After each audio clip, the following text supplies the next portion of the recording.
Sung Jin-woo is an ear-rank hunter. He is known as the weakest hunter because he risks his life even in the weakest dungeons. Although Sung Jin-woo is a hunter, he doesn't have any skills. He can only earn a little money by fighting monsters in low-level dungeons. This is his daily life until he finds a strange dungeon. Inside this dungeon, Sung Jin-woo and others find a mysterious room. As hunters, they don't hesitate to open the door and enter. Inside, there are many giant statues of various shapes. They find a text written on stone. It contains the rules of the Parthenon temple. The first rule is to worship the god. The second rule is to praise the god. The third rule is to prove loyalty. Those who don't follow the rules will never return home alive. Suddenly, the door of the room closes, causing everyone to panic. One person doesn't like this feeling and wants to open the door to leave. But a terrifying thing happens when he touches the door. The statue by the door suddenly swings its axe and kills him instantly, then returns to its original position. At this moment, Sung Jin-woo notices that the sitting statue has opened its eyes and is looking at him. The person who was killed instantly is a D-rank hunter, which makes Sung Jin-woo, an E-rank hunter, worry about his safety. Suddenly, a laser beam shoots out from the statue's eyes, sweeping across everyone. Although Sung Jin-woo warns everyone in time, some people don't react quickly enough and lose their lives. The team leader is lucky enough to sit down at Sung Jin-woo's warning, so he only loses an arm. Some of the survivors are losing their calm and control. A young man, confident in his abilities, tries to escape the dungeon using his speed. But just as he is about to reach the door, he is turned into dust by the laser beam. Sung Jin-woo realizes that to escape this dungeon, they must follow the rules of the Parthenon temple. Sung Jin-woo remembers the first rule, to worship the god. He uses himself to test his hypothesis and successfully finds the pattern of the first rule. It turns out that the statue will attack anyone whose head is higher than its eyes. So, Sung Jin-woo advises everyone to bow their heads in front of the statue. Although the statue stops attacking, a creepy smile appears on its face. Then, the statue suddenly stands up from its seat and walks towards everyone. Sung Jin-woo then mentions the second rule, to praise the god. A man who looks like a priest volunteers to go to the statue and try to praise it. But the statue doesn't hesitate to step on him and kill him instantly. This causes everyone to run in panic. At this moment, the surrounding statues start moving and killing the fleeing people. While running, Sung Jin-woo notices that the statues holding musical instruments won't attack, so he tells everyone to find the statues with musical instruments and go there. When someone approaches, the statues make sounds as if they are playing their instruments. But when Sung Jin-woo approaches the statue holding a drum, it doesn't move, making him feel like he is about to die. At this point, because the statue did not move, Sung Jin-woo lost a leg and had to rely on Junhee to stop the bleeding. However, due to the severity of the injury, Junhee was also exhausted from helping Sung Jin-woo. At this time, only 6 hunters remained alive. Then, the statue created an altar. Sung Jin-woo realized that this was a test for the final rule to prove his faith. The team leader was asked to go to the altar because they believed it was his responsibility. The team leader, who had lost an arm, had to accept this request and go to the altar. When the team leader stepped up, a red flame appeared around the altar. At this point, Sung Jin-woo also asked them to carry him to the altar. Sung Jin-woo also realized the rule of the altar, so he requested more people to come up so that the altar could function. When there were enough people on the altar, the flames spread around, creating blue flames, and the door began to open. At this point, the axe-holding statues were slowly approaching the altar. But if no one was watching, the statues would come faster. A girl couldn't stand the pressure and ran straight towards the door and escaped. At this point, the remaining people also understood that they could now run towards the door and escape, but if no one was watching the statue, everyone would die. Because of the injury to his leg, Sung Jinwoo helplessly watched others run away and leave him behind. Only 3 people, the team leader, wanted Sung Jinwoo and Junhee to escape, and he would stay behind. But just now, because of using too much energy to stop the bleeding, Sung Jinwoo and Junhee could not move. Because of Junhee, Sung Jinwoo told the team leader to take her out, and he would stay here. After the 2 left, only Sung Jinwoo was left. Although he was alone, Sung Jinwoo still held a sword to resist.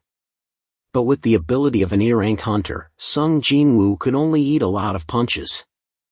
At this point, he was hit by the statue onto the altar, and in the moment of death, the strong desire to live flowed in his thoughts.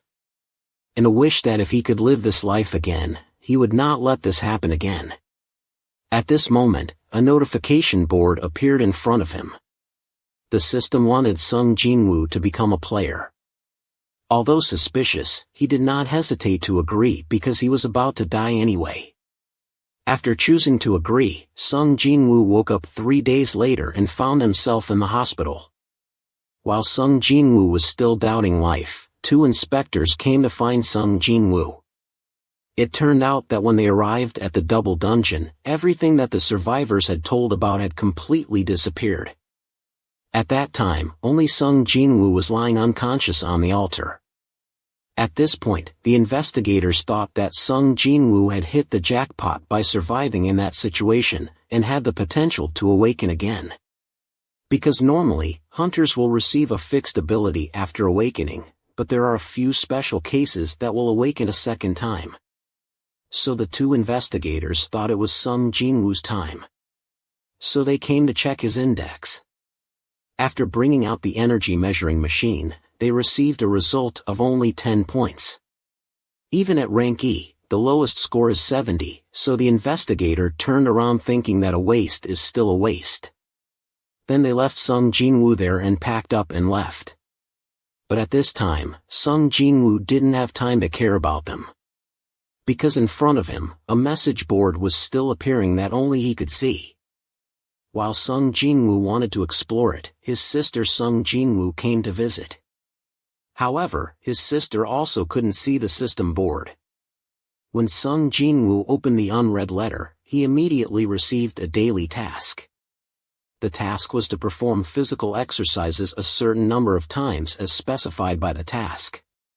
If Sung Jinwoo did not complete the task, he would be taken to a place of punishment. However, at that time, Sung Jinwoo thought it was a joke, so he ignored it and went to sleep. While Sung Jinwoo was deep in sweet dreams, the deadline for the task arrived. Then, Sung Jinwoo was taken to a strange desert under the blazing sun. While Sung Jinwoo was still stunned, a giant scorpion from behind was preparing to make him its dinner. Sung Jinwoo saw his punishment: he had to survive in this situation for 4 hours. After reading this, Sung Jinwoo felt that he had been played by the system. After struggling to escape the giant scorpion for 4 hours, Sung Jinwoo was returned to the hospital. Although the system sent a reward after completing the punishment task, Sung Jinwoo fainted immediately after 4 hours of being tormented by the system. For days after receiving the punishment task, Sung Jinwoo realized a few things. The system board was not an illusion, even though only Sung Jinwoo could see it. The rewards for completing tasks were real, and he could even increase his stats. This made Sung Jinwoo think of it as a game, and he was a player who could get stronger when he had points to increase for himself. After being discharged from the hospital, the first thing Sung Jinwoo did was to check a key he got from a random box when completing a daily task. It was a key that could instantly create a dungeon at the 3rd entrance at Hapyeong Station.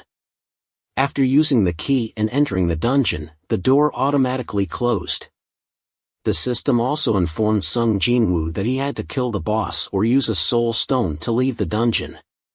At this time, Sung Jinwoo was very worried because he had never had to sweep a dungeon alone. After entering, Sung Jinwoo encountered a ferocious wolf. Of course, it was more ferocious than a pet dog. Sung Jinwoo was so scared that he couldn't move his legs, but when the wolf attacked, he almost dodged and realized that his body had become much lighter, so he was unexpectedly agile. Sung Jinwoo easily punched the wolf into the wall, which he didn't expect to be so strong. But the wolf was still very tough, so that punch only made it more aggressive and attacked him. While dodging, Sung Jinwoo was also thinking about what to do to defeat this monster. And then, Sung Jinwoo remembered that he had a sword in his inventory, so he immediately pulled it out and slashed it at the wolf's head. With just one slash, Sung Jinwoo defeated it, and the system also announced that he had leveled up. But before he could think further, two more slowly approached him.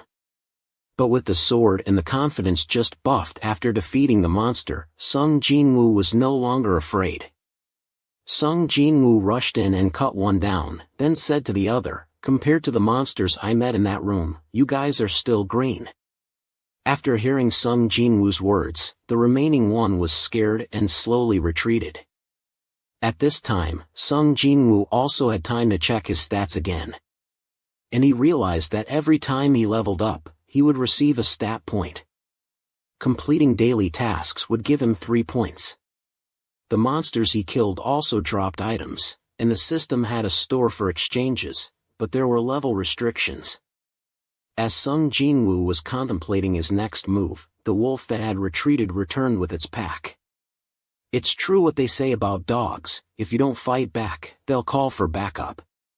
At this point, Sung Jinwoo had no choice but to charge in and kill these dogs. His sword strokes became more fluid and sharp. Sung Jinwoo felt stronger as he continued to level up and the number of wolves decreased. After killing a pack of wolves, another pack arrived, not giving Sung Jinwoo a chance to breathe. But Sung Jinwoo managed to handle them all and even earned the title of Wolf Slayer after exterminating pack after pack. After exterminating all the wolves, his sword was chipped, but his loot was plentiful. With 34 wolf teeth, 2 blunt knives, a fake adventurer's jacket, and a stone, he was quite satisfied with this trip. But now, Sung Jinwoo was faced with a choice: use the Heartstone to return or stay and completely exterminate the dungeon. But Sung Jinwoo quickly decided that to become stronger, he must clear the dungeon before returning. With continuous leveling, fighting became easier for Sung Jinwoo. Sung Jinwoo also noticed the color coding of the monsters' names. White was weaker than him, orange was stronger, and red was a warning to run before things got worse. Sung Jinwoo realized he had become much stronger and decided to face the final boss of the dungeon. But as soon as he arrived, Sung Jinwoo was hit by the boss, breaking his chipped sword. The final boss was a giant snake, and its name was displayed in orange, signaling a tense and dangerous battle for Sung Jinwoo. With a short sword in hand, Sung Jinwoo had to attack and think about how to deal with the snake's stomach. But the final boss was not weak. With its incredible speed, the snake landed continuous hits on Sung Jinwoo, making him realize he was still too weak. And Sung Jinwoo asked himself how much stronger he needed to be to escape his past as the weakest hunter. Furious at being labeled a failure, and thinking that standing before a great power, everything was too easy to betray, Sung Jinwoo swore to himself that he must become stronger than anyone in this world to avoid feeling this frustration again. However, he still faced a difficult challenge. Despite trying various attacks, the snake was not injured at all. Finally, he decided to increase all his stats and strength, grab the snake's head, and strangle it to death. After that, Sung Jinwoo gained a lot of experience and leveled up continuously. Not only that, Sung Jinwoo also received a dagger made from a fang with a paralyzing and bleeding effect, and a bag of snake serum. As soon as the snake was defeated, the dungeon disappeared, and Sung Jinwoo returned to reality. But when Sung Jinwoo stepped out of the subway station, he met a soldier and was told that a dungeon had opened nearby. Sung Jinwoo sensed a boss monster nearby. At the scene, people were surrounding the quarantine area, watching the hunters struggle to fight the monster. They might have been fighting it for a long time, causing concern among the public due to their apparent weakness. Among them were 8 rank E and 1 rank D, Sung Jinwoo also recognized Junhee's presence in the team.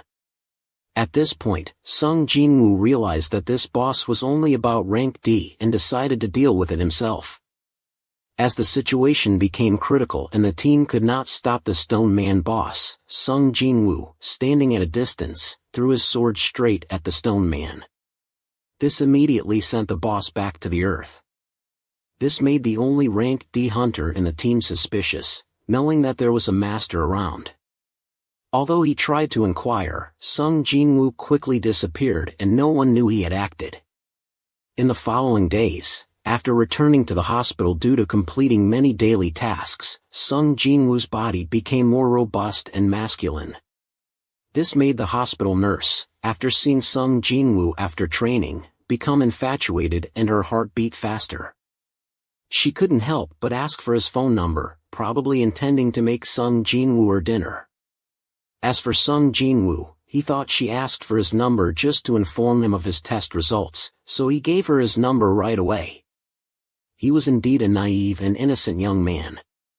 After returning home, his sister, Sung Jin, also noticed his change. She noticed that he was taller and more muscular. At this point, Sung Jinwoo also realized that as his stats increased, his body changed to adapt to that strength. This made Sung Jinwoo think about which points and stats to add to make it reasonable. While thinking, he received a call from the Hunter Association, but it turned out to be just a reminder for him to pay his rent. Sung Jinwoo promised to pay as soon as possible. Therefore, Sung Jinwoo also thought about whether he should recheck his rank. Because the higher the rank, the more money he can make. This will make his life less difficult than it is now.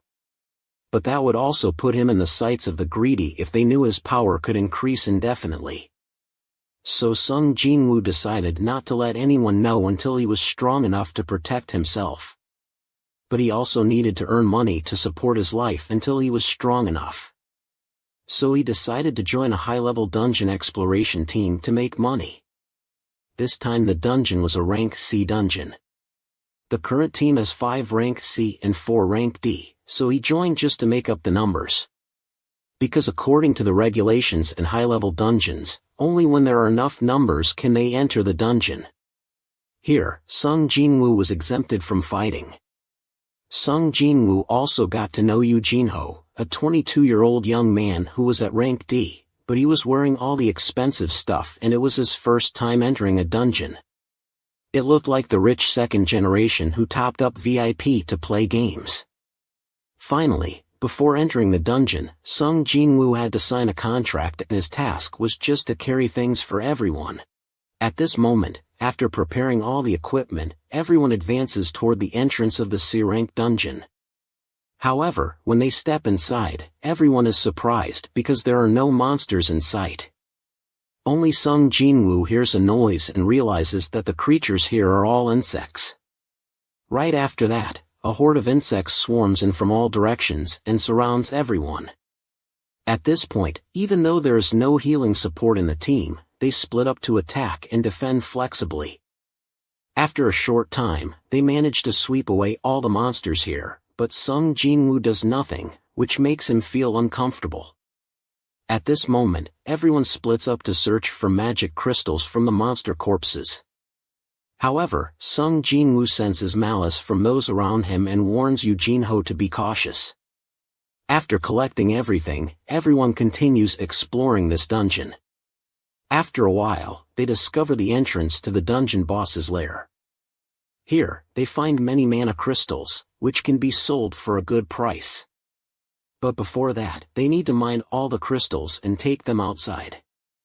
So, team leader Hwang Dong-suk assigns Sung Jinwoo and Yoo Jinho to stay behind, while the others go outside to get the necessary tools. However, as soon as they leave, they blow up the entrance, leaving the two of them with a giant spider boss that is still asleep. Indeed, a wicked bunch. As Sung Jinwoo thinks, they are like lizards, a group that abandons the weaker ones to avoid sharing the spoils with many people. For Sung Jinwoo, escaping from here is easy. However, the giant spider boss here has awakened and is staring at him. With what Sung Jinwoo has experienced, he is confident enough to face this spider boss alone. Despite Yu Jinho's objections, Sung Jinwoo still takes his knife and goes solo with the boss of this sea-level dungeon. With his current level 18, Sung Jinwoo is no longer afraid of bosses like before. Now, he sees it as an exciting adventure. Sung Jinwoo's movements and attacks surprise Yu Jinho. Although the spider boss has a flexible attack system with its 8 legs, Sung Jinwoo can easily dodge it. It's hard for Sung Jinwoo to attack it because it has no blind spots and its weapons are extremely sharp legs. If it hits, Sung Jinwoo will surely be injured. Despite trying hard, after 10 minutes of high-frequency fighting, Sung Jinwoo gradually gets tired. The only way for Sung Jinwoo to defeat this spider is to activate the ability of his knife. When Sung Jinwoo was about to aim at the spider's weak point, its eyes, it suddenly spat out acid to attack him. Fortunately, Sung Jinwoo dodged in time. Immediately after that, Sung Jinwoo activated his speed boost skill and attacked the spider immediately. But the more he attacked, the more tired he got. When his fatigue reached 70, he was hit by the spider and flew into the wall. But Sung Jinwoo timely used his recovery ability from the daily mission reward. He immediately stabbed the spider's eye with his knife. The knife's ability was activated immediately and he used his lightning speed to slash wildly, causing the sea-level dungeon boss to die instantly. After witnessing such a spectacular solo performance, Yu Jinho changed his address and behavior towards Sung Jinwoo as a master and voluntarily carried everything for him. But at this time, those annoying lizards came back. They were surprised to see the 2 chickens they looked down on were still alive. But they thought it was because of Yu Jinho's equipment. They didn't bother to look at Sung Jinwoo, who was known as the weakest hunter. At this time, the annoying Captain Hwang Dong-suk told Yu Jinho that he had investigated him and knew he was the son of the chairman of the Yu Myunghan construction group. He offered Yu Jinho to kill Sung Jinwoo and join the group to live. If not, both will be sent to heaven. But with what Yu Jinho saw, it was not difficult for him to decide to stand on Sung Jinwoo's side. As for Sung Jinwoo, he calmly watched what those bastards wanted to do. But at this time, the system gave him an emergency mission to kill all enemies. While Sung Jinwoo was still hesitating whether to accept the mission or not, the wizard on the other side launched a killing move on Sung Jinwoo. This made Sung Jinwoo realize that in the dungeon, only the big fish eat the small fish.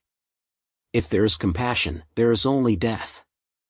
So he should thank the idiot who helped him realize that. It's like shooting himself in the foot.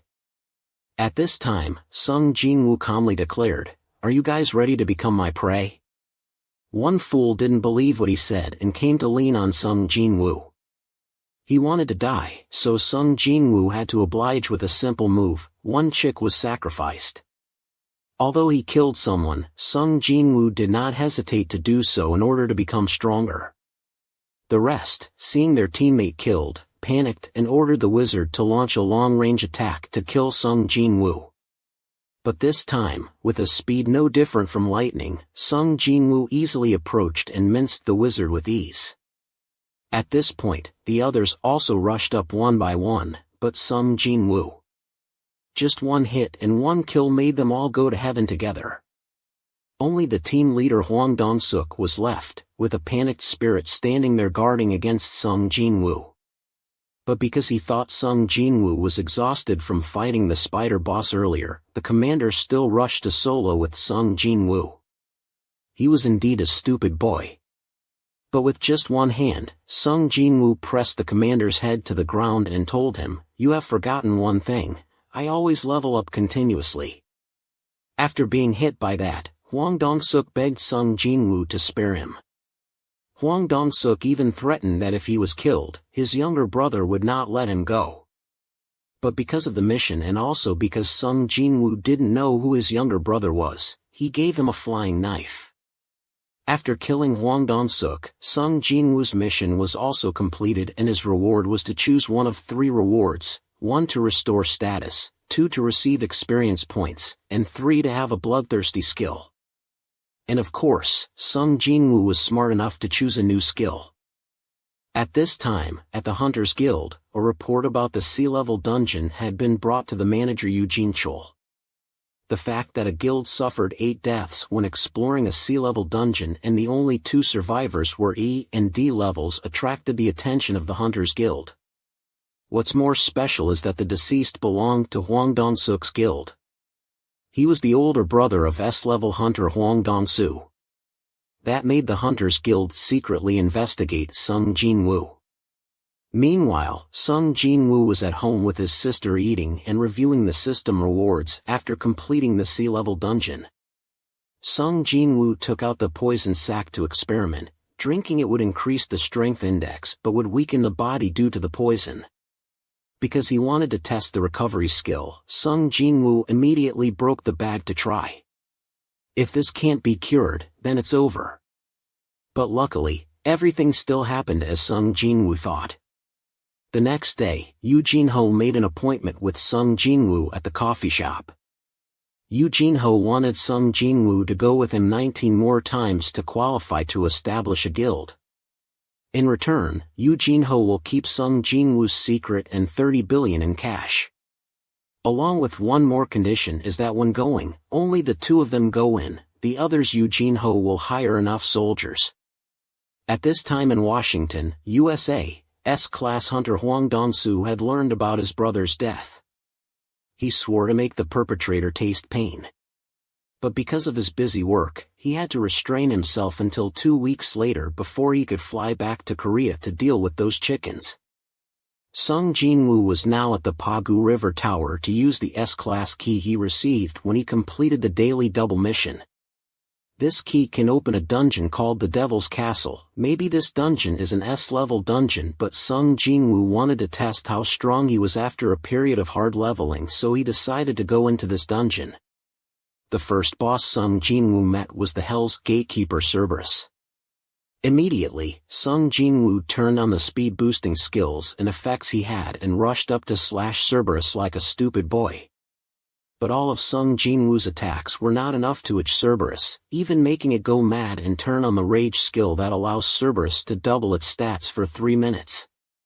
Because he didn't expect Cerberus to be so strong, Sung Jinwoo was beaten as soon as Cerberus attacked. One bite took away 2/3 of the health of the naive boy, Sung Jinwoo. At this point, Sung Jinwoo quickly used the daily task reward to recover, then roared and slashed at the 3 heads of Cerberus. After much effort, Sung Jinwoo managed to defeat the support and leveled up several times. Although he successfully killed the support, Sung Jinwoo knew he was still inexperienced, so he decided to stop and not proceed to the next floor. After picking up the loot, Sung Jinwoo immediately left the dungeon and returned home. A few days later, the surviving members in the double dungeon were summoned by the Hunter Association and went along with the criminals to conquer a dungeon. When everyone saw Sung Jinwoo again, they were all surprised at his change. When everyone was gathered, they set off to conquer the dungeon. After entering the dungeon, the criminals were unshackled by Kang Tae-shik from the supervision department. Then they furiously attacked the monsters to vent their hatred for being imprisoned. After exterminating the goblins, everyone continued and encountered a fork in the road. So everyone decided to split up and act separately. However, when Kang Tae-shik took the prisoners in a different direction, he revealed his purpose for coming to this dungeon was not to conquer it, but to kill these criminals without anyone knowing. Because he was paid by someone to do this job. Unfortunately, his actions were seen by a group of 2 people who had previously separated. Immediately, Kang Tae-shik attacked the 2 people. Sung Jinwoo, after hearing their screams, immediately turned back. Although Kang Tae-shik hid and attacked Sung Jinwoo sneakily, he was still able to catch Kang Tae-shik's knife-holding hand in time. After preventing the sneak attack, Sung Jinwoo saw Kim Sang-shik dying. Although Junhee used a healing spell, Kim Sang-shik had lost too much blood and did not survive. At this point, Kang Tae-shik decided to eliminate everyone so that no one would know about this secret. Song Chiil, although a rank C mage and missing one hand, still held up his sword to face Kang Tae-shik. Before awakening, Song Chiil was an excellent swordsman. He asked Ju-hee to buff his physical strength and was ready to solo with Kang Tae-shik. Although he was only defending and counter-attacking, Song Chiil could not keep up with Kang Tae-shik's speed because he was a rank B hunter. So despite his best efforts, he was injured by Kang Tae-shik taking advantage of his speed. Fortunately, Ju-hee's healing buff was there, otherwise, Song Chiil would have been long gone. But that also made Kang Tae-shik uncomfortable and decided to kill Ju-hee first. Song Chiil timely attacked, forcing Kang Tae-shik to turn back and defend. Although Song Chiil had excellent skills and was the master of a rank S hunter, he was just a mage, so the outcome of facing an assassin like Kang Tae-shik was just being beaten. When Kang Tae-shik was about to kill Song Chiil, he was attacked by a pillar of fire from the ground. Although the attack was very sudden, with the speed of an assassin, Kang Tae-shik easily avoided it. Then he swung his sword to cut him, but this time Sung Jin-woo stepped in to stop Kang Tae-shik. His eyes seemed to say, "Do you think I'm invisible?" Kang Tae-shik was extremely surprised because Sung Jin-woo had blocked his attack twice. Knowing that Sung Jin-woo was only rank E, of course, Kang Tae-shik didn't believe it and calmly judged that Sung Jin-woo had awakened a second time, so he was so strong. But he was not afraid and wanted to teach the newly awakened Sung Jin-woo a lesson. Sung Jin-woo calmly asked him why he wanted to kill everyone.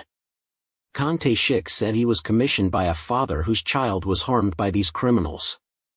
He also promised to spare everyone if they kept his secret.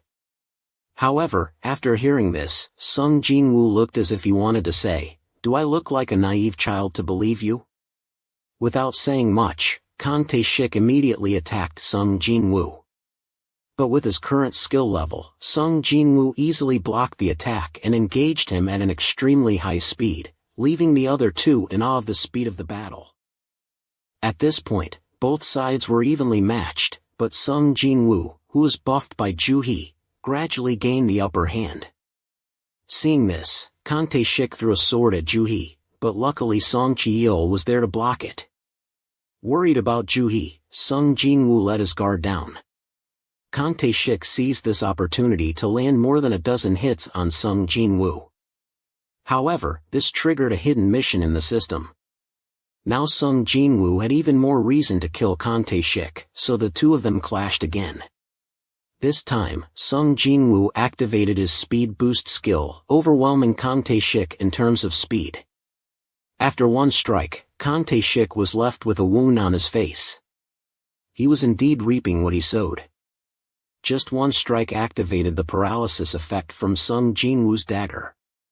But as a rank B hunter, his resistance was too high, so the effect was immediately removed. At this point, Kang Tae-shik also used his ultimate skill, which was invisibility. For an assassin like him, this invisibility skill was indeed excellent, so he easily cut Sung Jin-woo's tendon. At this point, Kang Tae-shik was very pleased, thinking that Sung Jin-woo could no longer run as fast as before. But his joy was short-lived as Sung Jin-woo immediately used a recovery skill, leaving everyone in shock. Kang Tae-shik, although surprised, still attacked Sung Jin-woo. Sung Jin-woo, relying on his keen senses and perception of killing intent, blocked all attacks from Kang Tae-shik. Just as he was about to attack Sung Jin-woo head-on, Sung Jin-woo activated his bloodlust skill, plunging him into darkness for a short time. Although it was very short, it was enough time for Sung Jin-woo to stab his dagger into Kang Tae-shik's chest. With that, it was inevitable that Kang Tae-shik would meet his end. But before that, he wanted to know who Sung Jin-woo really was to have such amazing skills. However, Sung Jin-woo did not answer him because he himself did not know what kind of person he had become. After Kang Tae-shik died, his mission was also completed. After pulling his dagger from Kang Tae-shik's body, Sung Jin-woo unexpectedly received an invisibility necklace. After breaking the necklace, he could receive the skill inside. At this point, Juhi and Song Cheol decided to go outside and wait for Sung Jin-woo. He, on the other hand, went to kill the boss of this dungeon and would return later. But before that, Sung Jin-woo dragged a pretending to be dead prisoner to the boss's room and threw him to the monsters. After clearing the dungeon, Sung Jin-woo returned. Juhi reported everything to the Hunters Association.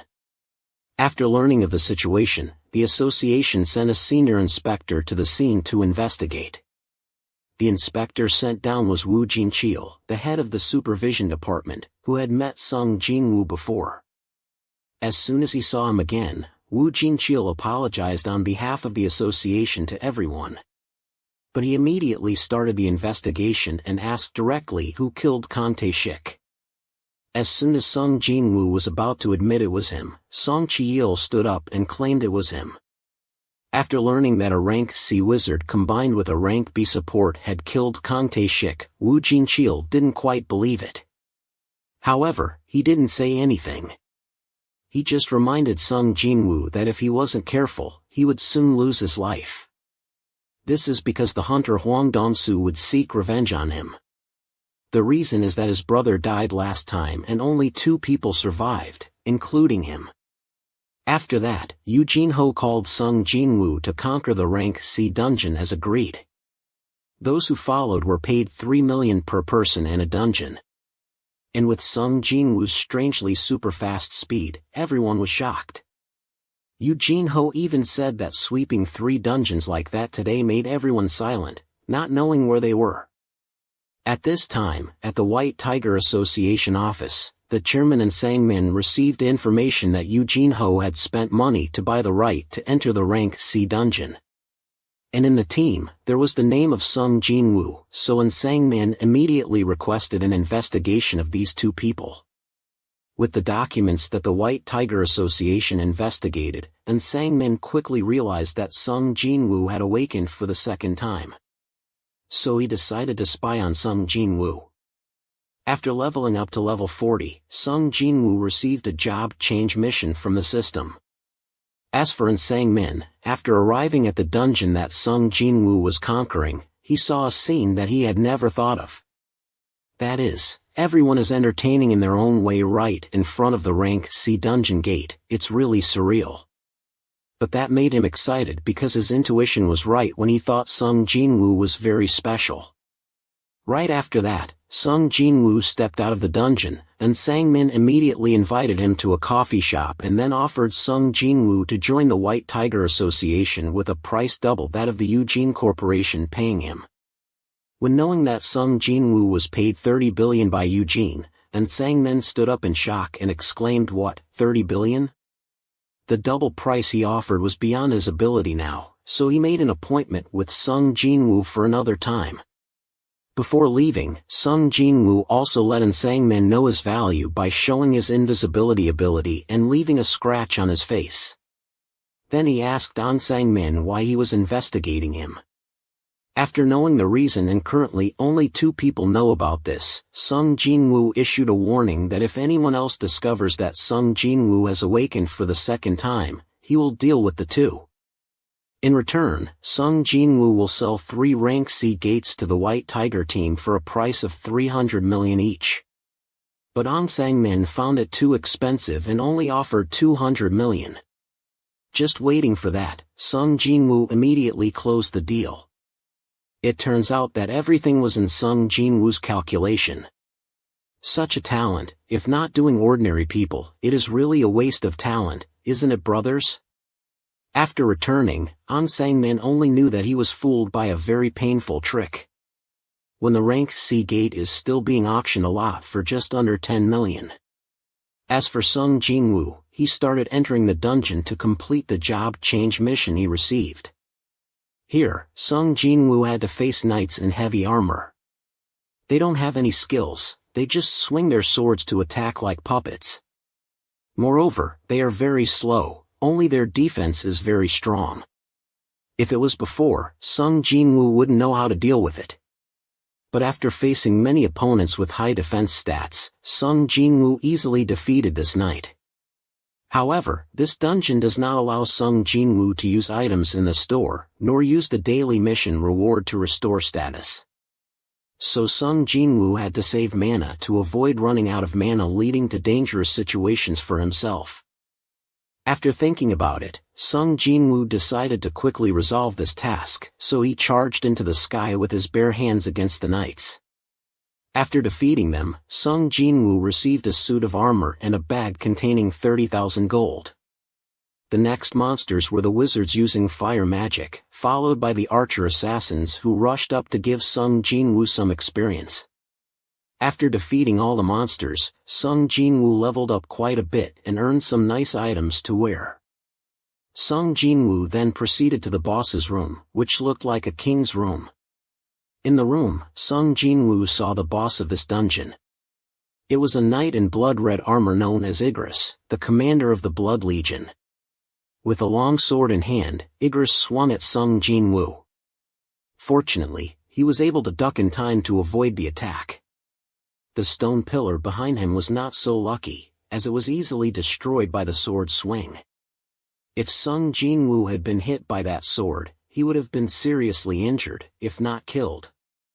After avoiding the attack, Sung Jinwoo used his dagger to counterattack. He suddenly realized that his opponent was also very strong. Before he could do anything else, Sung Jinwoo saw Igris swing his sword down, forcing him to jump back to avoid it. But before he could regain his composure, another sword thrust came straight at Sung Jinwoo, forcing him to lean back and jump over it to keep his distance. At this point, Sung Jinwoo realized that his opponent, who had both strong offensive and defensive power, was the toughest boss he had ever faced. So, he decided to fight it barehanded. Seeing Sung Jinwoo put away his weapon, Igris also put down his sword and dagger, along with his cloak, indicating that he wanted to fight Sung Jinwoo fairly.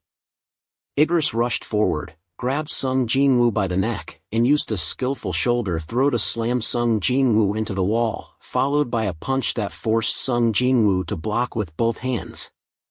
Although he blocked it, Sung Jinwoo lost 500 HP. After regaining his composure, Sung Jinwoo decided to activate his speed boost skill to deal with Igris using speed. But Igris's close combat skills were not to be underestimated. As soon as Sung Jinwoo charged at him, he used his elbow to block Sung Jinwoo's attack. Then, the two of them exchanged punches without a clear winner. Taking advantage of Sung Jinwoo's momentary lapse, Igris punched him, causing Sung Jinwoo to lose 30% of his health and spin around. Taking advantage of this, Sung Jinwoo kicked at Igris's face, but Igris caught his leg and punched Sung Jinwoo into the wall, causing him to fall onto the throne.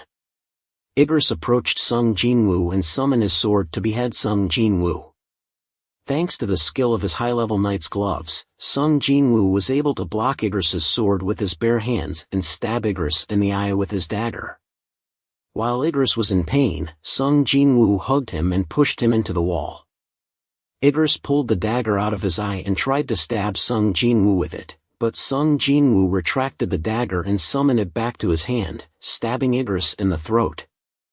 After using his vital point attack continuously and focusing all his attacks on Igris, Sung Jinwoo finally defeated Igris.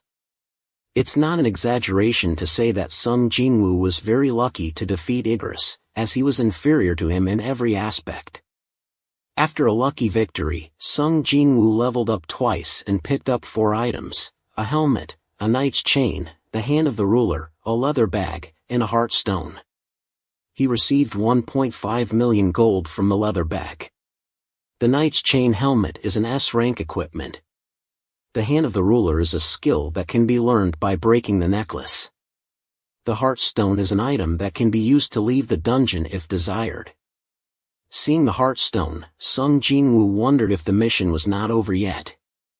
At this point, the system announced that the job transfer mission was just beginning. Many gates appeared around Sung Jinwoo. The system announced that the longer you stay, the more points you will get to have a higher job. The knights gradually appeared and surrounded Sung Jinwoo. Sung Jinwoo used stealth to buy time. However, with the remaining mana, Sung Jinwoo could only maintain it for about 3 minutes. Unfortunately, there were mages among the monsters. They used the scouting skill and found Sung Jinwoo's location. The knights attacked Sung Jinwoo immediately after seeing him. Sung Jinwoo had no choice but to fight off the 2 monsters. Apart from risking his life, Sung Jinwoo had another option to use the Heartstone to escape. But if he did that, the transferred job would be very weak, which was not what Sung Jinwoo wanted. When he was about to give up, he looked at the clock and realized that only 5 minutes had passed. So, Sung Jinwoo had to use the Heartstone to escape. But before he could use it, Sung Jinwoo was knocked away, and the Heartstone fell out. When he stood up, he thought of his past image, the time when he was considered the weakest hunter by everyone. That made Sung Jinwoo determined to become stronger than ever. But Sung Jinwoo's inner demon was his past image. It told Sung Jinwoo that even if his appearance changed, he was still a weak person. Fighting the inner demon and the knights at the same time quickly defeated Sung Jinwoo. Just when a knight was about to finish off Sung Jinwoo, the system announced that Sung Jinwoo's daily mission was not completed and transferred him to the punishment area. After appearing in the punishment area, the first thing he did was open the shop, buy a fatigue reduction potion, and use it immediately.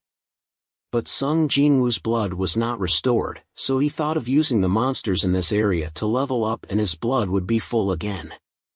But if he took a hit, he would log out of the world immediately. That made him feel more excited than ever. After nearly 4 hours of fighting in the punishment area, Sung Jinwoo leveled up to 51. Before returning to the job transfer mission, Sung Jinwoo bought a knight-killing dagger, which cost him 2.8 million gold. Then he bought a bone bracelet and tied it to his arm. After that, Sung Jinwoo used the necklace to learn the skill of the ruler's hand. This skill is a skill that does not need to use mana but can still control objects without touching them. After preparing everything, Sung Jinwoo was ready to face those monsters again. As soon as he appeared, the monsters surrounded Sung Jinwoo like ants. But at his strongest state, Sung Jinwoo easily smashed the knights. Sung Jinwoo felt strange that killing these knights did not gain experience points. The mages just stood behind and did not attack him. Sung Jinwoo immediately realized that the mages had been summoning knights continuously, so no matter how many knights Sung Jinwoo killed, he did not gain any experience points. So, Sung Jinwoo decided to throw his dagger to destroy the wizards first.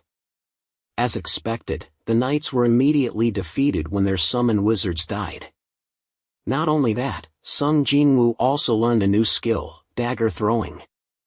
Having figured out how to complete the mission, Sung Jinwoo immediately hid and located the remaining wizards. After finding his targets, Sung Jinwoo charged into the midst of thousands of enemies. He managed to eliminate 2 more wizards. At this point, the remaining 3 wizards joined forces to summon a giant golem to stop Sung Jinwoo. Although the golem inflicted high damage, Sung Jinwoo ignored it and rushed to kill the remaining 3 wizards. At this point, the system announced that all monsters had been killed and now Sung Jinwoo could choose a profession. However, when Sung Jinwoo wanted to choose the assassin profession, the system automatically selected a profession for him based on his actions.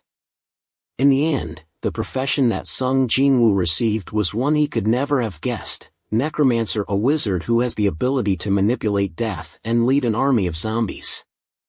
Although surprised by the profession he received, Sung Jinwoo calmly considered the pros and cons of this profession. But while he was thinking, the system asked Sung Jinwoo if he wanted to choose this profession. After some thought, Sung Jinwoo decided to choose this hidden class. However, after agreeing to choose the profession, the system upgraded the Necromancer profession to Shadow Lord based on Sung Jinwoo's recent battle results. After changing professions, Sung Jinwoo learned the special skills of the class, received additional stats, and was given the title of Overcomer of all adversities. At this point, the outstanding skill required a slogan to summon. Sung Jinwoo said a slogan, "Rise, my army." After reading the slogan, the shadows gradually appeared from their bodies. The skill of accumulating shadows allowed Sung Jinwoo to turn these shadows into his summoned beasts, and now Sung Jinwoo could summon up to 20 creatures. At this point, after accumulating 19 high-ranking shadows, there was one position left that Sung Jinwoo wanted to use for the boss of this mission, Igris. However, when extracting Igris's shadow, it failed. Sung Jinwoo only had 2 more chances to extract Igris's shadow.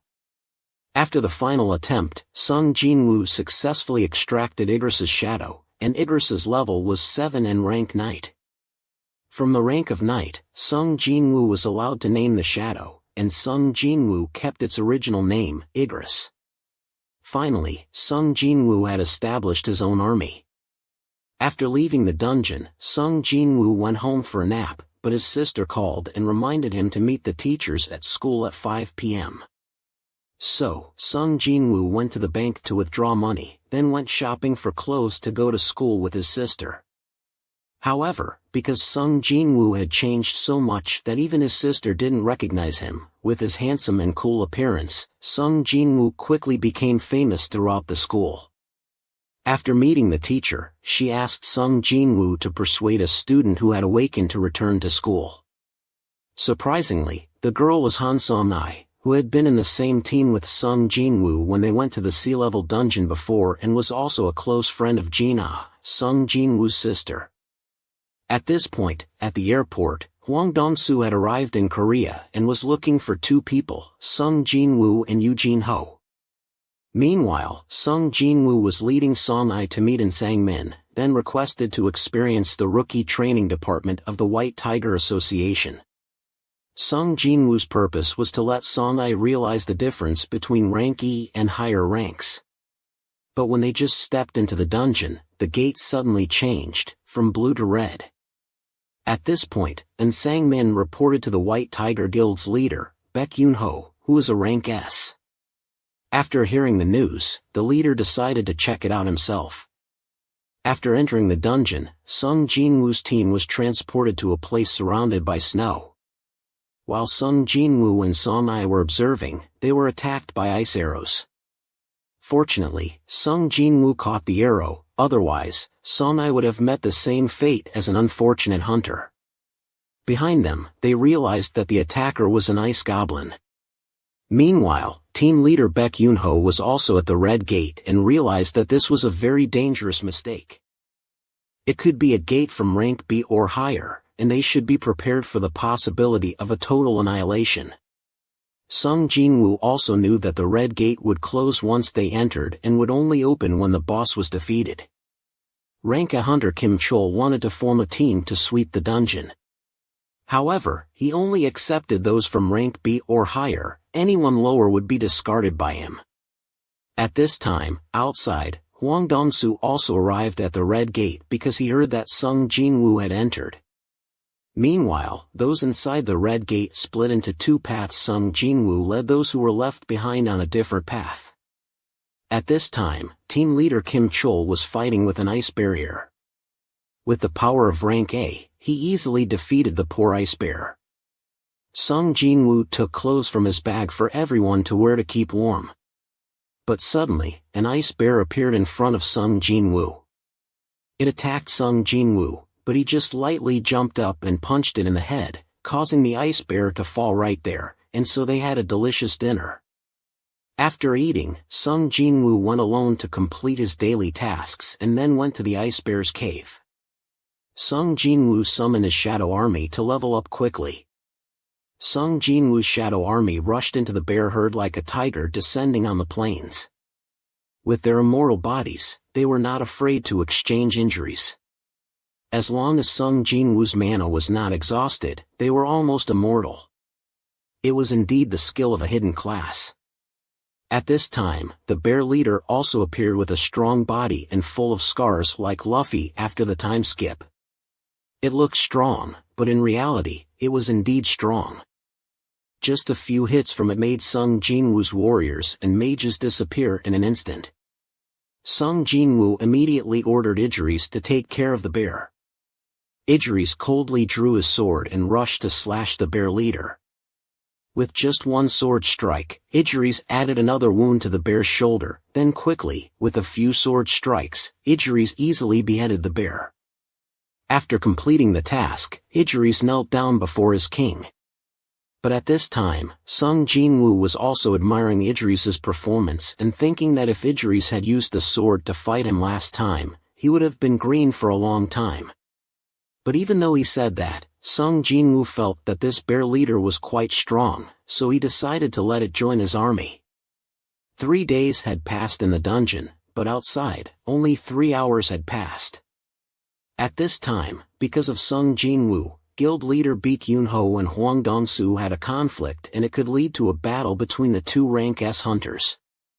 Meanwhile, the people following Kim Chol in the dungeon were about to be defeated by the monster inside.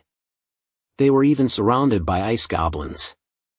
Outside, because they had been itching for a long time, the two rank S hunters had started to compare with each other.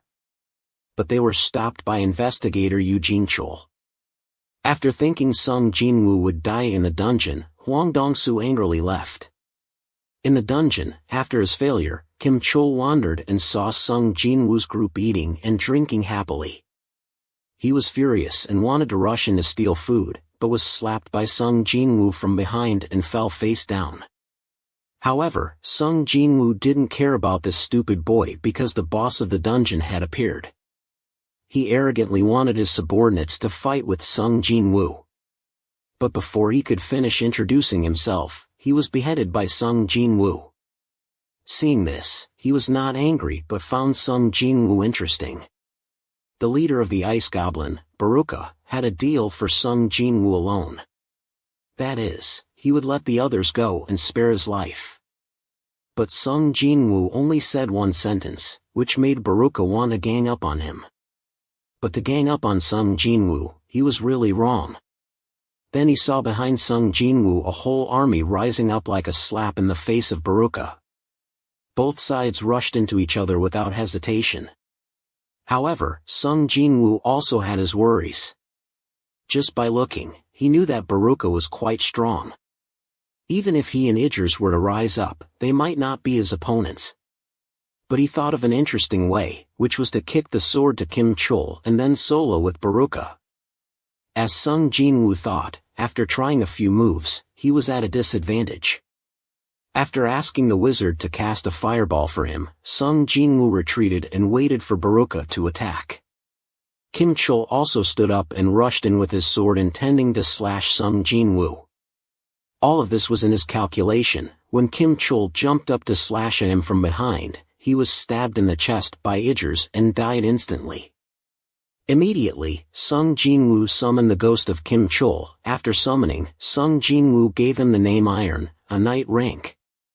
At this time, Baruka had chopped Idris and walked to Sung Jinwoo. But Iron used the taunt skill to make Baruka attack him. As a tanker, Iron was not affected by Baruka's attacks. Sung Jinwoo and Idris were responsible for attacking. Even if Baruka was the boss of the B-level dungeon or above, he could not fight 3 against Sung Jinwoo's people. After a few moves, Baruka was paralyzed and bleeding from Sung Jinwoo. After seeing his army being wiped out, Baruka rushed into Sung Jinwoo wanting to avenge his men. But Sung Jinwoo directly threw the dagger into Baruka and used the skill of the ruling hand to accelerate the dagger into Baruka's face. At the same time, Iron hugged Baruka from behind. Because of the painful blow, Baruka went crazy and wanted to kill everyone. Before he could do anything, he was stabbed in the stomach by Sung Jinwoo. But Baruka was quite tough. After taking a knife, he grabbed Sung Jinwoo's hand and wanted to hit him back. Then from behind, Iron gave him an axe to the head, making him instantly dizzy. After the boss was killed, the gate also appeared. Sung Jinwoo called everyone to return. After leaving the dungeon, everyone was surprised that the survivors were all low-ranked people. This surprised Baek Junho and he wanted to force Sung Jinwoo to answer. But he just said ask someone else, I'm tired, and took Song-ai home. However, this aroused the interest of Baek Junho and he ordered team leader in to recruit Sung Jinwoo at all costs. The next day, Sung Jinwoo returned to conquer the sea-level dungeon with Yoo Jinho and Song Ai. With his army, conquering the sea-level dungeon was as easy as pie for Sung Jinwoo, so much so that Jinho even lost his regular job of mining magic stones. And the next day, Sung Jinwoo had completed the contract with Jinho. At this time, in an A-level dungeon in the United States, a mysterious Korean man appeared. He easily defeated the American hunters, causing them to mistake him for the boss of the dungeon.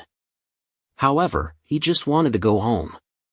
At this time, Baek Junho received news from Japan that a winged ant was found on the Japanese coast. This reminded Baek Junho of the S-level dungeon that opened on Jeju Island 4 years ago. That dungeon was full of ants, and the Korean government had attacked 3 times but failed. If the ants there evolved and all could fly, Korea would have to face the worst disaster ever. Meanwhile, Sung Jinwoo said goodbye to his sister, then said he would go out for about a week with his friend. During that time, Sung Jinwoo returned to the demon castle to continue conquering this dungeon. When he entered the second floor, Sung Jinwoo received a mission to collect 10,000 demon souls. Now, Sung Jinwoo's level was 3 times higher than before, so he easily defeated the annoying demons. At this time, Jinho also persuaded his father to hand over the management of the guild to him if he could persuade Sung Jinwoo to join the guild. After sweeping the monsters here, Sung Jinwoo wanted to climb to the next floor, so he summoned the ice bear. Sung Jinwoo immediately rode the bear to the entrance of the upper floor. But on the way, a few monsters appeared to block the way. But surprisingly, the ice bear carrying Sung Jinwoo rushed like Malphite using an unstoppable move. At this time in Washington, the mysterious man at the American Hunter Association said that he had been in the dungeon for 10 years and when the hunters found him, he had just woken up. After the investigation, they also knew his name was Sung Il-hwan, a hunter from Korea. Returning to Sung Jinwoo, he now understood a bit about the demon castle. This castle has 100 floors, each floor of the demon castle is a different world. Each time you want to go up to the upper floor, you need to find a pass that appears randomly. When killing monsters very quickly, Sung Jinwoo had climbed to the 50th floor and at this time, he had harvested 561/10,000 demon souls. Sung Jinwoo met a quite strong boss, avaricious Vulcan, the ruler of the lower floors. His subordinates were quite numerous, but Sung Jinwoo's army was also not small, so both gave orders to their troops to charge. Sung Jinwoo's army had become much stronger after Sung Jinwoo added points to intelligence. So Sung Jinwoo's army easily defeated Vulcan's subordinates. While Vulcan was still sitting there, not bothering to move. Sung Jinwoo thought that this boss would be easy to handle, but in the blink of an eye, Vulcan, with his huge body, had a speed like a hack. Just with a stick, he easily defeated Iron. Sung Jinwoo saw that and jumped up to attack. With a straight punch to the face, it caused the giant Vulcan to soar, smashing his face into the wall. Though the blow drove Vulcan into a state of fury, elevating all his stats by 50%. This made Vulcan faster and stronger immediately, overpowering Sung Jinwoo. However, with the strength points he had before, Sung Jinwoo could still withstand that attack. After deliberately creating an opening, Sung Jinwoo leaped into attack. Vulcan immediately swung his stick towards Sung Jinwoo, but luckily, Sung Jinwoo used the skill of the ruler's hand to move his body in midair to avoid Vulcan's attack. After escaping, Sung Jinwoo lured Vulcan to a collapsing building, then suddenly activated the fast-running skill, then climbed up the building opposite to where Vulcan was running fast, then used a strong jump like a rocket towards Vulcan's head. Then, he struck straight at Vulcan's neck. After defeating Vulcan, Sung Jinwoo received quite a few valuable items. Among them was a piece of Divine Realm artifact, a type of wood containing powerful magic used to upgrade high-level magic equipment, and an S-rank earring from the monarch. This equipment has a cumulative effect if the set is complete. The Avarice Orb, an A-rank item, can amplify the user's magical power. At this time in Washington, Huang Dongsu discovered that Sun Aelhuan is Sung Jinwoo's father. So, he told the US government that Sun Aelhuan is a monster that needs to be eliminated. He then told Sun Aelhuan that his son had died. Meanwhile, Sung Jinwoo was still engrossed in leveling up in the Demon Castle. After defeating Metis, Sung Jinwoo received the Demon Lord's necklace. It's a set with the earring he got from Vulcan earlier, in the spring water of the Echo Forest. Along with that, Sung Jinwoo also completed the mission of collecting 10,000 demon souls. At this time, Sung Jinwoo had 3 rewards. First, Sung Jinwoo chose the random cursed box. After opening it, there was a key, but no information was displayed. The second reward was 20 stat points. Of course, Sung Jinwoo added intelligence because he is a dark wizard.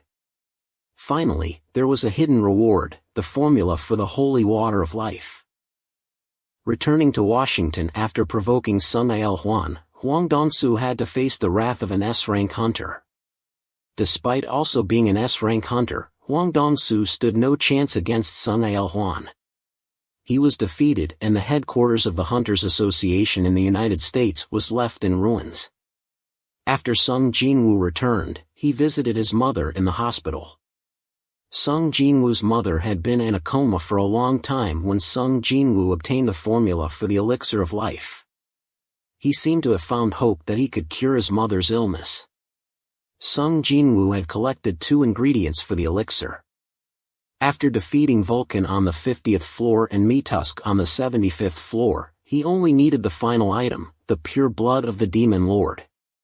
Promising himself that he would do whatever it took to wake his mother, Sung Jinwoo went to re-evaluate his rank. After waiting his turn, Sung Jinwoo followed the guide to check his rank. However, when Sung Jinwoo put his hand on the testing machine, it reported an error. But in reality, the machine was not faulty. The tester, a new and beautiful employee, did not recognize the sign that the machine could not measure Sung Jinwoo's power. This proved that Sung Jinwoo had become the 10th person in South Korea to become an S-rank hunter. Wanting to retest Sung Jinwoo, the manager asked him to return in 3 days. At this time, Choi Jong-jin, the representative of the strongest guild in South Korea, appeared where Sung Jinwoo was. After seeing Sung Jinwoo, Choi Young-jin confirmed that he was an S-rank and invited him to join his guild. But Sung Jinwoo, cold as ice, gently refused. After Sung Jinwoo left, the guild leader also hurriedly arrived, but in the end, he was too late.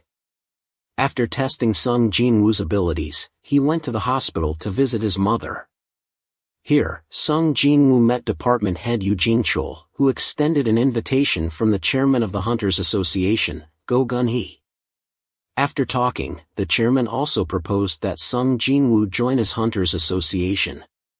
Despite the invitation and corresponding power, Sung Jinwoo gently declined. He realized that he was born to fight, not to sit in an office as a paper knight. After explaining why he refused, Sung Jinwoo returned home. In a hospital room in the United States, Huang Dongsu was recalling the greatest humiliation of his life. He was beaten up by Sun Aelhuan, and without several months of recovery, he wouldn't be able to get out of bed. Before leaving, Sun Aelhuan warned that if he dared to go to South Korea and touch his son, he would kill him without letting him close his eyes. But with his arrogant nature, Huang Dongsu swore that once he fully recovered, he would seek revenge on Sun Aelhuan. As for Sung Jinwoo, he was sad because he was not rich. He wanted to buy better equipment for himself, but his savings were not enough for that. Even though he wanted to sell the high-level equipment he found in the Demon Castle, he didn't know how to explain how he got it while being an E-rank hunter. And the license to become an S-rank hunter would take some time to obtain, so Sung Jinwoo decided to join an A-rank dungeon but as a miner. Contrary to Go Gunhee's suspicion when he heard about Sung Jinwoo and the A-rank dungeon, Sung Jinwoo was excited because this was his first time experiencing what an A-rank dungeon was like. Meanwhile, the attack team had finished dealing with the dungeon and it was almost Sung Jinwoo and the mining team's turn to collect magic stones. Inside the dungeon, the vice president of the S-rank hunter guild, Cha Haen, a girl with a perfect figure, felt a great power around her, which was the power that Sung Jinwoo emitted. Fortunately, Sung Jinwoo managed to hide it, otherwise, Cha Haen would have fallen into his arms. When he entered the dungeon to work, Sung Jinwoo amazed everyone with his skills and efficiency. They even thought that with an A-rank hunter like Sung Jinwoo, he must be a talented miner. But Sung Jinwoo was just waiting for everyone to go to lunch so he could have an hour to defeat the boss and then return. Before he could succeed, Cha Haen accidentally discovered Sung Jinwoo's anomaly. So she advised Sung Jinwoo to go back because this was the boss's area. But when Sung Jinwoo passed by Cha Haen, she smelled a fragrance on his body that was different from the stench she usually smelled from other hunters. This was a physiological characteristic of Cha Haen, so she asked Sung Jinwoo if he was a hunter. After finishing work, the mining team leader really liked Sung Jinwoo and invited him to work the next day. After knowing that tomorrow's attack team is Team B, not Team A like today, Sung Jinwoo immediately agreed to the offer. Meanwhile, Yu Jinho was suffering and complaining to his sister because he hadn't been able to contact Sung Jinwoo for over a week. But unexpectedly, she was Yu Soo-hyun. Just one call and Sung Jinwoo picked up. It seems that our guy only answers calls from beautiful girls. Very quickly, Yu Jinho made an appointment to meet Sung Jinwoo tomorrow night. Elsewhere, Cha Haen was asking the guild to find information about the man who made her smell a scent she couldn't forget in the dungeon. At that time, she felt something unusual about Sung Jinwoo. When the guild leader also made a request to find out about Sung Jinwoo. The next day, Sung Jinwoo went to the dungeon to work as promised. At this time, the attack team wanted to borrow someone from another team to carry things for them. Sung Jinwoo volunteered to carry, even though no one around wanted to risk it for that little money. Despite everyone's advice and considering him a silly boy for accepting that job. But Sung Jinwoo went there not for money but wanted to learn more experience from the attack team. And so the leader of the attack, Sun Ki-hoon, accepted Sung Jinwoo for this job. After entering the dungeon for not long, the entire attack team was ambushed by monsters. But those were just ordinary dogs that appear in C-rank dungeons, so it was very easy to handle. For the A-rank hunters, they hadn't had time to analyze why in an A-rank dungeon, C-rank monsters appeared. Then another horde of monsters appeared. It was a group of gigantic orcs. The leader without hesitation threw his spear at the attacking team. Just one throw cracked Sun Ki-hoon's shield. Then the orcs charged. They attacked continuously from home to school, making the defense team struggle to resist. But their real target was the wizards standing behind. Although the wizards were very stable, they did not panic and launched an attack on the orcs. But for these thick-skinned creatures, those attacks were just like mosquito bites. With overwhelming numbers and more than 20 orcs, they quickly disrupted the formation of the conquest team. If nothing changes, perhaps the entire army will be slaughtered. It will happen, it's just a matter of time. At this point, the team's support was in danger and she knew she was about to die, so she closed her eyes and waited for death. Sung Jinwoo used his skills to defeat that orc. At this point, Sun Ki-hoon also realized that the battle had become easier when Sung Jinwoo was secretly weakening the orcs with his stealth skills and invisible slashes from him. Although invisible, the orcs still noticed him. So Sung Jinwoo had to send them back to Mother Earth. With the secret help from Sung Jinwoo, the attacking team won. Although he really wanted to continue conquering this dungeon, Sun Ki-hoon had to order a temporary retreat because the force was not enough to deal with the next danger that could occur in the dungeon. When the team was about to leave, they found that the gate had been covered by a boundary created by a high-level spell. At this point, the wizards tried to destroy the boundary but were all bitten back and cursed with magic, leading to serious injuries. And behind them, more than 50 more orcs appeared, making everyone desperate. An orc named Kargalgan stood in front of Sun Ki-hoon and said he wanted to meet humans. He is the supreme wizard of the orc tribe and declared that the boundary was created by him and could not be reversed by human magic. Then he gave everyone 2 choices, 1 is to die, 2 is to become a slave to the orcs. Sun Ki-hoon chose to surrender and followed the orcs to their lair. But that was just Sun Ki-hoon's delaying plan. He told Sung Jinwoo that after reaching the boss room, the whole team would attack and Sung Jinwoo would take the opportunity to run out and call for help. At this point, Hunter Cha-haen came to the mining team to find Sung Jinwoo but learned that he had already entered the dungeon with the attacking team. In the dungeon, the attacking team arrived at the orc's palace. When everyone was waiting for a signal from Sun Ki-hoon to attack the boss, he emitted a terrifying wave of magic power like the Conqueror's Haki that Luffy once used, causing everyone to tremble in fear. Kargalgan said the reason he brought everyone here was just to kill them one by one as a refined entertainment for his kind. Kargalgan also noticed someone different from everyone else, like a crane among chickens. Unable to accept the fact that he was just a toy for the orcs, Sun Ki-hoon ordered an attack, but everyone was scared. Only Sun Ki-hoon reluctantly jumped up to attack but was easily blocked by Kargalgan's defensive magic. Then he used a gravity technique to make Sun Ki-hoon fly up and then slam down hard, making him taste the flavor of the earth. Not stopping there, Kargalgan continuously made Sun Ki-hoon fly up and down like playing basketball, and of course, he was his ball. But while playing happily, Sung Jinwoo rushed out to snatch the ball from Kargalgan's hand. At this point, Sun Ki-hoon had become ragged like a torn cloth. But Sung Jinwoo still politely asked him if I could kill all the monsters in this room. While Sung Jinwoo was waiting for an answer from Sun Ki-hoon, a villain intended to sneak attack him. But Sung Jinwoo defeated it in a flash and then turned back to wait for Sun Ki-hoon's answer. After seeing that, he immediately asked Sung Jinwoo for help.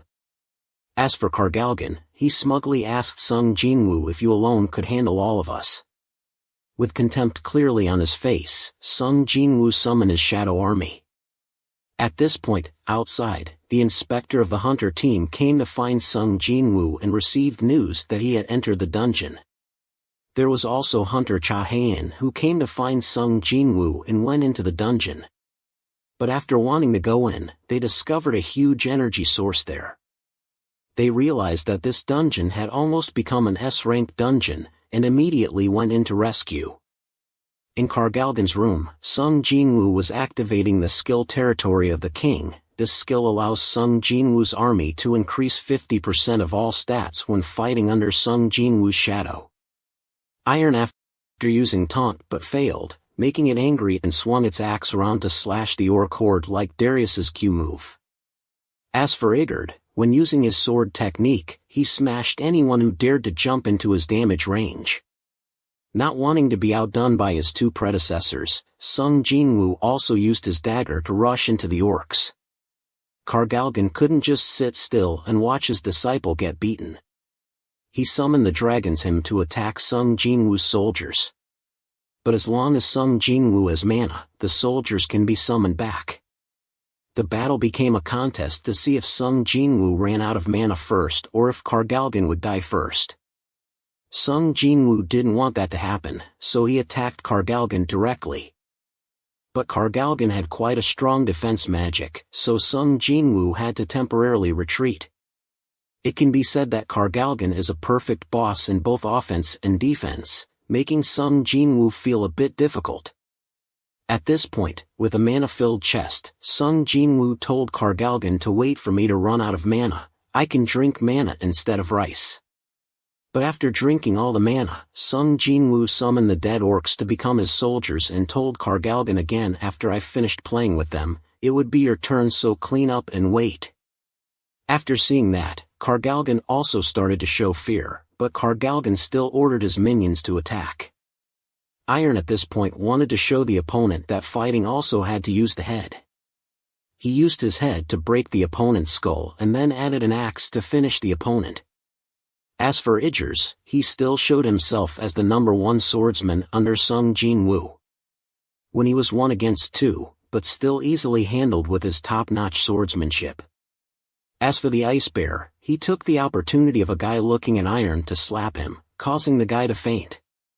Also let the rest see what the outcome would be when fighting without looking at it. The attacking team didn't want to be a burden, so they decided to join the attack on the orc. But Kargalgan used magic to make them know that if they were burdens, don't try to show off. Be an audience, don't feed. Then he threw all the curse skills at Sung Jin-woo. But Sung Jin-woo activated the skill to remove all negative effects so it didn't affect him, then told Kargalgan, who was dumbfounded not to understand what was happening, that it was not okay to solo with scrap metal. Then Sung Jin-woo gave the greedy celestial body to his wizard to cast a ball, easily breaking Kargalgan's defense. Just then, Cha-haen also arrived at the boss's room and witnessed everything Sung Jin-woo was doing. Kargalgan went crazy and stood up to seriously solo with Sung Jin-woo. He turned into a giant and cast a fire spell towards Sung Jin-woo to prove that he was not scrap metal. But for an assassin like Sung Jin-woo, becoming a giant just made him an easier target for him. After softening Kargalgan with slashes, Sung Jin-woo threw a punch that made Kargalgan's jaw shift. After a while, Kargalgan had to fall in his own impotence. Then Sung Jin-woo summoned Kargalgan from the corpse and let him join his shadow army. And of course, he gave him a new name, Tusk, with the rank of an excellent knight. Now, Sung Jin-woo can store 127 shadows, and with a large number of orcs joining, Sung Jin-woo is having to filter out warriors who do not meet the standards and eliminate them. After finishing everything, Sung Jin-woo noticed the presence of Woo Jin-chul and Cha-haen. When Sung Jin-woo didn't know how to explain, the association's people asked everyone to keep this a secret. They wanted to quietly take Sung Jin-woo away from here. Sun Ki-hoon, on behalf of the whole team, agreed to keep the secret and bowed his head to thank Sung Jin-woo for helping them survive. By evening, Sung Jin-woo had arrived at the place where Woo Jin-ho had made an appointment. After Woo Jin-ho told everything about his father knowing about Sung Jin-woo and only agreeing to Jin-ho becoming the guild master if Sung Jin-woo joined the guild. Meanwhile, in the Hunters Guild, Sun Ki-hoon told everything to Choi Jong-in, who, after learning about Sung Jin-woo's abilities, was determined to woo him into the guild. The next day, Baek Jun-ho and Choi Jong-in both appeared at the rank verification of the Hunters. The reporters here were very crowded and misunderstood that they were here because of Lee Min-sung. They thought that a star leaving the entertainment world to become a hunter with a supposed rank was a bombshell news and made the two big guild masters come to recruit. But the truth is, the two are secretly staring at each other to compete for Sung Jin-woo, but another S-rank hunter, Lim Tae-gyu of the Reaper Guild, saw it. And misunderstood that the two wanted to compete for Sung Jin-woo. But immediately, the two unanimously denied it. Sung Jin-woo also came to receive his test results, but because there were too many reporters, it was difficult for Sung Jin-woo to enter the guild. Not only that, he was also chased away by Lee Min-sung's manager. But the chairman of the association, Go Gun-hee, said Sung Jin-woo was my guest. Then the two walked into the guild together, which made Lee Min-sung furious. When Sung Jin-woo stole his spotlight and sent someone to investigate Sung Jin-woo. When Lee Min-sung wanted to go in for inspection, Woo Jin-chul led people to close the association's door on the grounds that someone was inspecting and not allowing anyone to enter or exit. At this time, Lee Min-sung brought out his backing, his father, a vice chairman of the Eugene Group, wanting to intimidate Woo Jin-chul to open the door for him.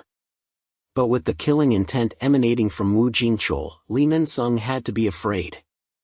Sung Jin-woo was testing his abilities after demonstrating his summoning abilities and easily received the S-rank hunter certificate. The two guild masters wanted to meet Sung Jin-woo privately, but he refused and wanted to leave. But as soon as the door opened, a series of cameras flashed continuously, which surprised him. It turns out that 10 minutes ago, Lee Min-sung had performed a drama he drew to take his fame. But the reporters received news that the 10th S-rank hunter of Korea had appeared and was updated on the homepage. This made the reporters immediately abandon Lee Min-sung, leaving him in despair. While everyone else was very surprised when the news of Sung Jin-woo becoming an S-rank hunter was released. Jin-ho is apologizing to his father for failing to persuade Sung Jin-woo to join their guild. The reason is that Sung Jin-woo has decided to establish his own guild and invited Jin-ho to join, promising him the position of vice president. Although Jin-ho's father agreed to let him take on the role of guild president, Jin-ho declined because he wanted to follow Sung Jin-woo. To avoid the press, Sung Jin-woo teleported behind them and left, making Baek Jun-ho realize the real gap between him and Sung Jin-woo. He even suspected that Sung Jin-woo was a hunter who could grow over time. In the United States, Hwang Dong-soo also saw the news that Sung Jin-woo was still alive and was naturally angry about it. Sung Jin-woo was planning to sell a bead that could increase magic power by 100%. At the same time, Sung Jin-woo also wanted to buy fire-resistant equipment, but after visiting the store, he realized that the items here were even worse than the drops from the monsters. However, Sung Jin-woo still bought a wind cloak and a water attribute ring. These two items were preparations for returning to the castle. When he got home, the reporters had surrounded the building where Sung Jin-woo was staying. At this time, Jin-ho came to him because he had been kicked out of the house by his old man. Jin-ho expressed his desire to stay at Sung Jin-woo's house, but he coldly closed the door immediately. When night fell, Sung Jin-woo wanted his sister to be absolutely protected when he was not at home, so he summoned an orc to protect his sister. Even after doing this, Sung Jin-woo was still not at ease, so he summoned a few more warriors to protect the entire neighborhood. The next day, Sung Jin-woo returned to the demon castle. After fully equipping himself, Sung Jin-woo embarked on the journey to conquer this dungeon. Sung Jin-woo received the task of collecting demon souls for the second time. But this time, the task requirement was to defeat the king of the demon tower, Baron. The task reward was very generous, just as Sung Jin-woo wanted, so he went directly to the 76th floor to start this conquest journey. With the power of Tusk, coupled with the double power of the Greed Gem, Tusk became an experience-sucking machine. Just a column of fire spewed out, and the experience gained by Sung Jin-woo rose like a storm. At this time, Jin-ho's father, who had been in a coma for 2 days, received the news that he was suffering from the same eternal sleep disease as Sung Jin-woo's mother. At the same time, on an island in Japan, the ants had evolved and successfully survived there. It even appeared in places where people lived. Sung Jin-woo, after tirelessly leveling up and realizing that moving his army in such a large group was not efficient, decided to divide them into groups. The entire army will be divided into 6 groups: Idger's team, Iron Team, Tusk Team, Tank Team, High Orc Team A, and High Orc Team B. And gave them 2 orders. One is to follow the destroy anything they encounter. The second is to notify Sung Jin-woo when they find a pass. Immediately, the 6 teams spread out throughout the tower. This would help Sung Jin-woo reach the highest floor in the shortest time. Not only that, Sung Jin-woo also continuously received experience points from the monsters killed by his warriors. A few days later, when there were only 20 floors left to the highest floor, Sung Jin-woo's warriors also leveled up quickly, but suddenly Sung Jin-woo found that his mana was dropping unusually fast. From there, Sung Jin-woo guessed that Iron's team had faced the boss of this floor. The next day, Idger's and High Orc B's teams were also ambushed, forcing him to call them back. As Sung Jin-woo was thinking about where the enemy would attack next, the enemy's army arrived at his location, including a demon noble and 3 demon knights following. As soon as they got close, one of them rushed in and easily cut Tank's team to pieces. Then this guy attacked Sung Jin-woo, but now Sung Jin-woo was very different from before. With just one kick, Sung Jinwoo easily sent this demon to sell salt. Seeing this, the other two demons also rushed to attack him, but their results were not much different from their friends. The demon noble was trembling with fear in front of the overwhelming power from Sung Jinwoo, but it still tried to hold the spear and used a continuous spear technique similar to the Yang family spear method in the martial arts legend. But that attack was useless when the opponent it faced was too out of its league. With just a few steps, Sung Jinwoo easily approached and was about to break the neck of the demon noble. But surprisingly, the demon suddenly shouted, "I surrender," like a human.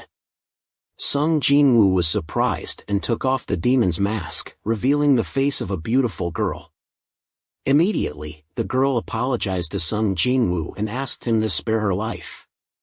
But Sung Jinwoo just laughed and said, "Did you overdose and get high?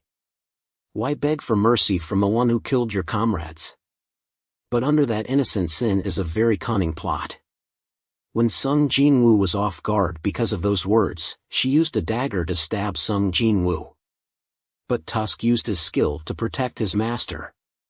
After the assassination failed, she knelt down to beg for mercy and promised to give Sung Jinwoo anything to save her life. And what Sung Jinwoo needs now is just a pass, so she led Sung Jinwoo back to her clan to get it. But before that, Sung Jinwoo had to clarify her identity. It turns out her name is Essel, the eldest daughter of clan leader Raider. Outside, news of a mutated ant species that had invaded and cleaned up the island in one day was received. Korean hunters are all worried about this issue. Go Gun-hee even received news that hunter Hwang Dong-soo wanted to participate in the upcoming Jeju Island raid. The chairman Go easily recognized that it was a plot against Sung Jinwoo, so he sent a request to deny Hwang Dong-soo's entry into South Korea. There was another national rank hunter who also made the same request. In the demon castle, Sung Jinwoo returned to the palace of his clan with Essel. But when Essel's father met Sung Jinwoo, he recognized his terrifying power. So he compromised and asked if a pass was all Sung Jinwoo wanted. Sung Jinwoo wanted to add Essel to accompany him. But it seemed that her father misunderstood his intention and was very angry. After knowing that Sung Jinwoo only needed a guide and a pass, Essel's father organized a feast for Sung Jinwoo to celebrate. After getting the pass, Sung Jinwoo and Essel set off. Upon reaching the next clan, the Garshur clan, it only took Sung Jinwoo a few minutes to conquer this clan. After a while, Sung Jinwoo reached the 89th floor and leveled up to 87. Ijers and Tank had maxed out and needed Sung Jinwoo's permission to continue leveling up. Sung Jinwoo agreed without hesitation. At this moment, Knight Ijers was promoted from Knight rank to Elite Knight rank. Tank was promoted from Elite rank to Knight rank. After leveling up, Ijers had the power comparable to an S rank hunter. Tank was a high-level A rank hunter. At this point, Essel reminded Sung Jinwoo that from the 90th floor, the clans would be very strong, so she wanted Sung Jinwoo to compromise with them and not destroy the clans anymore. But Sung Jinwoo just declared that he would make her clan the only clan here, making Essel's young soul beat like a mid-autumn festival drum. Although it was true as Essel said from the 90th floor onwards, the clans here were much stronger than the clans. This was a completely different floor compared to the lower floors, but it just made it more difficult for Sung Jinwoo. Thanks to the luck of the protagonist's halo, Sung Jinwoo leveled up to 90 and climbed to the 97th floor. At this point, Sung Jinwoo wanted Essel to return to her floor, but she refused. Perhaps Essel had some special feelings for Sung Jinwoo, so she wanted to accompany him to the end of this journey. So the two of them stepped onto the 98th floor. Outside, there was an S-rank hunter from Japan, Goto Ruji from the Draw Sword Guild, who met Chairman Go Gun-hee and proposed to form an alliance of elite hunters to attack the Ants' territory. In the S-rank dungeon, after investigating, each ant was as strong as an A-rank hunter, but they had a weakness. That was their lifespan was only 1 year. If the queen ant was killed, all other ants would soon die and the danger would be eliminated. Goju had planned that 10 Japanese hunters would serve as bait to lure the ant swarm out of their nest. The task of killing the ant queen would be given to the Korean hunters. At this time, Sung Jin-woo had set foot on the 100th floor and reached level 93. Here, Sung Jin-woo met the final boss of the demon castle, the demon lord Baron. With a robust body and a large sword no less than his own, he rode on the back of a dragon, making Sung Jin-woo feel quite pressured. When facing him, Sung Jin-woo also realized that the dragon Baron was riding was not a demon, so it could be shadow extracted. It was called Wyvern.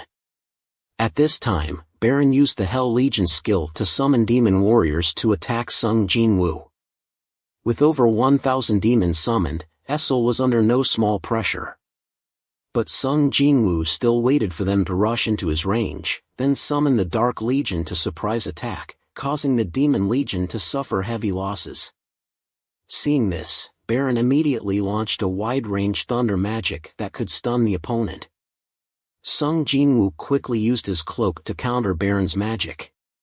Realizing that aerial combat would be disadvantageous for him, Sung Jin-woo wanted to destroy the two wings of the wyvern, but unexpectedly, Baron quickly used his sword to block Sung Jin-woo's knife and threw him to the ground.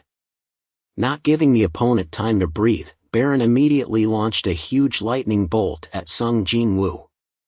Although he avoided the attack, Baron still did not let Sung Jin-woo go and continued to sweep the lightning bolt at him like a dog chasing a bone. If hit by this attack, Sung Jin-woo would surely be in trouble. Fortunately, Tusk timely used fire magic to block Baron's lightning bolt, saving Sung Jin-woo's life.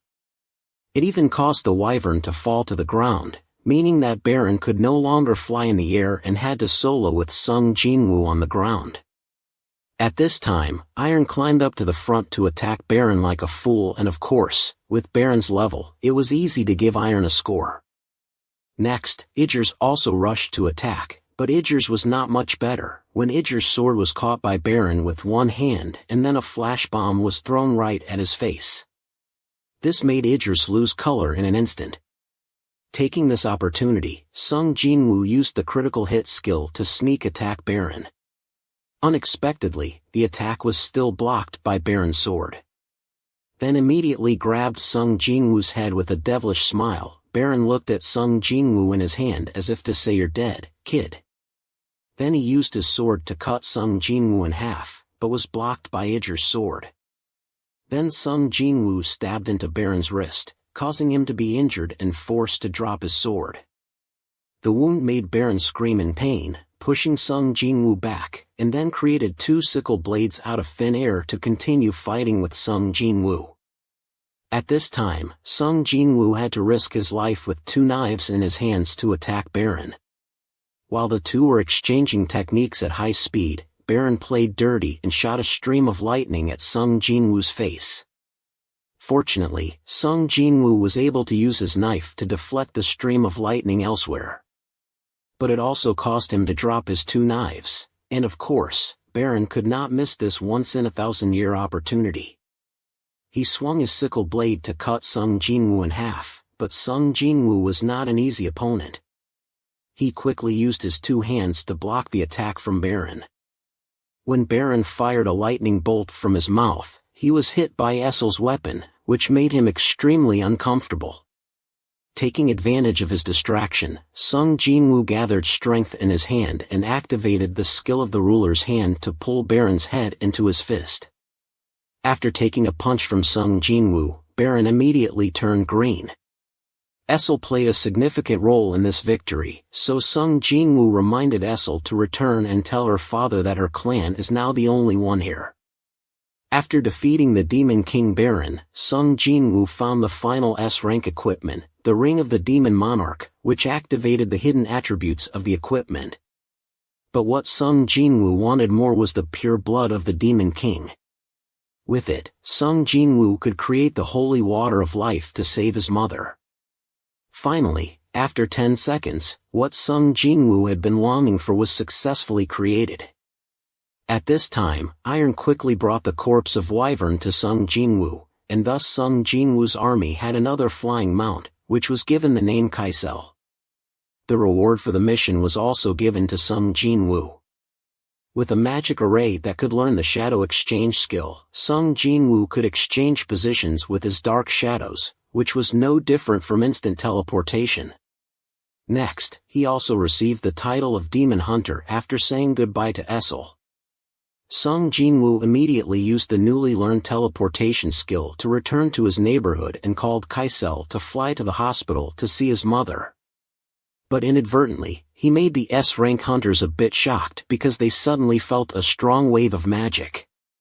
From the window, Sung Jin-woo went in and gave his mother the holy water of life, anxiously wondering whether his mother would wake up after taking the medicine. Sung Jin-woo sat waiting by her side, and while he was asleep, he heard his mother calling his name. Finally, after 4 years, Sung Jin-woo was able to hear his mother's voice, and after all the hardships, Sung Jin-woo's wish came true. So Sung Jin-woo couldn't hold back the tears of joy and silently shed tears. After Sung Jin-woo completed the discharge procedures for his mother, he remembered to turn on his phone the next day. As soon as he turned on the phone, Gokuni called him immediately. Sung Jin-woo went to the chairman as promised. Here, Go-gun-hee told him about the plan for the Jeju Island raid, and they needed Sung Jin-woo's help. At this time, Sung Jin-woo also felt several strong sources of magic around him. It turned out that Baek Junho was fighting with Ma Dong-wook, the head of the Fame Guild. At the same time, Choi Jong-in also appeared here. Then Go-to-Ruji and the Japanese hunters also gathered here. After seeing the Korean hunters, the Japanese hunters looked a bit disdainful. At this point, the words of the Japanese interpreter were overheard and immediately refuted by the host of the Knights Guild, Park Jong-soo. He stated, "Our hunters are not as weak as you think." Eventually, a contest was proposed between Park Jong-soo and the female interpreter. The rule was that whoever had their wrist grabbed first would lose. Despite her best efforts to attack from the start, she was no match for Park Jong-soo, who easily caught her hand. After enjoying this spectacle, Go-to-Ruji proposed a contest between the S-rank hunters of both countries. Go-gun-hee agreed to Go-to-Ruji's request, but with a slight rule change. The winner would be the one who could touch the other's back or knock them down. Instead of one-on-one, it would be a team battle. Representing Korea were the hunters Baek Junho, Ma Dong-wook, Cha Hae-in, and Lim Tae-gyu. Representing Japan were Kenzo Tanaka, Minoru Hoshino, Atsushi Kumamoto, and Kane Tawaka. At this point, Ma Dong-wook and Tanaka charged at each other like two bulls, in a pure muscle contest rather than a skill contest. Another pair, Hoshino and Lim Tae-gyu, competed in speed. Baek Junho faced off against Kumamoto. Just after the exchange of moves, Ma Dong-wook was knocked down, followed by Lim Tae-gyu being caught by Hoshino. The situation became Baek Junho against 3, and the advantage tilted heavily towards Japan. At this point, Cha Hae-in was showing quite a bit of skill, moving continuously and launching her attacks at an extremely fast pace. Despite her best efforts, Tawaka had to admit defeat to Cha Hae-in.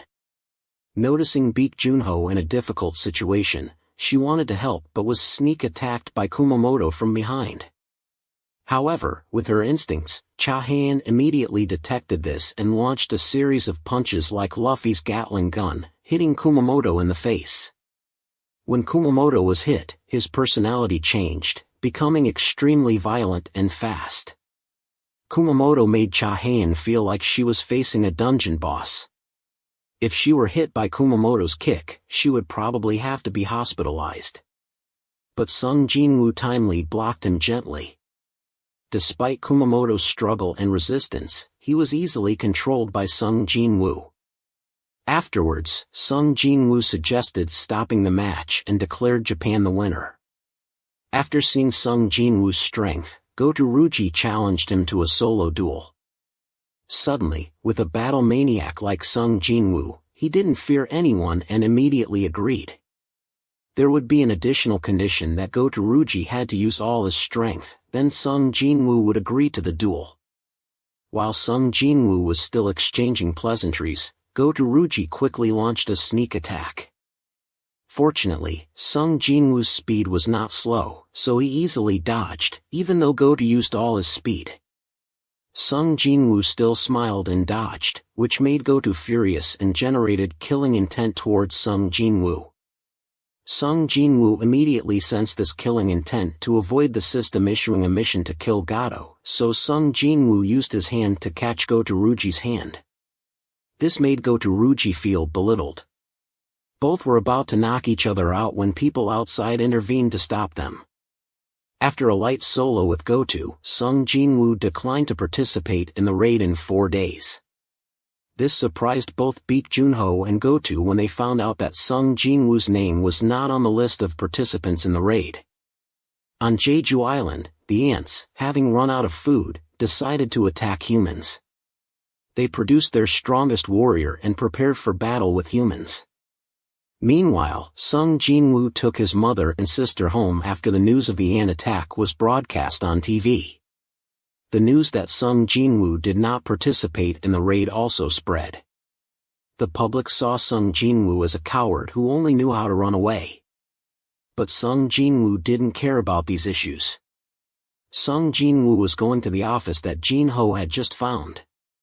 The next day, helicopters took the hunters to Jeju Island, where the Japanese hunters took their positions and exploded their magic to lure the ants out of their nest. As planned, the ants rushed out like a disturbed beehive towards the Japanese hunters. On the helicopter, Choi Jong-in used fire magic on the ants, but it didn't do anything. After concentrating his firepower, Choi Jong-in was able to destroy a few ants. Choi Jong-in realized that they were as strong as the monsters in the A-rank dungeons, so Choi Jong-in jumped down to solo the ants, to see how strong they were. After a magic attack, Choi Jong-in easily swept the ants so that everyone could land safely. Everyone on the Korean side also started to invade the ant nest to hunt the ant queen. After entering, Choi Jong-in used his power to find a way in this maze. After killing a few guard ants, they found the ant's egg-laying place, where they discovered the shell of a giant ant egg. It made everyone feel a bit scared because of the size of the thing in that egg. Outside, the Japanese support hunter Shimizu was killed by a giant ant in an instant. Next was Tanaka, who suffered the same fate. The last person in the group, Fujishima, saw his teammate being killed and drew his sword to attack. But with the clear difference in strength, he also joined his teammates after one move. On the Korean side, they had to face the ant guards, but luckily they had a support buff, so their fighting ability increased rapidly. At this point, a team from Japan found Tanaka's team, but when they saw their teammates' bodies, they also felt scared. Before they could do anything, they were sent to heaven by the giant ant to reunite with their teammates. On the other hand, the Korean side took 5 minutes to deal with the ant guards. After that, they quickly found the ant queen and 8 S-rank ant guards protecting it. Immediately, Choi Jong-in and his teammates organized an immediate attack. Baek Junho also entered his most violent state to face this fierce battle. At this time, all the people were watching the battle on the TV screen. After defeating all the ant guards, everyone started to attack the ant queen. But they thought that after the explosions of everyone's power, the victory would be firmly in the hands of the hunters. Suddenly, the ant queen roared as if calling for something. At this time, Go-Toruji outside also received news that the ants were returning to the nest. Cha-Han, after launching a beautiful sword, immediately caused the ant queen to lose her head. But they thought the raid was over and a resounding success, but at this time, everyone felt an overwhelming energy source from a single ant standing in front of them. In front of the fear of the Korean hunters when facing the nameless entity, but exuding an extremely terrifying pressure. But it just gently walked past the hunters and went to the body of the ant queen and let out a terrifying roar. Then it moved at super speed and punched Cha-Han in the side, causing her to be blown into the wall and cough up blood. Not stopping there, the ant went to Ma Dongwook's place and used a punch to shatter his shield and crush his 2 arms. Then it was Baek Junho's turn, who was in his strongest state, and just one blow made him fall. Next, Choi Jong-in shared the same fate with Baek Junho. At this time, Lim Tae-gyu fired an arrow, but the ant caught it with one hand and punched him away. When it was about to kill Lim Tae-gyu, Ma Dong-wook rushed in to stop it. It turned out that he had recovered his two arms thanks to Min Byung-gu. However, Ma Dong-wook was still grabbed by the ant by the ankle and spun around like a top. Then it slammed him hard into the ground, causing him to faint even though he had used the camouflage skill, but the ant still detected the position of Min Byung-gu, the S-rank support hunter. Then he was immediately pierced in the stomach by an ant, causing Min Byung-gu to die instantly. Before dying, Min Byung-gu told Baek Junho that the boss should run quickly. He only had time to say that before the ant bit off his head. Baek Junho, after seeing Min Byung-gu killed, wanted to rush up to avenge him. But before he could do anything, Baek Junho's neck was already in the ant's hand. The ant repeated the words that Min Byung-gu had said to him before he died. It turned out that the ant not only killed them but also absorbed the knowledge and power of the prey it had eaten and asked Baek Junho who their king was. It can be said that at this time, the Korean hunter team was almost completely wiped out. And at this time, the ant also noticed a strong person appearing outside, so it ignored Baek Junho and quickly went outside. Baek Junho wanted to leave quickly, but the small ants had started to return. Go-to-Ruji was looking for two missing teams. But when seeing his teammates killed, Go-to-Ruji contacted Chairman Matsumoto and received the order to retreat. When confirming that the survival rate of Korean hunters is 0%, it turns out that from the beginning, this was a plan to eliminate the S-rank hunters of Korea. But just after giving the order to retreat, Go-to-Ruji was attacked. Although Go-to-Ruji was able to block with his sword, Ishida was not so lucky. Ishida was killed instantly by the ant's attack. Go-to-Ruji immediately ordered Minoru to retreat and gather with the remaining team in Japan. The ant also asked Go-to-Ruji if he was the king. With the pride of Japan's strongest hunter, Go-to-Ruji frankly admitted. But Go-to-Ruji had to pay a heavy price for his arrogance with his own life. At this time, the Korean hunter team's cave was looking forward to Choi Jong-in using his fire magic to open a bloody path for humans. But the ants were too many and made Baek Junho feel desperate. Suddenly a shadow soldier appeared to stop the ants that were about to attack humans. Sung Jin-woo, after sensing the situation from the shadow soldier, used the swap to go to Jeju Island. At this time, Sung Jin-woo ordered Iron to use taunt to attract the attention of the ants. Then Sung Jin-woo pulled out two Demon King daggers and rushed to the ants, causing them to go sell salt immediately.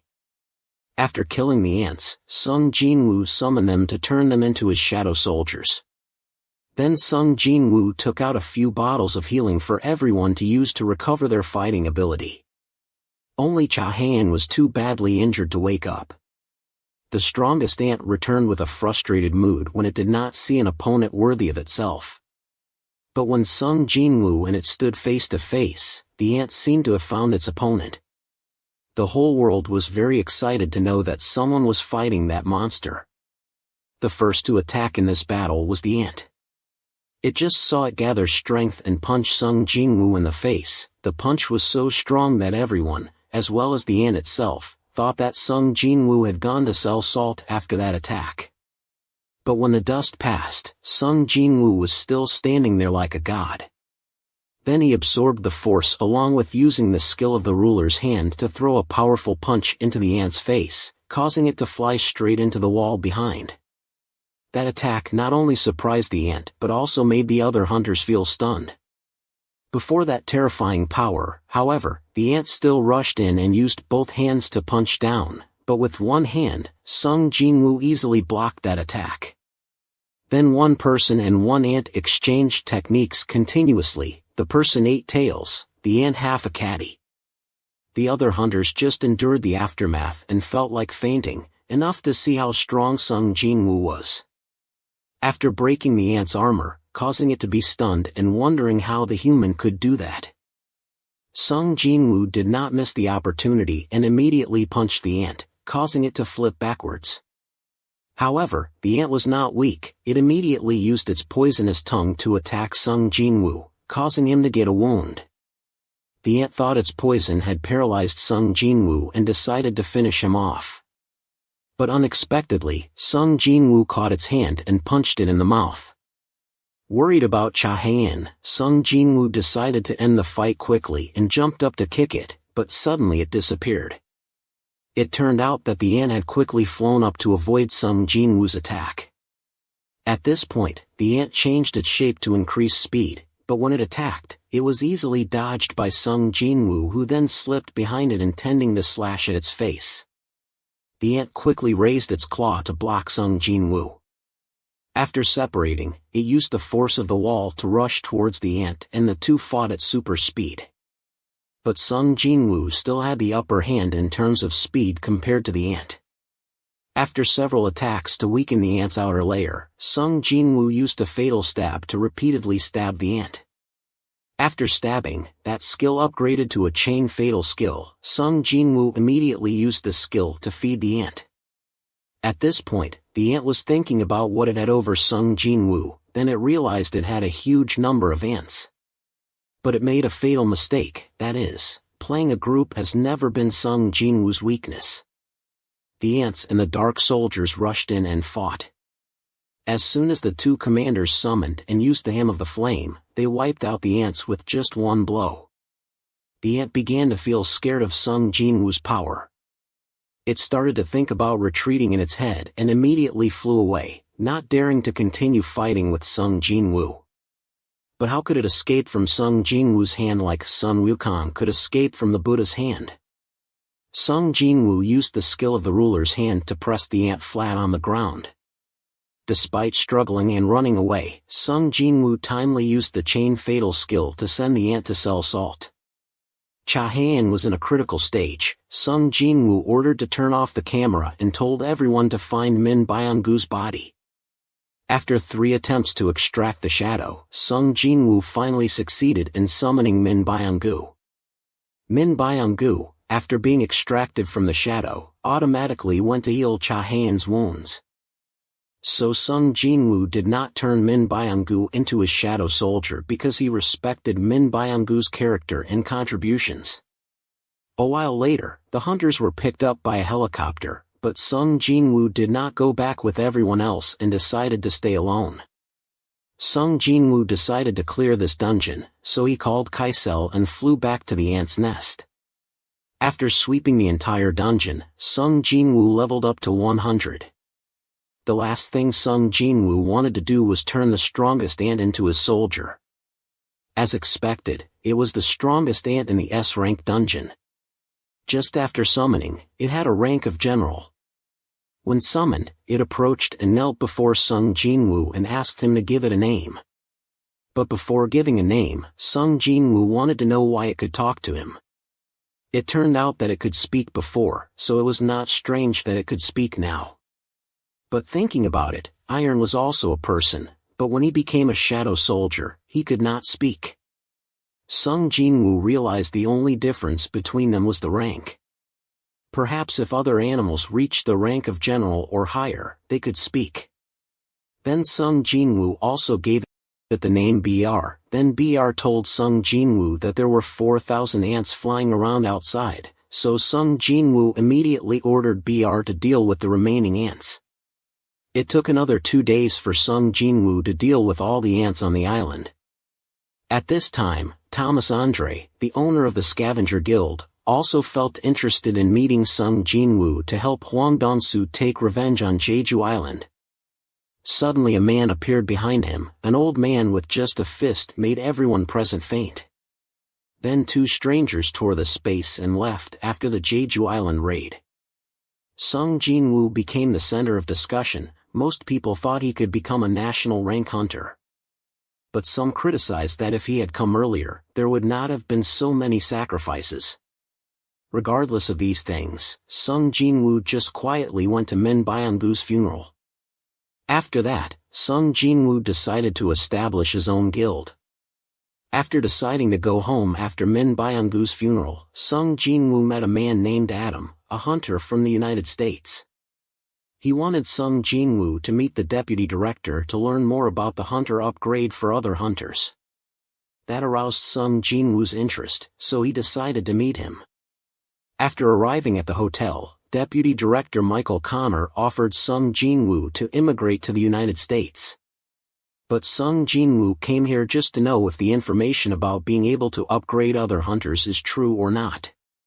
At this time, Selma was brought out to meet Sung Jinwoo. She is the only person in the world who can help others awaken their power to surpass their limits. So if Sung Jinwoo agrees to become a U.S. citizen, Selma will help him awaken for the third time. Connor did not force Sung Jinwoo to agree immediately but let Selma look into Sung Jinwoo's eyes.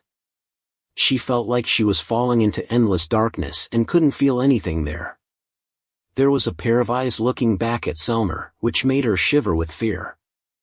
After Sung Jinwoo returned, Selma said Sung Jinwoo was a king, a very powerful king, and Sung Jinwoo had no power limit at all. At this time, a B-rank dungeon appeared on the road. So Go Gun-hee contacted Sung Jinwoo to ask him to deal with that dungeon. For Sung Jinwoo, it was as simple as eating and drinking. He immediately went there, but when Sung Jinwoo went in, the gate turned red, causing everyone to panic. For Sung Jinwoo, it was just a walk in the park among the countless hunts he was about to go through. Because Sung Jinwoo realized that the higher the power, the greater the responsibility. At this time, some mysterious beings were looking for fragments of light, and in the east where the Lord of Darkness ruled. They noticed Sung Jinwoo and thought he possessed the power of the light fragment. As for Sung Jinwoo, after smashing the mutant dungeon as easily as eating cake, he reached level 100. Sung Jinwoo was eligible to see the information of the key obtained from the random cursed box. It was used to enter the Cardinal Temple. But the location of the entrance will be announced after more than 400 hours. The Cardinal Temple is the double dungeon where Sung Jinwoo received the power of the system. But now Sung Jinwoo is no longer the coward he used to be. Then, as if seeing through time and space, Sung Jinwoo told the wall to wash its neck and wait, he would come soon. Jinho is now becoming a keyboard hero while fighting with Sung Jinwoo's anti-fans. After dealing with a group of people opposing Sung Jinwoo's behavior on the internet, Jinho thought about the guild's maintenance fee issue. But Sung Jinwoo suddenly appeared and gave him a backpack full of high-grade magic stones, which surprised Jinho. With that money, Jinho no longer worried about the guild's fee issue. However, Jinho mentioned a very important thing that Sung Jinwoo had forgotten, which was to name his guild. But with an indifferent face, Sung Jinwoo decided the name of the guild was Solo. At this time, suddenly Hunter Cha-haen came to Sung Jinwoo's office and requested to join Sung Jinwoo's guild. Even Cha-haen did not need to receive a salary just to join the guild. However, Sung Jinwoo tried to ask the reason she wanted to join, but how could Cha-haen say she wanted him to protect her until the last moment of her life? Just thinking about it made Cha-haen blush like Luffy turning on Gear 2. Seeing that, Sung Jinwoo asked her again. Finally, Cha-haen just had to say because she wanted to live comfortably. But to join Sung Jinwoo's guild, Cha-haen had to pass a test. At this time, Sung Jinwoo hugged Cha-haen and then swapped shadows to the Hunter Guild's training room. Then Sung Jinwoo summoned Idris to face Cha-haen. The match started with Idris taking the initiative. Its attack was easily dodged by Cha-haen and counterattacked with a sword that made Idris hit the wall and was knocked down. Haen knew Idris was not Sung Jinwoo's strongest warrior, so she asked him to let her fight BR. Having to call BR to satisfy Cha-haen's winning spirit, Sung Jinwoo ordered BR to subdue the Hunter Cha but not to hurt her. Upon hearing Sung Jinwoo's command, BR quickly appeared behind Haen. However, as the saying goes, no one bathes twice in the same river. Haen was prepared for this move from BR. Haen swung her sword at BR's head. But with his monstrous strength, BR easily caught Haen's sword with one hand. Despite Heian using all her strength to attack BR with her sword skills, BR easily dodged her attacks without even needing to move from his spot. He then roared in front of Heian, forcing her to retreat. But with his bloodthirsty nature, BR still rushed to finish off Heian, ignoring Sung Jinwoo's previous command. Fortunately, Heian managed to dodge in time and immediately counterattacked with her sword skill, Hummingbird. However, when attacking BR, Heian's sword broke. But she still used it to unleash her strongest move, Golden Sword. The attack was powerful enough to pierce through BR's shoulder. This made BR become bloodthirsty and ignore all of Sung Jinwoo's commands. If Sung Jinwoo hadn't caught BR's hand in time, Heian would have been in grave danger. At this point, BR realized his mistake and knelt down to beg for Sung Jinwoo's forgiveness. But what Sung Jinwoo was concerned about now was why Heian's father insisted on joining his team despite all the dangers. In the end, Sung Jinwoo guessed that she liked him. But just as Sung Jinwoo was doubting this reason, Heian confirmed, "I like you." At the Hunter Association headquarters in the United States, Selmer was reporting the potential assessment results of Sung Jinwoo to the director. The results showed that Sung Jinwoo was worthy of the title of emperor. After hearing this, the director went down to the basement where the body and magic stone obtained from the corpse of Fire Dragon Camus were stored. It is known that Fire Dragon Kamish is a super monster that came out of the first S-rank gate that appeared in the western United States. However, the United States did not have any S-rank wizard hunters, so for 8 years, no one could use that magic stone. Therefore, the director decided to use it to recruit Sung Jinwoo. As for Sung Jinwoo, after asking his sister's opinion, he decided to rename the guild to Ajin.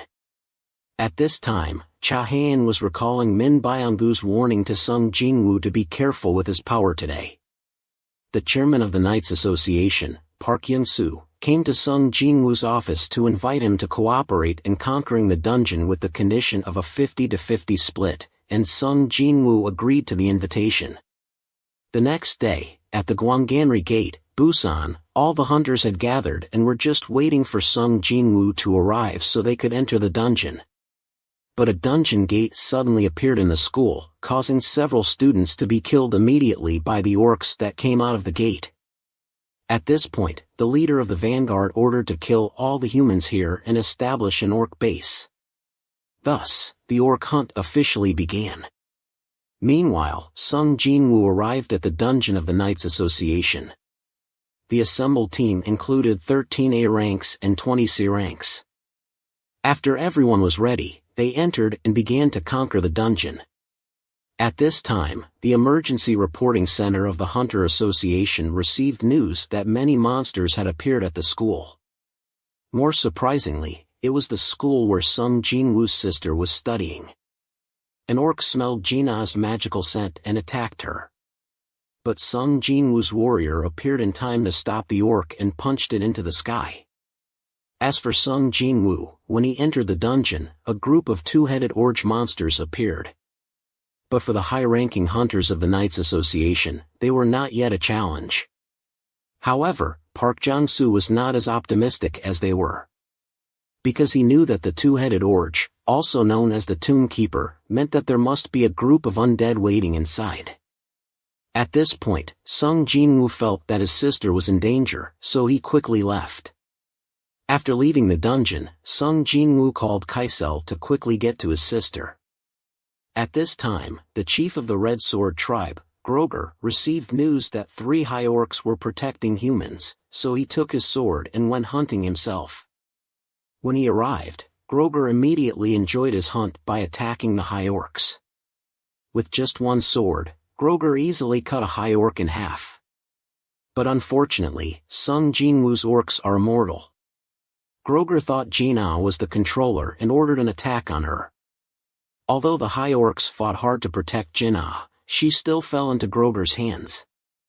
At the same time, Groger felt a terrifying amount of magic power that made him tremble and let go of Jina. Sung Jinwoo had arrived and was very angry to see his sister injured, then told Groger to shut up and wait there for him. Then Sung Jinwoo turned back to comfort Jina.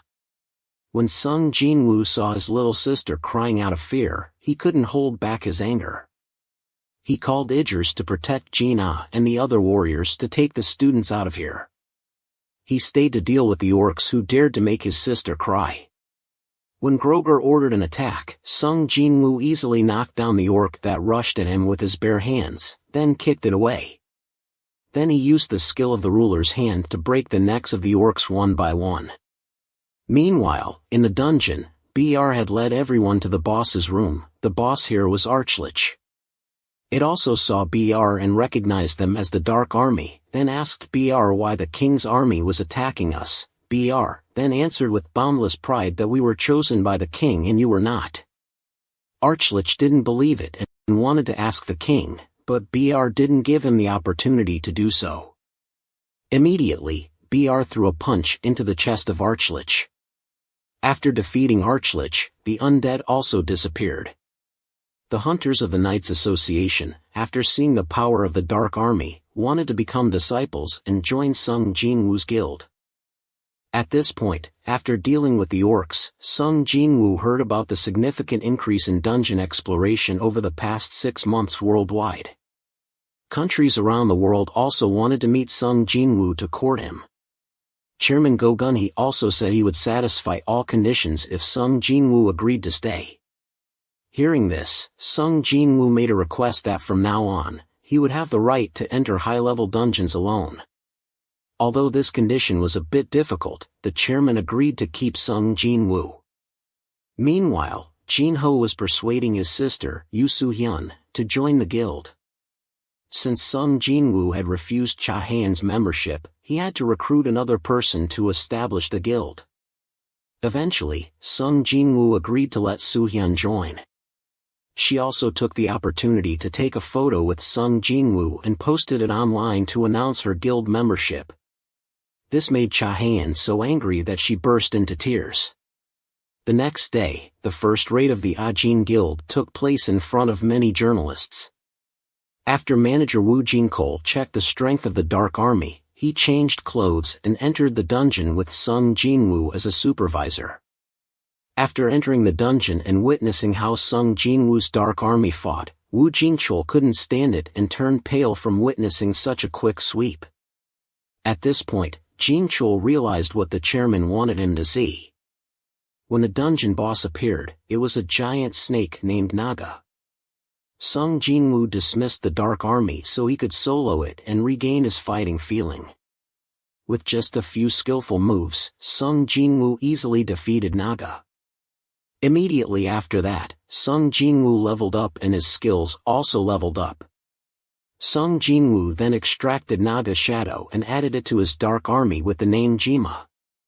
After returning and telling Chairman Go Gunhee about the raid with a bewildered look, he could use the word massacre to describe this raid. In Japan, Tokyo is now witnessing a huge dungeon that makes everyone panic. The Prime Minister of Japan is calling for a big meeting to discuss how to deal with this S-rank gate. Because they lost 7 hunters on Jeju Island, they don't have enough manpower to handle this situation and their superiors want to hire other hunters to come to Japan to solve this dungeon. Meanwhile, Sung Jinwoo is wondering whether he should go to the Cardinal Temple now or not. But by chance, Sung Jinwoo discovers that Cha Han is near his office. Sung Jinwoo asks her why she is here. The real reason is that she is jealous that Jinho's sister got into the guild but she didn't, so Hien came here. But she can't tell Sung Jinwoo that, so she says that Hunter Byung-gu asked her to deliver a message to Sung Jinwoo. After hearing that message, Sung Jinwoo decides to find out the nature of his army. Japan is negotiating with Yuri Orlov, who is known as the #1 in the mercenary world. But he is very shameless and demands a rental fee of up to $3.6 billion for the startup fee, and $10 billion for each day after that. The Japanese side feels that the price is too high, so they don't agree. But Yuri Orlov doesn't say much, he just imprisons 2 S-rank hunters from the Japanese side, forcing them to turn back and rethink. At that time, Sung Jinwoo was waiting for the information of the location of the dungeon temple Cardinal. It seems that Sung Jinwoo played a trick when he found out that the dungeon had appeared 3 days ago, at the stadium of the school where the orcs appeared. When he got there, it was a normal C-rank dungeon and the Guild of Courage bought the right to enter the dungeon. But they could only sweep the monsters outside. When they got to the gate of the temple, they had to stop because they didn't have the key. When they saw Sung Jinwoo easily open the gate, they also wanted to go in. Sung Jinwoo didn't stop their wish. After one person entered, he was attacked by a giant. If Sung Jinwoo hadn't saved him in time, he would have been minced meat. Then Sung Jinwoo told them to report to the association and he would go to the place where everything started, the Cardinal Temple. After entering, Sung Jinwoo realized that the walls were not living things, but just puppets of someone. At that time, outside, Yuri Orlov arrived at the Japanese airport and was greeted by the journalists. They asked Yuri what method he would use to solve the dungeon. After hearing the question, Yuri Orlov knew that his time had come, so he used the wind-cutting technique to draw a perfect plan to create trust with the media and the people here. At that time, Wu Jinchul also learned that there was a double dungeon and Sung Jinwoo had gone inside. In the Parthenon temple, the controller showed his face. It was the statue holding the stone tablet with the laws of the temple. When he saw the stone tablet broken by the statue itself, Sung Jinwoo asked him who he was. But he replied that you asked the wrong question, you should ask who I am. Now there is a final test for you. If you can survive, I will tell you everything. Sung Jinwoo was about to turn on the hack, but the statue said that this was a test, so those skills were restricted. Although he was a bit surprised that his specialized skills were banned, Sung Jinwoo was still confident to smash the walls easily. He just saw Sung Jinwoo break the sword of a statue with his bare hands and throw the piece of sword into the middle of the statue's head. Then he jumped up with 2 knives in his hands and slashed each one. However, the biggest statue was now acting, making Sung Jinwoo stunned and flipped over for a few seconds. Outside, the chairman Matsumoto wanted to contact Sung Jinwoo through the Hunter Association. But Chairman Go Gunhee threatened Matsumoto with the black box of the dam department when he talked to Go Teruji. From then on, Go Gunhee also knew Matsumoto's dirty plan. At that time, in the Kadinan temple, Sung Jinwoo was struggling because the walls were rushing too densely. The giant also shot a laser beam at Sung Jinwoo when he was in the air. Because he was in the air, Sung Jinwoo could not avoid this attack. But in difficulty, there was a way out. Sung Jinwoo quickly used the hand of the ruler to gather the nearby walls into a shield for himself. At the same time, the skill of the hand of the ruler also upgraded to the power of the ruler. Sung Jinwoo knew that to win, he had to kill the leader, so he accelerated and rushed to the foot of the statue. The statue did not hesitate to give Sung Jinwoo a stomp like stepping on an ant. Everyone thought that Sung Jinwoo had sacrificed after that attack, but surprisingly, Sung Jinwoo pierced the opponent's leg and jumped up. Seeing that, the wall shot another laser beam, wanting to make Sung Jinwoo go to sell salt. But Sung Jinwoo was very quick to use his skill of the power of the ruler, pulling himself up to the shoulder of the statue and slashing continuously at its face. But it only left a little scratch on the statue's sinister face. Seeing that slashing did not work, Sung Jinwoo switched to punching with full force, focusing on the crack on the statue's face, making the statue explode with anger and fall down. When Sung Jinwoo thought he was done and asked for the reward that he wanted to know, the 6-winged statue said that the test was not over yet, he was still standing there. Right at that moment, the system gave Sung Jinwoo an urgent mission. It forced him to defeat the 6-winged statue in 10 minutes or he would die right after that. But Sung Jinwoo did not care and asked the statue who he was. Seeing that Sung Jinwoo sincerely wanted to ask, he had to answer that he was the one who created the system. Outside, Wu Jinchul had gathered some skilled hunters to the gate to support Sung Jinwoo. But after seeing the terrifying source of magic power from inside the gate, he immediately gave the order to call for reinforcements from 2 S-rank hunters of the Hunter Association. Meanwhile, Sung Jinwoo was facing his strongest enemy ever. With just one punch, he made him fly into the wall, not giving Sung Jinwoo time to breathe oxygen. The statue turned his 6 wings into 6 arms, attacking Sung Jinwoo relentlessly, making him struggle to defend. Then Sung Jinwoo attacked with a punch straight into the face of the statue. At that time, the statue felt extremely excited because Sung Jinwoo had become so strong. He turned into 8 weapons, holding them on 8 arms like the war god Ashura. Sung Jinwoo seemed to have found a way to push himself up, so he fought more and more fiercely, easily avoiding the attacks of the statue. Then the statue summoned other monsters to attack Sung Jinwoo. When there were only 2 minutes left, Sung Jinwoo defeated the statue leader. At that time, the creator of the system said the answer, inside you. The system then gave Sung Jinwoo a reminder that the data stored in the memory had been restored. When restoring the memory, Sung Jinwoo's soul appeared in a place where there were many monsters gathering. At the same time, many angels in silver armor also appeared in the sky. Immediately, the war broke out, and the 2 sides clashed fiercely. The final result was in favor of the angels, but then there was a surprise. The Dark Emperor appeared with his army. When the Dark Emperor appeared, the result was predetermined to belong to the Dark Army. At that time, the S-rank hunters arrived at the room of the Cardinal Temple, and they were immediately stopped by a statue. Because it thought that they could affect the king's sleep, it immediately welcomed them with a slash that instantly injured one person. The statue gave them a chance if they could defeat its puppets, then it would show them the moment of the king's resurrection. When everyone attacked the statues, but did not cause too much damage to them, they wanted to use every way to wake up Sung Jinwoo. But they were blocked by the statue when it saw them trying to destroy the king's sleep, making it furious and attacking. Everyone risked their lives to stop it and create an opportunity for Hunter Cha Han to wake up Sung Jinwoo. As for Sung Jinwoo, after feeling that he had another heart, he completed the memory recall.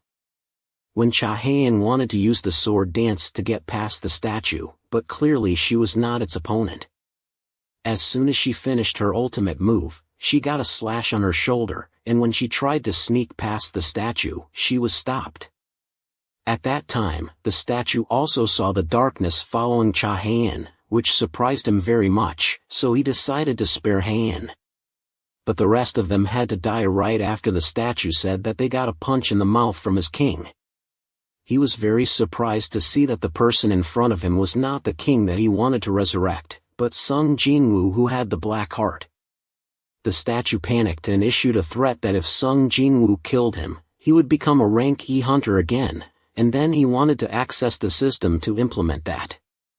But when the statue accessed the system, it was blocked from accessing, making him very surprised. Sung Jinwoo did not give him a chance to regret and sent him to dust.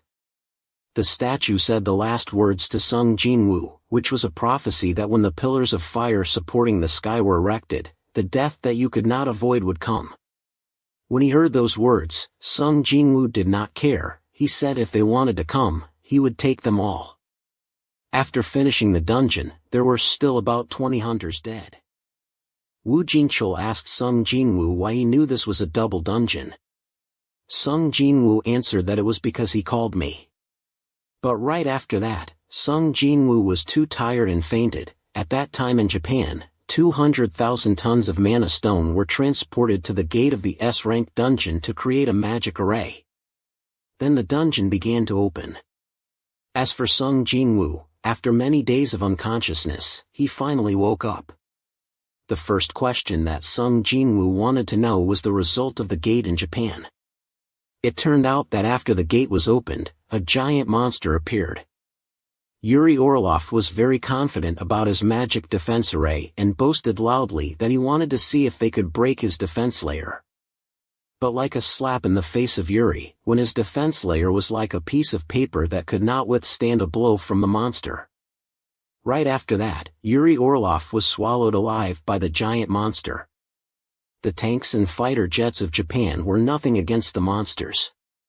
And at that time, the other S-rank hunters had to join the battle to reduce the losses for Japan. Sung Jin-woo, after hearing the news of the battle on TV, wanted to go there, but was stopped by his sister. After Sung Jin-woo went out for a walk, Yoo Myung-han invited him to meet. He told Sung Jin-woo that he had the same disease as his mother and wanted Sung Jin-woo to help him. But Sung Jin-woo decided to refuse the request. At this time, after 2 days of the gate being open in Japan, there were 31 giants coming out of the gate. But only 2 of them were killed. Sung Jin-woo was discussing with Jin-ho about going to Japan.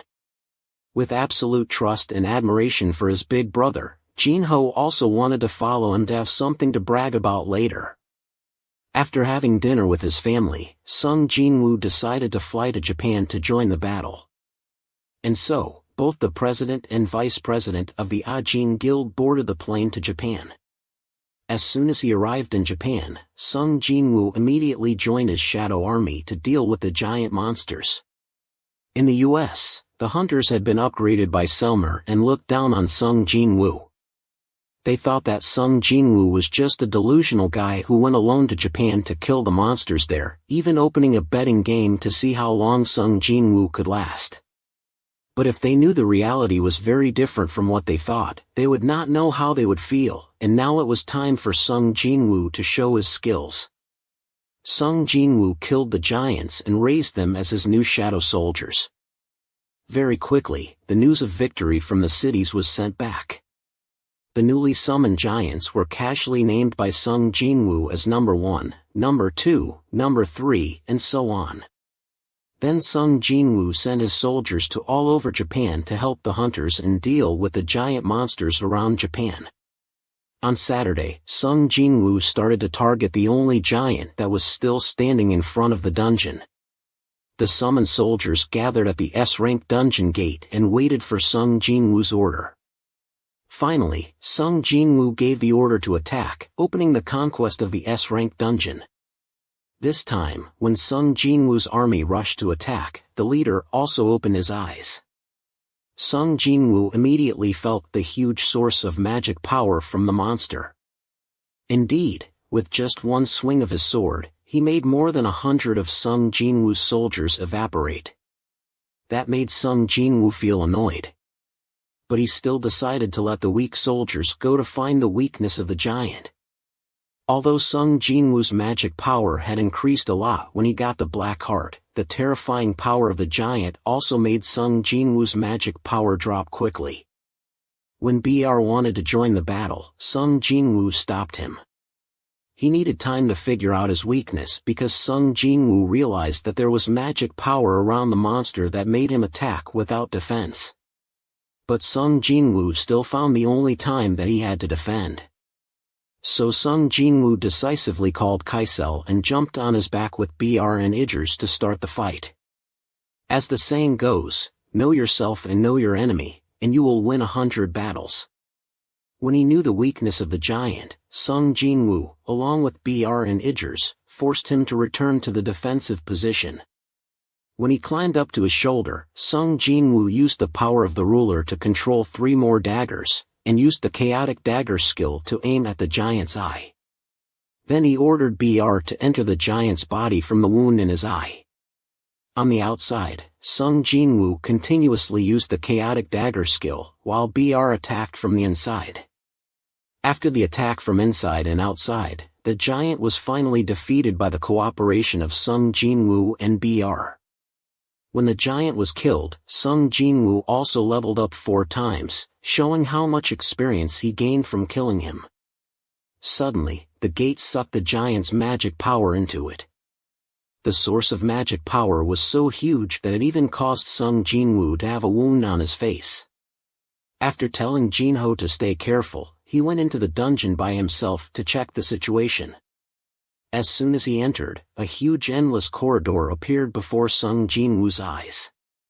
Both Sung Jin-woo and BR heard a strange laugh. Sung Jinwoo went to a room and saw a person who was tied up by many chains. He kept asking Sung Jinwoo to cut the chains for him so that he could tell the other lords about the plan of the rulers. But suddenly he realized that it was Sung Jinwoo, and he didn't know who he was. When Sung Jinwoo asked him what kind of rulers turned him into the state, he said they intended to use him as a stepping stone to create a real war. Then Sung Jinwoo asked who the rulers were. The answer that Sung Jinwoo got was that the rulers were the enemies of the lords. And he also said that he was one of the lords. At that time, he told Sung Jinwoo that he was not strong enough to fight against the rulers and the other lords. If Sung Jinwoo helped him break the seal, he would help him. Of course, Sung Jinwoo couldn't believe that, but suddenly the system gave Sung Jinwoo a message that the giant king, the primal ruler Legia, had used the skill of the Oath of Truth. Then he asked Sung Jinwoo if he accepted this Oath of Truth. In the end, Sung Jinwoo decided to agree with it. Legia also told Sung Jinwoo that the monsters that went far from the gate were the residents of the Chaos World. They were defeated by the rulers and captured. They were imprisoned for millions of years and lost their selves. And Sung Jinwoo also guessed that the army of the rulers was the Winged Ones and wore silver armor. Then he asked Legia why the rulers kept sending monsters to his place. It turned out that the rulers wanted to turn this place into a battlefield and fight with the Lord.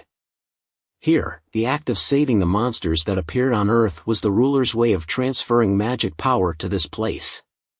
They made this place stronger and created a world that was not destroyed by war. Because this place would be the battlefield of the rulers and the lords. And Legia also made a prediction that soon this world would become a hell. Of course, there was not much time left because if the rulers and the lords knew that Sung Jinwoo and Legia had met, they would not sit still. At this time, Sung Jinwoo realized that his power did not belong to himself. The power came to Sung Jinwoo because the previous owner of this power had betrayed the lords. Of course, Sung Jinwoo now became the common enemy of the rulers and the lords. Legia swore to be on the same side and help Sung Jinwoo, but he wanted to turn him into his shadow soldier. Legia quickly said that the rulers and the lords were formed from the spirits. If the spirits died, they could not become shadows. So Sung Jinwoo decided to cut a chain and asked Legia if he stood on the side of humans. But he was silent and did not answer, so Sung Jinwoo decided to kill him. Saving him brought too much risk. After sending one of the 9 lords to sell salt, Sung Jinwoo received a huge amount of experience and went straight to level 122. At that time, the deputy director and Selmer came to see the national hunter Christopher Reed and told him that he could be killed in the near future. Of course, after hearing that, Rick was very angry, even though he knew Selmer had psychic abilities. But if a national hunter like him was killed, who could protect him anymore? Selmer made a suggestion to Reed that he should look for Sung Jinwoo, the hunter, for help. The news of Sung Jinwoo clearing the S-rank dungeon was spread all over the world, making many people wonder if Sung Jinwoo could become a national hunter or not. The president of the Hunter Association, Matsumoto, then surrendered and took responsibility for the things he had done. At that time, Jinho received a call from his mother and asked Sung Jinwoo for permission to return to Korea. Only after returning to Korea did Jinho find out that his father had fallen into a coma. After knowing that his father loved him very much and always followed every step of his life, Jinho could not control his emotions and shed tears. But he didn't know that Sung Jinwoo had seen it all. So Sung Jinwoo decided to give Jinho's father a medicine to make him wake up. And that was also a late birthday gift that Sung Jinwoo gave to Jinho. At that time, at Reed's mansion, a battle between the ruler and the fragment of light took place. After Sung Jinwoo got on the plane to return to Korea, he met Adam White. He showed him a video of a fire that broke out at the mansion of a national hunter, Christopher Reed. And of course he turned pale, and the suspect they identified was Sung Jinwoo's father. At the international conference where the famous associations in the world met, the Management Bureau decided to issue a warrant for Sung Jin-woo's father. The U.S. Hunter Office has announced a list of associations that participated, including Sung Jin-woo's Ajin Guild. And that became a hot topic for many people to discuss. In China, the only 7-star hunter of them, Liu Jian, was interested in Sung Jin-woo and asked Korea to provide videos of Sung Jin-woo's raids. Chairman Go Gun-hee decisively refused the request to keep Sung Jin-woo's strength secret from the world. In the U.S., Thomas warned Hwang Dong-soo to stay away from Sung Jin-woo when he came to the U.S. to attend the conference. Although Dong-soo pretended to listen and agreed with Thomas, Thomas knew that he would not listen as he appeared, so he still ordered Laura to monitor him closely. After arriving in the U.S., Sung Jin-woo was taken to the Hunter Management headquarters by Adam. On the way to the headquarters, Adam said he wanted to invite Sung Jin-woo to join the U.S. Hunter Guild with a reward of a magic stone that fell from the dragon Kamish. But Sung Jin-woo only cared about Kamish's body, so he asked to get the body first. Of course, Adam didn't have enough authority to make this decision, so he took Sung Jin-woo to the headquarters to ask for permission from the director.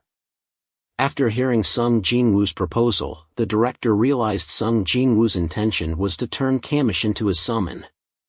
Although he didn't want to, the director still decided to take Sung Jin-woo himself. As soon as he arrived, Sung Jin-woo extracted Kamish's shadow but failed. Immediately after adjusting his mood, Sung Jin-woo succeeded in the second attempt. When Kamish was summoned, he saw humans and immediately attacked them furiously. Even the glass layer made by the top hunters could not withstand the terrifying magic power from Kamish. As soon as Kamish was about to launch a blow to destroy everyone, Sung Jin-woo shouted at Kamish to stop. At that moment, Kamish bowed before Sung Jin-woo and accepted him as his lord. But Kamish instantly vanished and could not become Sung Jin-woo's soldier because he had been dead for a long time. Before disappearing, Kamish told Sung Jin-woo that there were 4 people who borrowed the power of the commanders. After leaving the Hunter Bureau, Sung Jin-woo received the news that Jin-ho was taken away by the Scavenger Guild. Sung Jin-woo immediately sent his shadow soldiers to search everywhere. And after finding out that Thomas also realized the situation was not good, he sent someone to look for Hwang Dong-soo. Right away, at an abandoned construction site, Jin-ho was being interrogated by Hwang Dong-soo. He wanted Jin-ho to say that Sung Jin-woo killed his brother. But he would rather die than betray his boss. But in the end, an orc found Jin-ho. Sung Jin-woo immediately used swap to get there. Thomas was on his way to Hwang Dong-soo's place, but he also felt that he was too late, so he could not sit still in the car and kicked the door open and ran. Hwang Dong-soo was being beaten up by Sung Jin-woo like the way he did to Jin-ho. It was true that karma did not spare anyone. It was just a matter of sooner or later. When he saw that Jin-ho's vitality was below 10% and could not be restored by the blood bottle, Sung Jin-woo asked if there was any healer here. And he ordered them to treat Jin-ho right away or they would all meet their ancestors immediately. But the healer was still stubborn and did not do his job, so Sung Jin-woo had to teach him a lesson. At that time, Hwang Dong-soo also got up after the greeting from Sung Jin-woo. He rushed to attack Sung Jin-woo, but with Sung Jin-woo's strength now, it was simply out of his league. This was not a fight between rank S hunters, but a free feeding from Sung Jin-woo for Hwang Dong-soo. Sung Jin-woo just beat Dong-soo up and down. Then he directly used his hand to press his head down to the ground. Thomas finally appeared and asked Sung Jin-woo to let him go. It turned out that Dong-soo's plan from the beginning was to drag Thomas into the battle so that Thomas would take care of Sung Jin-woo for him. It seemed that Dong-soo had succeeded because even if Thomas knew this was Dong-soo's plan, he would still attack Sung Jin-woo to prove his strength. And so the battle of the 2 strongest people in the country took place. But after pushing Thomas back, Sung Jin-woo ordered Idris and Kaisel to take Jin-ho to the nearest hospital for treatment. Then he called his shadow warriors to prepare for the interesting battle that was about to happen. At that time, Thomas made the final offer to Sung Jinwoo, saying that if he admitted his mistake and withdrew, he would spare him a life. But Sung Jinwoo just scorned and gave Thomas the middle finger, and then the two sent their soldiers to fight each other like gangs fighting for territory. Thomas, with his incredible strength, pierced tusks easily. Then he rushed to Sung Jinwoo with the speed of a bullet, but iron stood in the way. When Thomas knocked iron away, Thomas did not see Sung Jinwoo anymore. Sung Jinwoo immediately approached Thomas and gave him a knife and a rib. But Thomas's defense was too high, so Sung Jinwoo could not hurt Thomas. Thomas even counterattacked with his punch, but Sung Jinwoo managed to jump back in time. But Thomas used his control technique to pull Sung Jinwoo towards him. But Sung Jinwoo took advantage of that and gave Thomas a punch in the face that sent him flying. Although that did not hurt Thomas badly, it surprised him because Sung Jinwoo made him bleed. Not letting Thomas think too much, Sung Jinwoo attacked immediately. But Thomas also managed to use his skill to strengthen his body. Then Thomas's strength increased noticeably, just one punch shattered the ground. Then Thomas used his capture skill to pull Sung Jinwoo towards him. But that was not enough to catch Sung Jinwoo. Seeing that he could not approach Sung Jinwoo with his skill, Thomas jumped up to Sung Jinwoo's place but ate a kick in the face from Sung Jinwoo's position. But how could Thomas fall down easily? He used his skill to pull Sung Jinwoo closer. This time Sung Jinwoo agreed with Thomas, so he also used his power of domination to pull Thomas towards him. So the two rushed into each other head-on. Thomas could not believe that even though he had used his skill to strengthen himself, he still lost to Sung Jinwoo when facing him directly. That made Thomas furious, so he fell to the ground and immediately got up and rushed to Sung Jinwoo. Sung Jinwoo was not stupid to stand for Thomas to hit, so he bent down to dodge Thomas's blow. Then he gave Thomas a knee in the middle of the face, breaking Thomas's armor. Next, Sung Jinwoo pinned Thomas to the ground and pounded him like rice. It can be said that those blows were not high in damage, but the humiliation was the peak. At this point, Thomas was so angry that he tried to grab Sung Jinwoo to take revenge. But Sung Jinwoo went behind Thomas and gave Thomas a few more punches in the face, making Thomas bow his head and admit defeat. Seeing that, Sung Jinwoo stopped his hand and did not beat Thomas anymore. Then the healers quickly healed Thomas. Hwang Dong-soo was not so lucky and was sold by Sung Jinwoo. After Sung Jinwoo exchanged BR to the US to treat Junho, he named Hwang Dong-soo's shadow Greed. The next day Sung Jinwoo returned to the US to attend the International Hunter Conference. At the conference, Dr. Belzer spoke about the phenomenon of magical energy in the atmosphere, which was found in the sky in many countries. There were 9 locations that were focused on observation, and the place with the most magic was Seoul, South Korea. Next was the information that Hunter Christopher Reed was killed by a mysterious group of people. Although only showing the image of the S-rank suspect to everyone, Hunter Liu Jiang of China was not satisfied with that and demanded the disclosure of the identity of this S-rank suspect. Finally, the Hunter Association had to announce the identity of the suspect as Sung Jinwoo's father. After the meeting ended, Liu Jiang came to greet Sung Jinwoo and said he hoped the suspect was not Sung Jinwoo's relative. Then Sung Jinwoo was invited to meet Selmer. She said she often dreamed of hunters being killed and it became a reality. Selmer wanted Sung Jinwoo to protect the other hunters because Selmer dreamed that those people had the same strength as Sung Jinwoo. But Sung Jinwoo refused that request because he did not know who his enemy was. Suddenly Sung Jinwoo turned the car and asked Adam to give him a list of people who needed Sung Jinwoo to protect.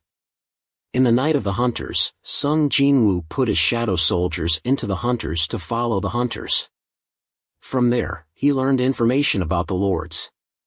In South Korea, Chairman Go Gun-hee had a surprise visit from a mysterious person, who turned out to be a lord with the shape of an ICLF and called himself Cock. He came to find the fragment of light inside Go Gun-hee. The Lord quickly isolated this place from the outside world by creating a barrier, and then forced the fragment of light to manifest. Then the two attacked each other, but because Go-Jun's body was old, he quickly reached his limit. The substitute Lord immediately gave the fragment of light a fatal wound in the chest. At that moment, the fragment of light made a move to create a hole in the barrier for Sung Jinwoo's shadow soldiers to run out.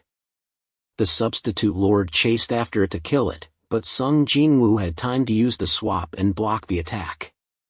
Sung Jinwoo quickly grabbed his neck and asked who he was. Although Sung Jinwoo did not know who he was, Kak-han knew that Sung Jinwoo was the Lord of Darkness. He did not intend to confront Sung Jinwoo now, so he gave Sung Jinwoo two choices. One was to save Go-Gun-hee, and the other was to fight him. He then immediately shot an ice arrow at Go-Gun-hee to force Sung Jinwoo to save him. With his speed, Sung Jinwoo quickly caught the arrow and summoned a few daggers to throw at the Lord, causing him some minor injuries. But he did not want to fight and left right away. As for Go-Gun-hee, after saying his last words to Sung Jinwoo, he closed his eyes and passed away. In the following days, the news of the death of Chairman Go-Gun-hee and Hunter Jonas of Brazil flooded the newspapers, causing the world to fall into a great crisis. After Go-Gun-hee's funeral, Sung Jinwoo held a press conference to announce that anyone who needed help could contact him through the Korean Hunter Association. In a secret place, the lords met Kak-han, and also told the other lords that the Lord of Darkness had come to Earth and was in human form. Kak-han asked for the help of the other lords to kill Sung Jinwoo. But most of the lords suggested that they should wait for the Dragon Emperor to come. But there were still a few lords who agreed to this deal. A week before the death of Chairman Go-Gun-hee, it was time to find a successor. And Woo Jin-chol was the one nominated for the position. In the US, Thomas decided to use two rare daggers as a thank you gift for Sung Jinwoo. Then a few days later, Thomas and Leonard Neerman, the top hunter of Germany, came to the Ajin Guild office to meet Sung Jinwoo. But Thomas would ask to meet Sung Jinwoo privately to give him a special gift. It was a pair of daggers made from Kamish's teeth. Sung Jinwoo was very fond of these daggers. Because of the stats they gave, he happily accepted Thomas's gift. But before he could enjoy it, a huge dungeon gate appeared in the sky. After trying to enter the dungeon, Sung Jinwoo could not succeed. Sung Jinwoo also asked Woo Jin-chol to inquire about other countries if there were any dungeons opened. The surprising result showed that since this huge dungeon appeared, 3 hours had passed and there was no dungeon open in the world. So Sung Jinwoo had to go back to train with BR, who was max level and at the rank of marshal. But BR was still not a worthy opponent to train with Sung Jinwoo.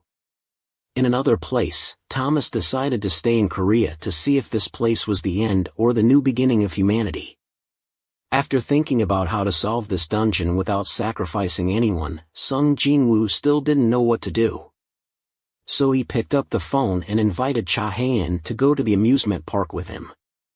But the rides there were too safe compared to the two top hunters like Sung Jinwoo and Hae-in, making them feel quite bored.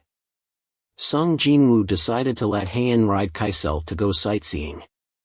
At night, they went to a mountain to watch the stars like a couple on a date.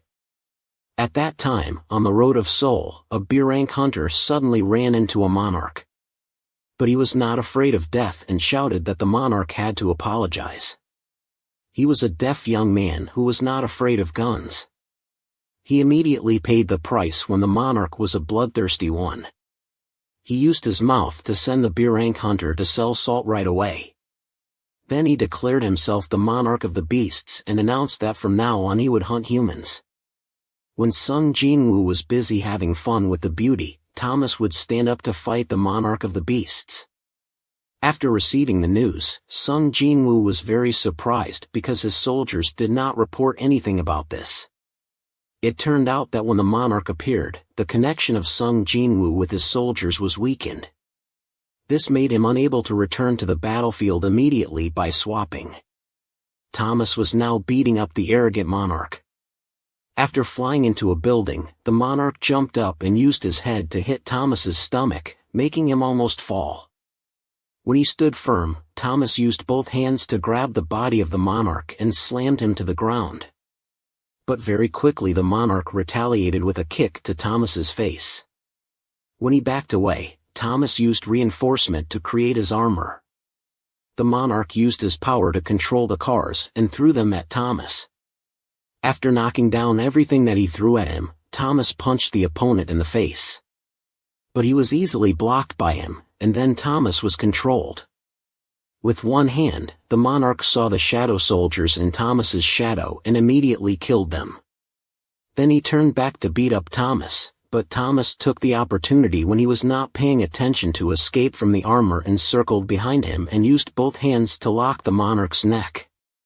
Then he twisted his neck to make the monarch turn blue, but with a body made from spirit, how could he turn blue with that attack? After fixing his neck, he grabbed Thomas's head and pressed it to the ground. When the monarch was about to eat Thomas, Leonard Nierman timely launched an attack to save Thomas. Although he saved Thomas, Leonard Nierman would probably die instead, as no one could stop him from eating him now. When he was about to turn him into dinner, he was bitten by Kaisel and taken to one side. Finally, Sung Jinwoo arrived in time to deal with the monarch. Sung Jinwoo told Leonard Nierman to take Thomas to a safe place. He would take care of this. The monarch smelled the scent of the shadow soldiers on Sung Jinwoo and turned into a giant wolf to face Sung Jinwoo. Another lord suddenly appeared next to him.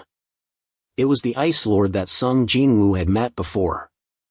Behind Sung Jinwoo, another insect lord also appeared. She wanted to taste his flesh. Sung Jinwoo immediately called his soldiers to confront the three lords. Idgers and Iron fought with the Ice Lord. Tank and Kaisel attacked the Beast Lord. BR and Greed attacked the Insect Lord. But with the power of a lord, he instantly turned all of Sung Jinwoo's shadow soldiers into ice statues. Sung Jinwoo pulled out the new pair of daggers he had obtained and declared to the Ice Lord, "You must die." When Sung Jinwoo attacked and destroyed the skeleton soldiers of the Insect Lord, the Beast Lord sneaked up on Sung Jinwoo. He confidently said to Sung Jinwoo, "With that tiny metal blade, can you scratch any of my skin?" But to his surprise, Sung Jinwoo cut off his hand with one slash. The Insect Lord took advantage of that opportunity to attack Sung Jinwoo. The Beast Lord was shocked that Sung Jinwoo could cut off his hand, but he was not worried because his hand was immediately reattached to his body. BR broke free from the ice and angrily rushed at the Insect Lord for daring to attack her lord. But Sung Jinwoo was still hit by the Insect Lord and flew into the wall. Then he was hit by a barrage of ice arrows from the Ice Lord.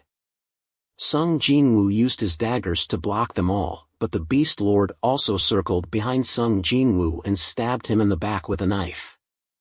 Sung Jinwoo was seriously injured. BR was very worried, but the Insect Lord introduced herself to BR. Her name was Koratia and she wanted BR to become her soldier. BR could not escape from Koratia's hand, so she screamed for her teammates to help. Sung Jinwoo heard BR's call and his shadow commanders also escaped. Sung Jinwoo used his recovery skill to heal his wounds and was ready to counterattack. BR finally got away from Koratia's hand. That made Koratia angry and she wanted to catch them all. But before she could do that, Sung Jinwoo gave her 2 slashes on her body. Koratia quickly recovered and released her poison to Sung Jinwoo. But Sung Jinwoo was immune to all kinds of poison, so he was not affected by her attack. That made Koratia furious and she charged at Sung Jinwoo. Sung Jinwoo did not hesitate for a second and gave her a chaotic slash to send her to cell salt. After killing another lord, Sung Jinwoo leveled up 3 times. Before Koratia's death, the other 2 lords were also surprised, but they were not afraid because they thought Sung Jinwoo was exhausted after killing Koratia. BR was being choked by the Beast Lord. Sung Jinwoo tried to cancel BR's summoning, but he failed. Fortunately, Idgers came to save BR. The Ice Lord took out his weapon, which was an ice spear, and started to attack Sung Jinwoo. The two clashed with each other. Sung Jinwoo fought and learned the movements and attacks of his opponent. After a while, Sung Jinwoo found an opportunity to circle behind and attack the Ice Lord. But Sung Jinwoo probably forgot one thing. This was not a solo fight, but a 1 versus 2. Because he forgot the existence of the Beast Lord, Sung Jinwoo was stabbed in the chest by his claws. At this moment, Kakon turned back and stabbed Sung Jinwoo again, making his life force drop to 0. But the system announced that Sung Jinwoo possessed the Black Heart and met the conditions to activate the skill. It was unclear what this skill did, but it made Sung Jinwoo go back to the past. It was when Sung Jinwoo was lying in the hospital, after coming out of the double dungeon, but the harsh thing was that his level and skills remained the same. Before he died, after understanding everything, Sung Jinwoo went to re-evaluate his rank, and then met the chairman Go Gun-hee. Going through everything one more time, Sung Jinwoo finally realized that what he was experiencing now was all fake. Sung Jinwoo immediately called the person who was watching him from above to meet. It turned out to be the Shadow Lord Ashbourne. Ashbourne wanted Sung Jinwoo to live in the imaginary world that he created. But before Sung Jinwoo made a choice, Ashbourne showed him the beginning and the end of their relationship, along with Sung Jinwoo's origin. Back to the present, when people could no longer feel Sung Jinwoo's existence, they prepared to launch a total attack on Kakon. When Kakon was about to freeze the commander, he noticed that Sung Jinwoo's body was showing signs of revival, so the two of them rushed to attack Sung Jinwoo. But before they could do anything, they were kicked in the mouth by Sung Ailhwan, Sung Jinwoo's father, and rolled to another place. Sung Jinwoo was now seeing the formation of the primitive world in the era when nothing existed except light and darkness. The Supreme Being separated the light and created the messengers of God, and separated the darkness and created the 8 lords. According to the original command, the lords were to destroy and devastate the world, and they kept killing the messengers who protected the earth. At that time, the fragments of light wanted to ask the Supreme Being for power to destroy the lords, but they did not get his consent. Then they realized that the war between them and the lords was just a game of the Supreme Being. Therefore, the strongest fragment of light rebelled, and that fragment was Ashbourne in the past. In the end, the rebellion failed, but Ashbourne saw the power that the Supreme Being had hidden in the darkness. After gaining the power and becoming the Lord of Shadows, Ashbourne built a new army and headed to the battlefield. But when Ashbourne arrived, everything was over. It turned out that the fragments of light had killed the Supreme Being. They called themselves gods and became the rulers. Then they used the remaining power in the weapon of the Supreme Being to fight the lords. As a result, the Lord of the Giants, Legia, was imprisoned. The balance of the forces collapsed. The lords joined hands with Ashbourne to fight the rulers. As time passed, Ashbourne's army became stronger, making the rulers and the lords wary. Then 2 lords cooperated to eliminate Ashbourne, but they were killed by Ashbourne. However, Ashbourne was also seriously injured. The other fragments of light wanted Ashbourne to stop and return to be the leader of the Light Army as before. But Ashbourne could not forgive them for killing the Supreme Being. After joining hands with the Dragon Emperor, the lords found a new world to nourish their army. It was the Earth. When they saw the Earth being ravaged by the lords, the rulers used the weapon of the Supreme Being, the Cup of Reincarnation, to go back 10 years. Because humans had the power to resist the lords, the hunters appeared. But the lords brought their army to the Earth faster than the rulers expected. Therefore, they planned to turn the Earth into a huge trap to capture all the soldiers of the lords. The lords needed a strong body that could withstand their power to come to Earth. Ashbourne and Long Emperor could not find anyone suitable.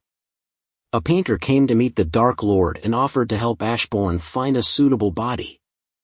In return, he would get an immortal body. He created a system and Ashbourne chose Sung Jinwoo to receive his power.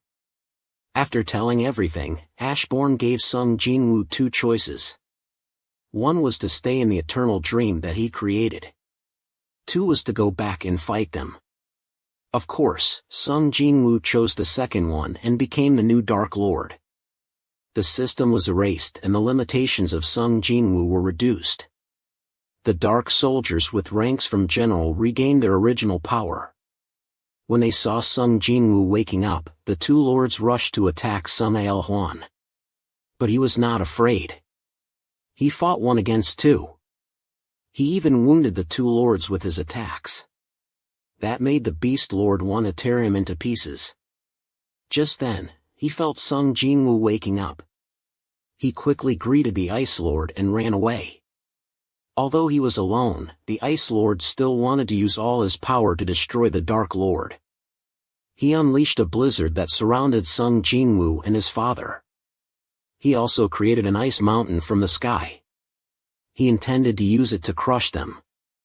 At that time, Sun Aelhwan was injured and lost his fighting ability.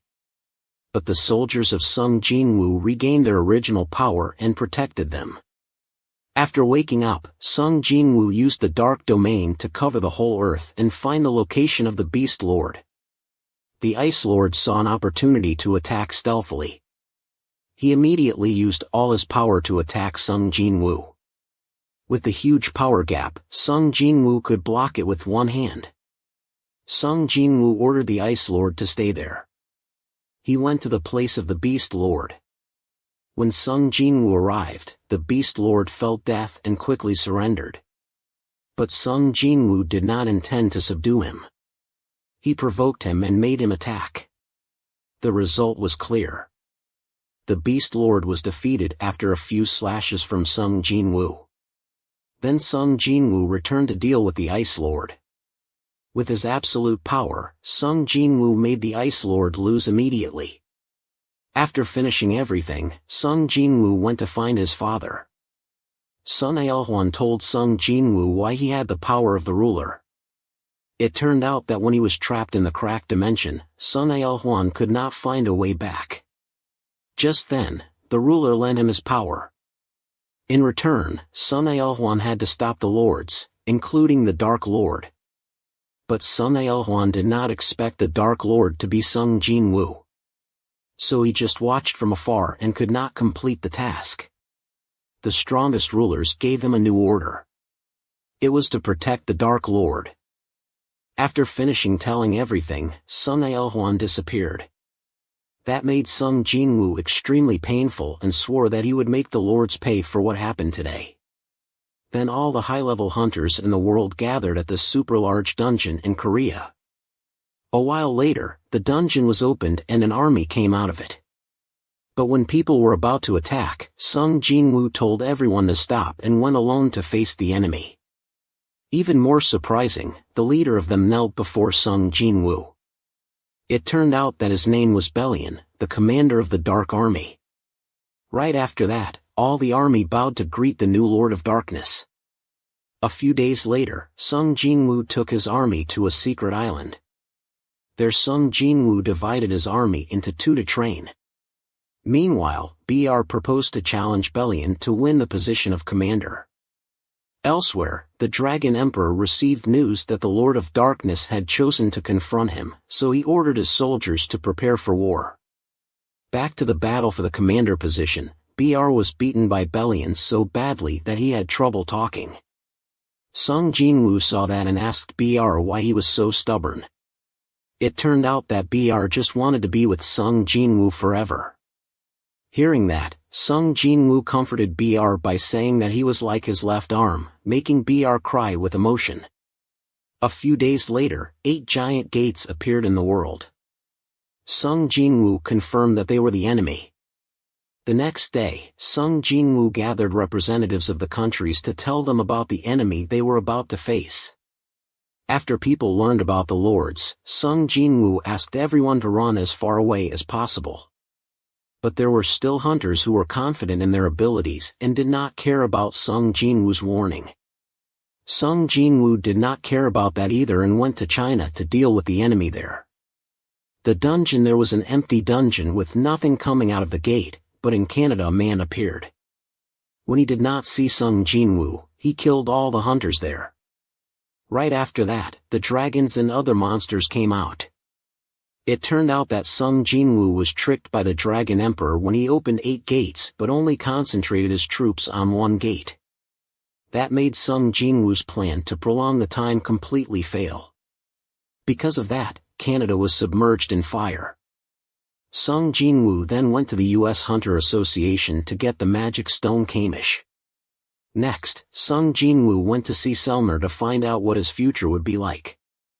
After hearing that he might sacrifice himself to protect humanity, Sung Jinwoo was very happy. Sung Jinwoo also called Hien to talk and prepare mentally for this final battle. Right after that, Sung Jinwoo declared war on the Dragon Emperor. While waiting for Sung Jinwoo to appear, the Dragon Emperor had to play with the weak attack of humanity. Meanwhile, Sung Jinwoo was in the castle that his father built for him. After thinking carefully, Sung Jinwoo finally decided to face the biggest enemy of his life. Although he knew that this fight was like hitting an egg against a rock, Sung Jinwoo could not back down because of the people he loved. Sung Jinwoo went to the battlefield after killing the dragons. Sung Jinwoo immediately summoned them from the dead to make his army stronger and stronger. While Sung Jinwoo was trying hard to kill the enemy army, the Dragon King also could not sit still anymore and decided to go out and look for Sung Jinwoo. The Lord of the Metal Body stayed behind to stop the hunters. But he did not expect that all those things were in Sung Jinwoo's plan. When the Metal Body led the army to attack Thomas, Bellin and the other shadows came out of Thomas's shadow. The Metal Body saw that and knew the situation was not good and wanted to report to the Dragon King. But Tusk used his magic to prevent the Metal Body from sending a message to the Dragon King. At that time, Sung Jinwoo and the Dragon King met each other. The Dragon King, after failing to contact the Lord of the Metal Body, immediately suspected that he had betrayed him and angrily spewed a column of fire from his mouth to attack Sung Jinwoo. Although he flattened the land in front of him, Sung Jinwoo was not an opponent that the Dragon King could easily kill with one blow. He only saw Sung Jinwoo had jumped on the back of the dragon since when and summoned a dragon to attack the Dragon King. Meanwhile, Lu Jiang was killing some stray monsters. He also realized that the decisive battle between the Dragon King and Sung Jinwoo had begun. When Sung Jinwoo summoned a weak army of a few thousand soldiers, the Dragon King realized that Sung Jinwoo had sent the main force to attack the Lord of the Metal Body. And he stayed behind to hold back the Dragon King to buy time. But when the Dragon King intended to attack and make Sung Jinwoo a salad, he realized that he was using a gate to escape.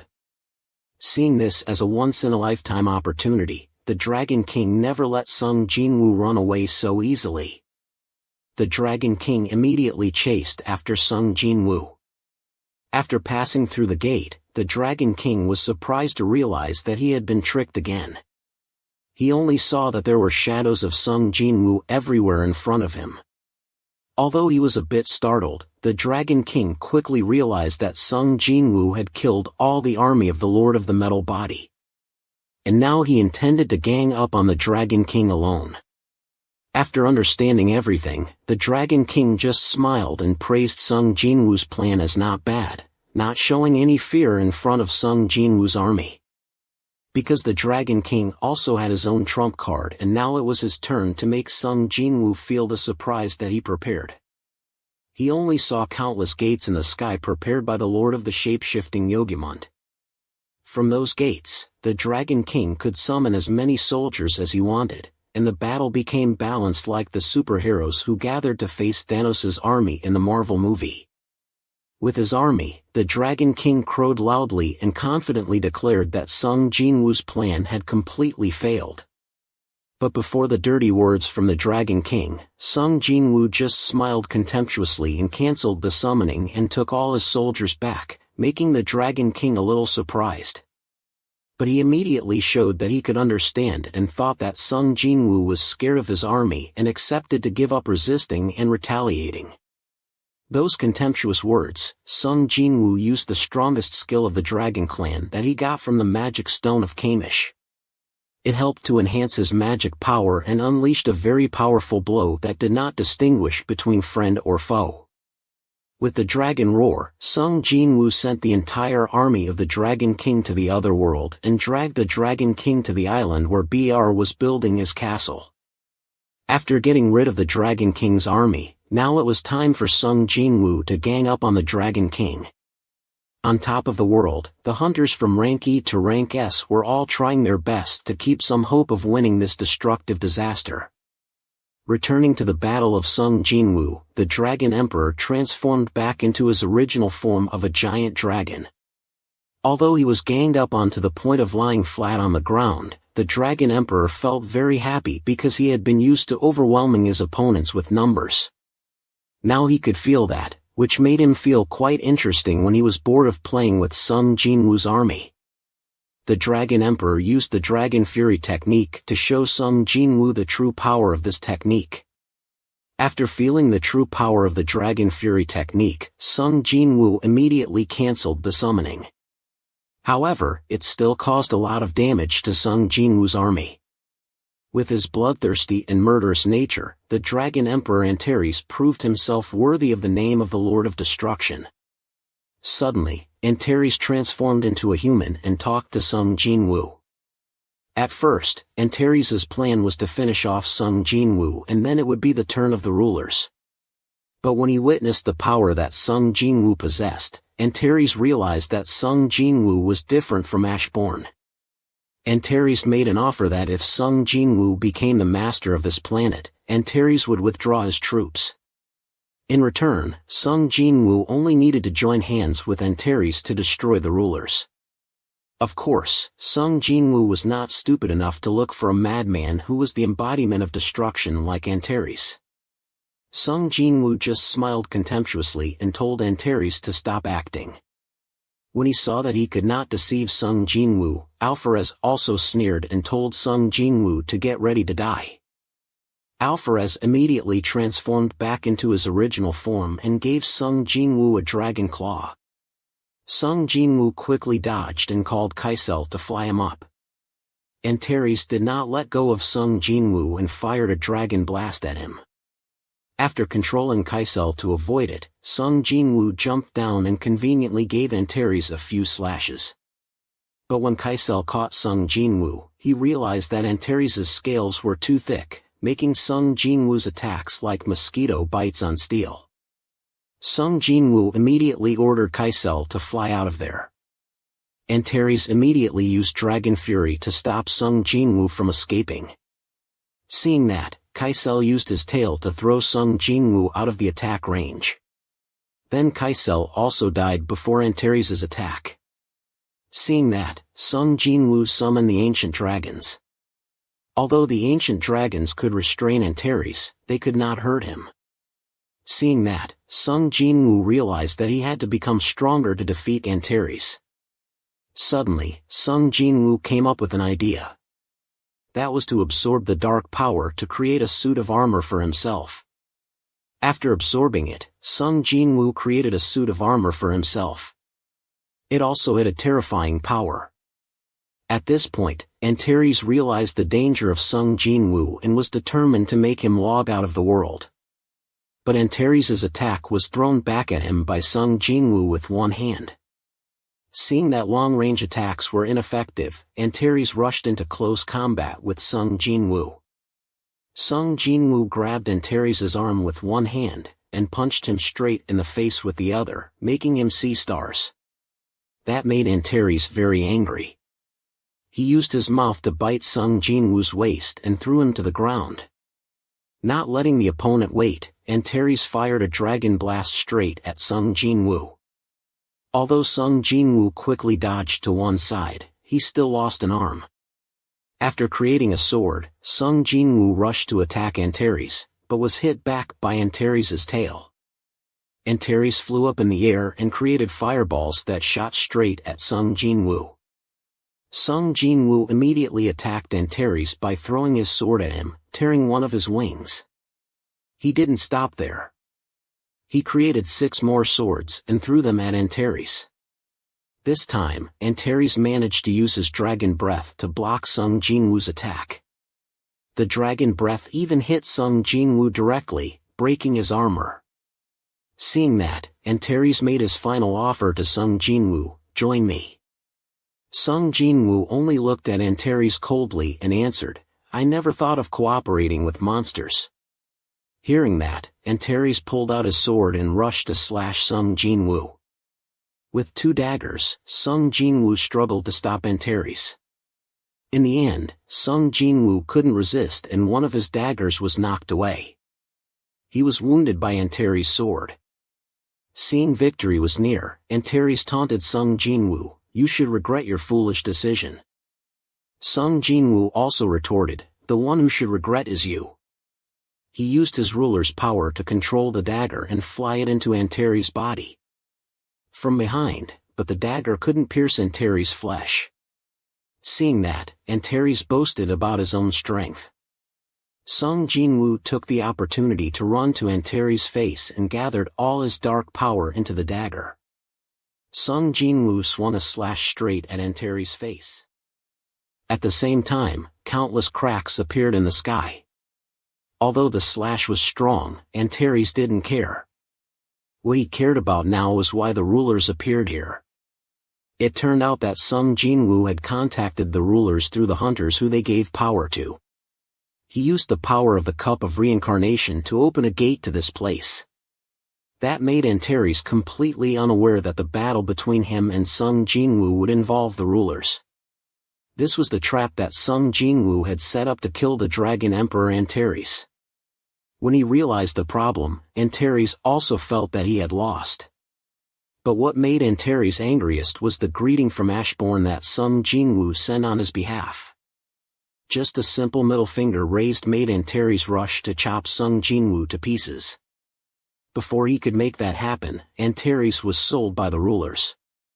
After killing Antares, Sung Jinwoo asked the rulers to help him with one thing, to let Sung Jinwoo use the Cup of Reincarnation one more time. Although he knew he would have to fight the lords alone again, Sung Jinwoo still wanted to use the power of the cup to reverse time. The reason was that Sung Jinwoo wanted to bring back those who sacrificed for this war. In the end, the rulers agreed when they saw Sung Jinwoo's determination to take responsibility alone. After using the power of the cup to go back in time, Sung Jinwoo returned to the moment when he was still a student and saw his parents and sister alive and happy. Sung Jinwoo was very happy. After enjoying a normal day like everyone else, Sung Jinwoo left a letter and went to solve everything. Sung Jinwoo went to challenge the lords after 27 years in the dimensional crack. Finally, Sung Jinwoo won and captured the shape-shifting Lord Yogimont. Sung Jinwoo's only opponent now was the Dragon King Antares and his army. Sung Jinwoo went to the place where Antares lived and started the final battle before he could go back to see his parents.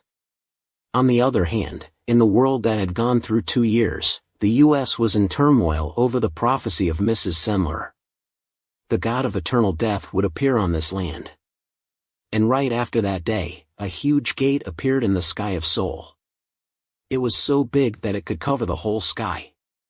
When the gate opened, nothing appeared because Sung Jinwoo had quietly returned and blended into the crowded people.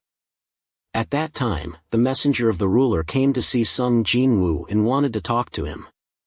After arriving at the ice cream shop, the messenger of the ruler told Sung Jinwoo that his power was too great and this place might not be suitable for him to live anymore. He suggested taking Sung Jinwoo to a place that could contain his power. But Sung Jinwoo said he should come back later so he could have time to think.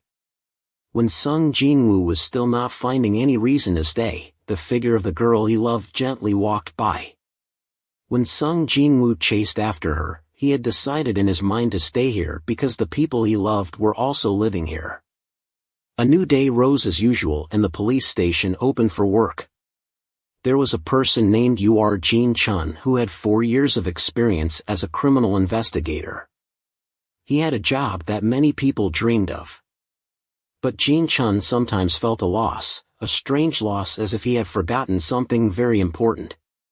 But no matter how many times he thought about it, Jin Chun could not remember what he had forgotten. Every time he thought about what he had forgotten, the emptiness in his passionate heart increased.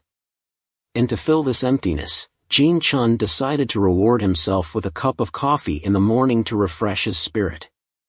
When he went to get the coffee, Jin Chun met his subordinate who looked in his face.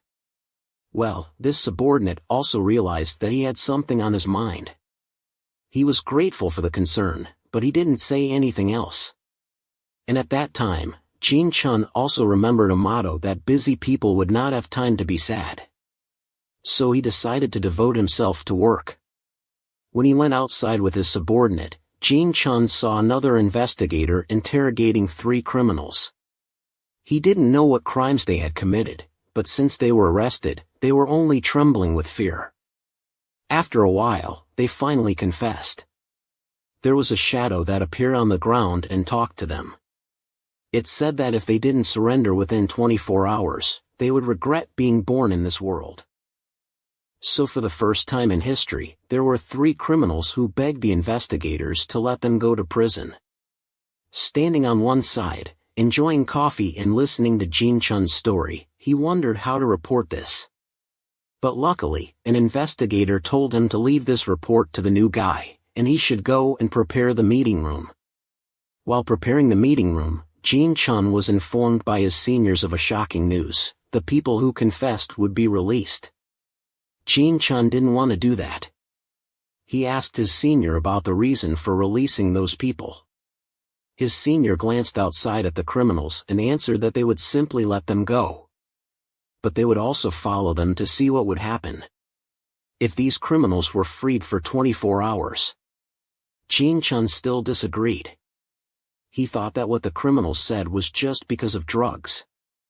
But as soon as he finished, another senior also interjected that there were no traces of drugs on them. This result was also confirmed by the National Forensic Institute. And there was no way that people who didn't know each other like them would suddenly see something and confess like that. The superior had also ordered an investigation into this case a long time ago, but because there was no evidence, this case was not paid attention to anymore. And his senior also didn't believe that this was true, so he wanted to take this opportunity to prove that what they said was nonsense and have evidence to end this case completely. But Jin Chun immediately assumed a situation where something really happened and what to do. The 2 seniors laughed out loud when they heard it. Then one turned to tease Jin Chun if he was the type of person who believed in ghosts and demons, and the other teased him that he was emotional.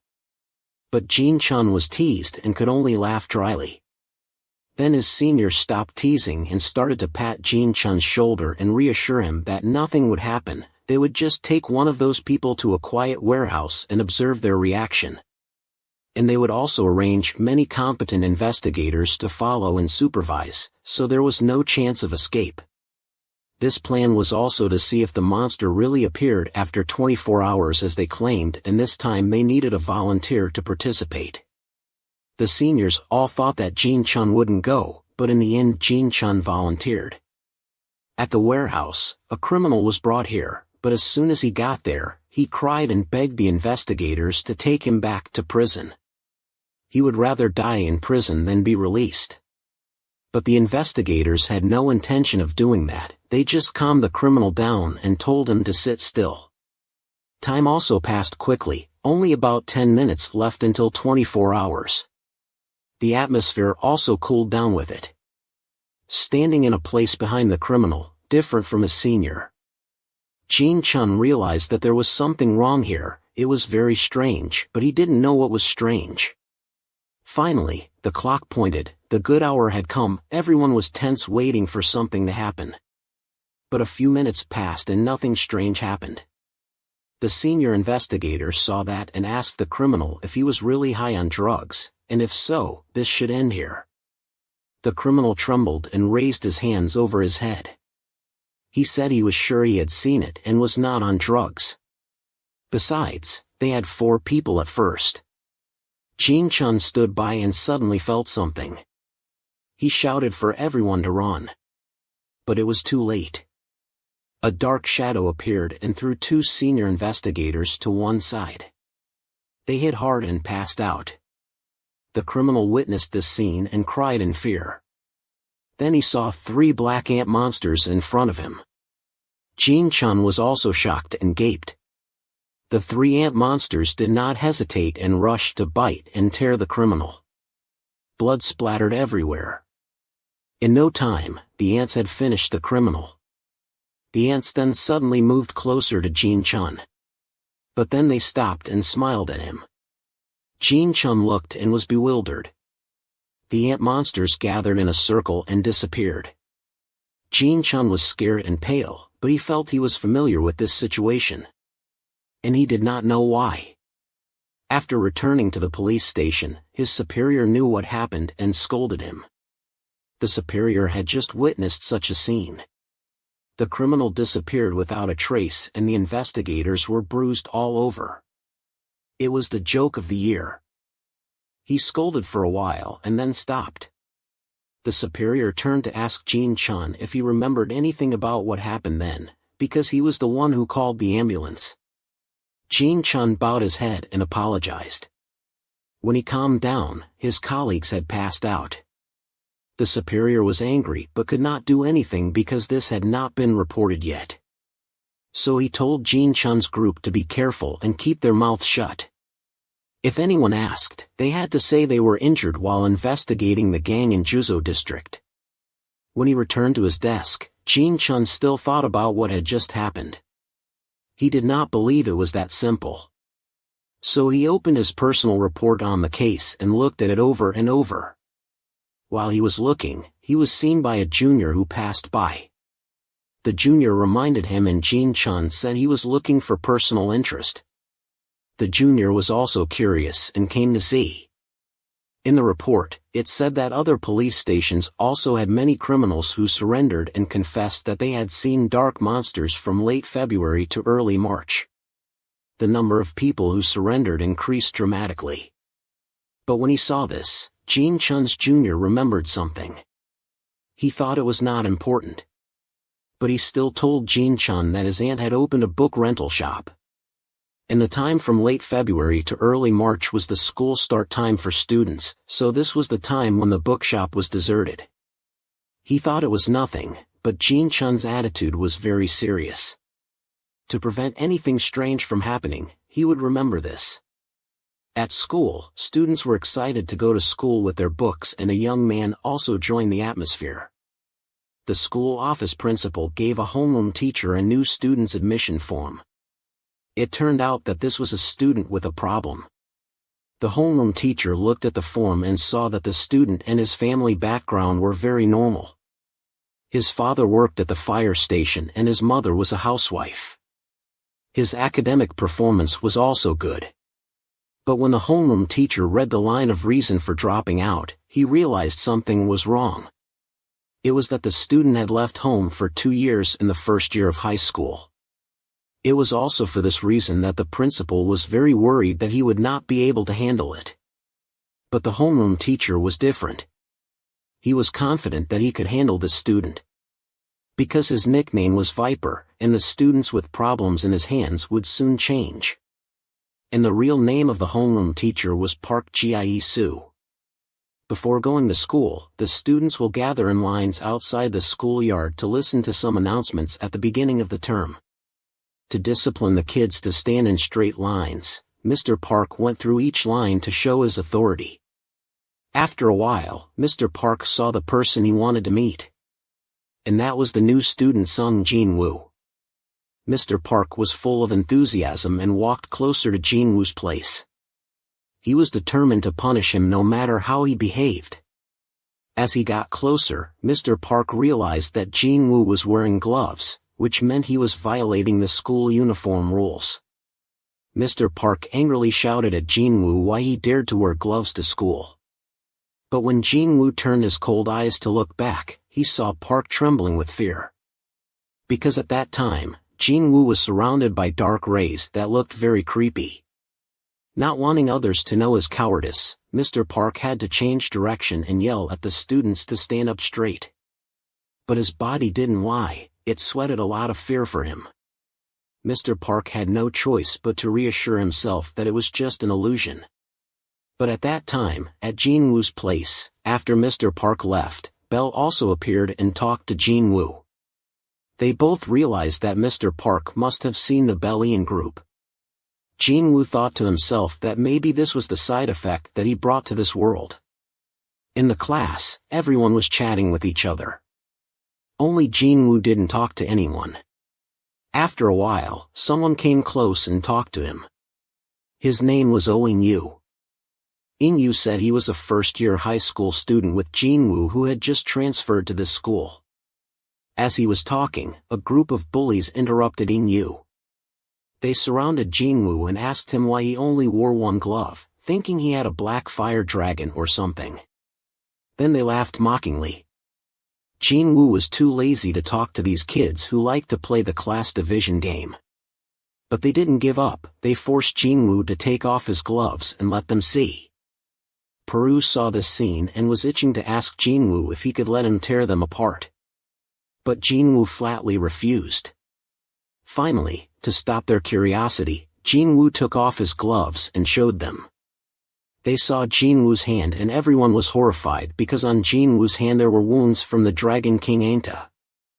These were wounds that Jinwoo couldn't heal himself. Seeing what they wanted, they didn't bother Jinwoo anymore. They dispersed as they left and told Jinwoo to put on his gloves so that others wouldn't have nightmares. As they reached the door, suddenly Peru rushed out after them. Jinwoo hurriedly stopped Peru, but he didn't spare them either. So he used his own power to make them slip and fall to the ground. Everyone saw that and laughed, making them ashamed and want to die. Peru was amazed and turned to look at his king Jinwoo. Jinwoo smiled and said it was just for fun. When they went out to play, Oh In-yu walked next to Jinwoo and praised him for being different from 3 years ago, not afraid of those bullies. In-yu was sure that Jinwoo had trained a lot. And Jinwoo also admitted that he trained a lot to get there. In-yu asked Jinwoo if he wanted to join a club. Hearing about the club, Jinwoo said he really wanted to join a club. So the two of them led each other to the track and field club and asked the team leader Anfield Choi Tae-won to let them join. Although there were 2 people, only Jinwoo wanted to join. But at that time, the other people in the club also appeared and looked at Jinwoo with interest. But through 2 questions about track and field skills, Jinwoo only answered no. Then the excitement was replaced by annoyance. The seniors immediately reminded Jinwoo that this place only accepted athletic talents, so he could not join if he had never run before. Jinwoo said he came here because he wanted to meet someone in the competition. Jinwoo believed that the girl was still in middle school. But the girl still had the ability to compete in the region. After all, the girl was a great runner before giving up that dream and becoming a high-level hunter. So Jinwoo prioritized himself to be able to meet her naturally. When the competition for the middle school groups took place, team leader Tae-won agreed after hearing that. But there was one condition that Jinwoo had to run past someone who was considered a substitute runner in grade 2, someone who had the worst running ability here. Jinwoo looked at the person who was about to compete with him and judged that he looked weak but still had thighs and other muscles. He was also very confident and had the appearance of a runner. Jinwoo knew he was tricked but still accepted the challenge. A senior heard that and covered his mouth and laughed because the person who was considered a substitute runner was 3rd place in the regional competition. He had also just joined the club. Team leader Tae-won was still very calm and talked about the winning and losing conditions. If he won, Jinwoo would be accepted, but if he lost, he would have to wash clothes for the club for a month. Jinwoo agreed right away in the teacher's office. After feeling a little better, Mr. Park went to the smoking room and puffed a cigarette to ease his craving. When he looked out the window, he also saw Jinwoo racing with the track and field kids. Just then, the track and field teacher also came in, so Mr. Park turned to ask what was going on. The track and field teacher told him that Jinwoo wanted to join the club, so the club members were testing his running. Jin Woo had run 20 laps already. Hearing that, Mr. Park was amazed and doubtful looking at Jin Woo. He thought to himself that he might have been wrong about him, so from now on he decided to observe him without prejudice to avoid misunderstanding. But after looking for a while, Mr. Park was scared and dropped the cigarette he was holding in his mouth. Then he screamed loudly because now around Jin Woo there appeared some black things like when they first met. Mr. Park was terrified and reassured himself that it was all an illusion. But at this time, Peru appeared at the window and screamed, making Mr. Park scared and foaming at the mouth and fainted. Before the astonishment of the track and field teacher, scaring Mr. Park like this was a new prank that Peru came up with. But thanks to that, Peru and Belian were sure of one thing, that Mr. Park could see them. At night, at the delicious pork restaurant, Jean Chun and his juniors went to eat barbecue together. When he knew that Jean Chun was still researching the report the other day, his junior doubted that he really saw something that day. But Jean Chun pretended to ask what day. His junior had no choice but to say clearly that it was the day when the animal-headed criminals at the police station disappeared. At this point, Jean Chun finally told the truth that he saw some ant-like monsters. He could not completely confirm that, but for Jean Chun, they had the shape of ants. The junior asked in shock to confirm that there was a giant ant-like insect species. Jean Chun was not sure either, so he just said that was probably the case. Just then, someone walked past their table, who might have heard the whole story, so he stopped and asked if those ant monsters were the same kind as the one he saw first. The scene changed to the track and field club. It was early morning, but everyone was running and shouting the slogan of sweeping the whole country. The original slogan was just to win the regional competition, but because this goal was too low, the Captain Taewon changed it to sweeping the whole country to make it more ambitious. And at this time, there was one person who was running in pain in the team. This person was Oing Yu. Jin Woo did not understand why this guy kept stubbornly running to suffer like that. Bella immediately appeared and answered that humans were stupid creatures. And he did not know if Jin Woo sympathized with Ing Yu or not. But right after that, he gave Ing Yu a little bit of strength, making his body heat up. Then he rushed forward and surpassed all his seniors. The seniors saw that and became more spirited to cheer each other to run faster. And at this time, in the classroom, Mr. Park stood by the window and looked down. Although he was looking at the track and field team, everyone knew who Mr. Park wanted to see. It turned out that the person who asked Jean Chun about the ant monster last night was Mr. Park. He also came here last night and had a few drinks. When he asked the question, he was already tipsy. After asking, he saw Jean Chun's astonished attitude, so he apologized and turned away. But Jean Chun got up and stopped Mr. Park, telling him to tell him more about the ant monster. Back to the present, Mr. Park had been staring at Jin Woo lately. Bella soon noticed that and suggested erasing his memory and taking away his power. But Jin Woo said to wait and observe for a while longer. And at this time, outside the school gate, Jean Chun had also been watching for a while.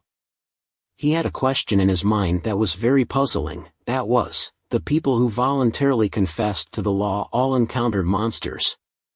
And a student who had a monster by his side, only one teacher could see. There was a loose connection between these two separate incidents. So how could an investigator like Jean Chun go to meet that student and ask? If he directly stepped out and asked the student straight if he knew about the dark monsters and the ants that could stand upright and move around like humans, Jean Chun himself would be considered a madman. Suddenly, a dark shadow slid past Jean Chun. Jean Chun quickly looked after it. But less than 3 seconds later, the shadow had escaped behind a nearby tree. This was the spy eye that Jin Woo sent. It was true that the former chairman of the Hunter Association was different. Even if he forgot his memory, Jean Chun was always sharp as he recognized everything so quickly. And at this time, Jean Chun also came to the door of Jin Woo's class and asked the teacher to let Jin Woo come out. The classmates saw that and could not help but gossip about what Jinwoo had done to be met by the investigator. The two of them walked to the corner of the hallway. After Jin-chun apologized for interrupting the class, they both fell silent and did not say anything else. They were busy observing each other. Jinwoo looked at Jin-chun because he reminded him of the past. He was very happy to meet Jin-chun again like this. But he would not reveal his secret because if he did, Jin-chun would think he was a freak. And Jin-chun observed Jinwoo and finally concluded that this student Jinwoo was very strange.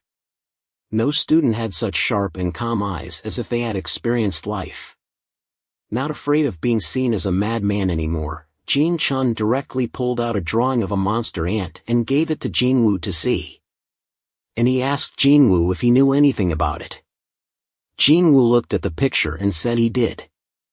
Jin-chun was amazed and then bombarded Jinwoo with questions. How did he know it? What kind of monster ant was it? And who was he really? Then he realized his overexcitement and apologized. He calmly asked Jinwoo again what he knew about the picture. Jinwoo smiled and said it was not a monster in some famous sci-fi movies that children like to watch. Jin-chun was stunned and embarrassed. He quickly took back the drawing and thanked Jinwoo for his cooperation and left. But before Jin-chun left, Jinwoo asked him for the drawing of the monster. Peru saw that someone else drew him so ugly and appeared to beg Jinwoo not to take the picture. It would only waste his time and make his eyes dirty. But despite Peru's screaming and blocking, Jinwoo still took the picture from Jin-chun. When Jin-chun completely left, Ijers the Blood Chain appeared and asked Jinwoo why he did not tell the truth. Jinwoo gently replied that forgetting was a gift from God to mankind, even when it had an artificial product created by the Holy Spirit tool. So if he forgot, just let him forget. Back in class, as soon as the bell rang for recess, the girls surrounded Jinwoo and asked him why the investigator was looking for him. After learning that Jinwoo knew the investigator, everyone exclaimed in admiration and praised him for being different from before. They were talking happily when the gang of bullies from the other day came to interrupt. They came here because they heard that the police came to look for Jinwoo. And they were worried that when he met the police, Jinwoo would tell them about the prank they played the other day. Seeing that Jinwoo did not say anything and provoked them by pointing at his face, they warned him to drop his contemptuous attitude. As soon as they finished speaking, a muscular arm wrapped around the neck of one of them. It turned out to be two seniors from the track and field club. They came here to stop the ace of the team, Jinwoo, from kicking the faces of these four idiots.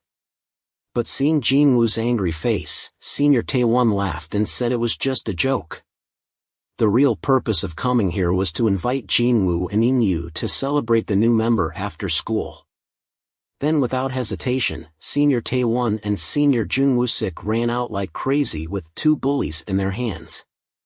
They ran and talked to each other that they would take them for a light training around the field. After school, on the way to the celebration, Senior Taewon offered to help Jinwoo scare off those guys. But Jinwoo refused to admit that he was okay, so he didn't want to cause any more trouble. As he was walking, someone called out to Jinwoo. It turned out that Jin-chun had not returned to the station yet. He was waiting for Jinwoo here to continue the unfinished conversation from earlier.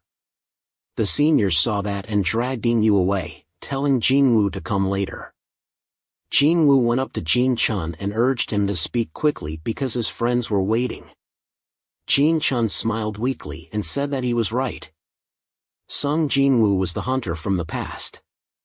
To understand why Jin-chun remembered this, he had to go back in time to when Jinwoo asked for Jin-chun's painting of Peru. When they handed over the painting, their hands accidentally or intentionally touched each other. In fact, sometimes events that are not special at all, like big accidents, will leave a mark in history starting from these destructive events. After giving the painting, Jin-chun turned and left. He sighed endlessly about the stupid thing he had just done. But halfway there, he suddenly heard a voice asking him if he believed him. Jin Chun was shocked and didn't understand anything. He turned around and saw an empty corridor with no one. Then he didn't know how he heard his own voice saying yes. The voice then told Jin Chun to believe everything that he was about to see. Then the fragments of memories of killing monsters in fierce battles flooded into Jin Chun's mind. In those battles, Jin Chun always walked beside a hunter named Sung Jinwoo. Suddenly receiving the forgotten memories, Jin Chun collapsed in pain. He realized that the hunter Sung Jinwoo was the same student Sung Jinwoo that he had just met. The fragments of memory continued to pour in. They were memories linked to the past, present, and future. The images of himself in the forgotten world. Through the eyes of the hunter Sung Jinwoo and the stories of the monster gates, the hunter laws and the king. Everything made Jin Chun unbelievable. Jin Chun still remembered that Jinwoo always fought alone against those things. Because Jinwoo thought that the memories of higher beings were not affected by the flow of time. At the end of the flashback, Jin Chun and Jinwoo walked around the park. It took a long time for Jin Chun to dare to ask Jinwoo how long he had been fighting against those creatures between dimensions. He asked that, but in his head he thought that it was only 2 years since he disappeared. So it was hard to believe that Jinwoo could kill the monsters.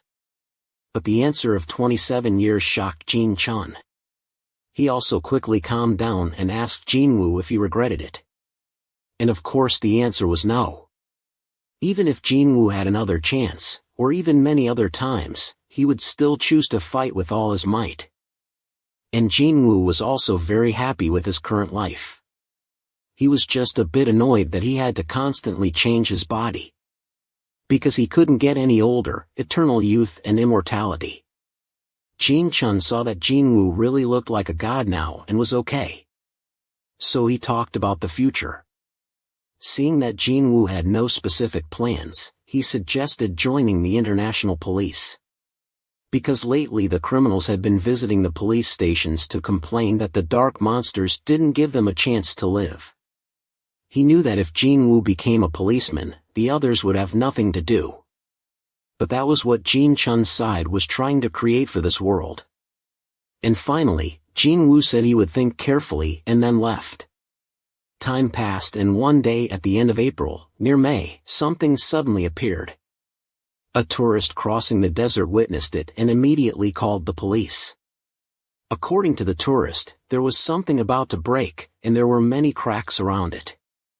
And that was the sky over the desert where he was standing was cracking. At night, Idris appeared and talked to Jinwoo, but he didn't pay much attention because Jinwoo felt something very strange. At a coffee shop, Jinwoo was invited to meet someone.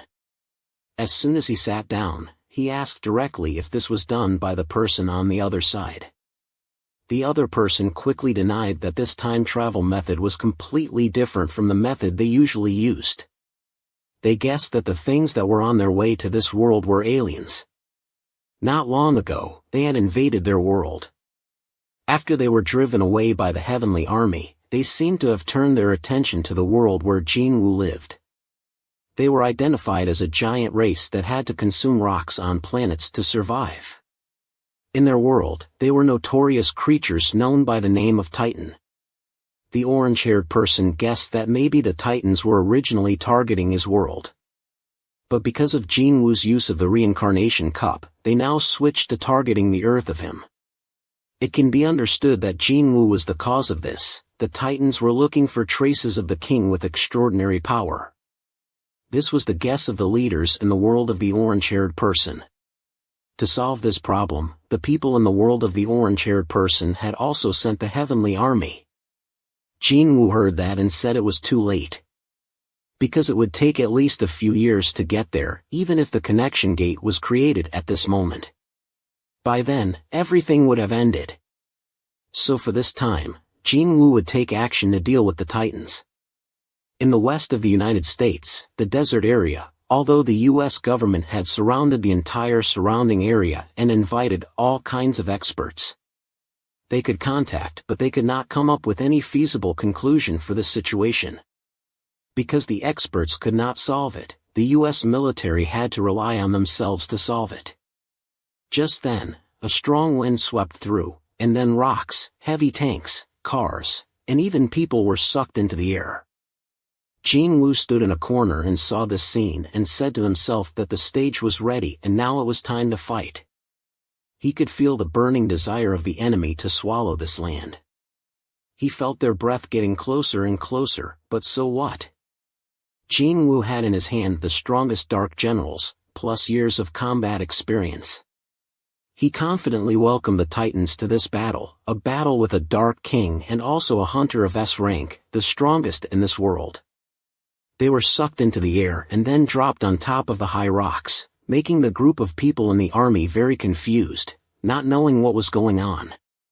When they looked at the cracked sky, they saw it had cracked completely, and from the crack, the Stone Titans pulled each other out and surrounded Jinwoo on all sides. Seeing only Jinwoo, they showed contempt, because they thought Jinwoo could not resist them. But the Titans made a serious mistake. Don't look down on others in life.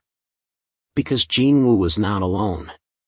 He had the 10 strongest dark generals and a whole army of darkness. After the dark generals appeared, the army of darkness also gradually appeared and surrounded the Stone Titans. Everything was ready. Jinwoo gently shouted. On the US government side, the US president also received news of the large cracks in the sky. And from there, thousands of unidentified flying objects appeared. This was an unprecedented crisis. The US president did not know how to solve this problem without affecting the people. To be clearer about this situation, the military leader Harry Sun summoned everyone. In a briefing that had just started, Harry Sun immediately played a short video of the battle at Jinwoo's place, recorded by a guard robot, for everyone to watch. Everyone was amazed to see a young Asian man standing among the strange objects.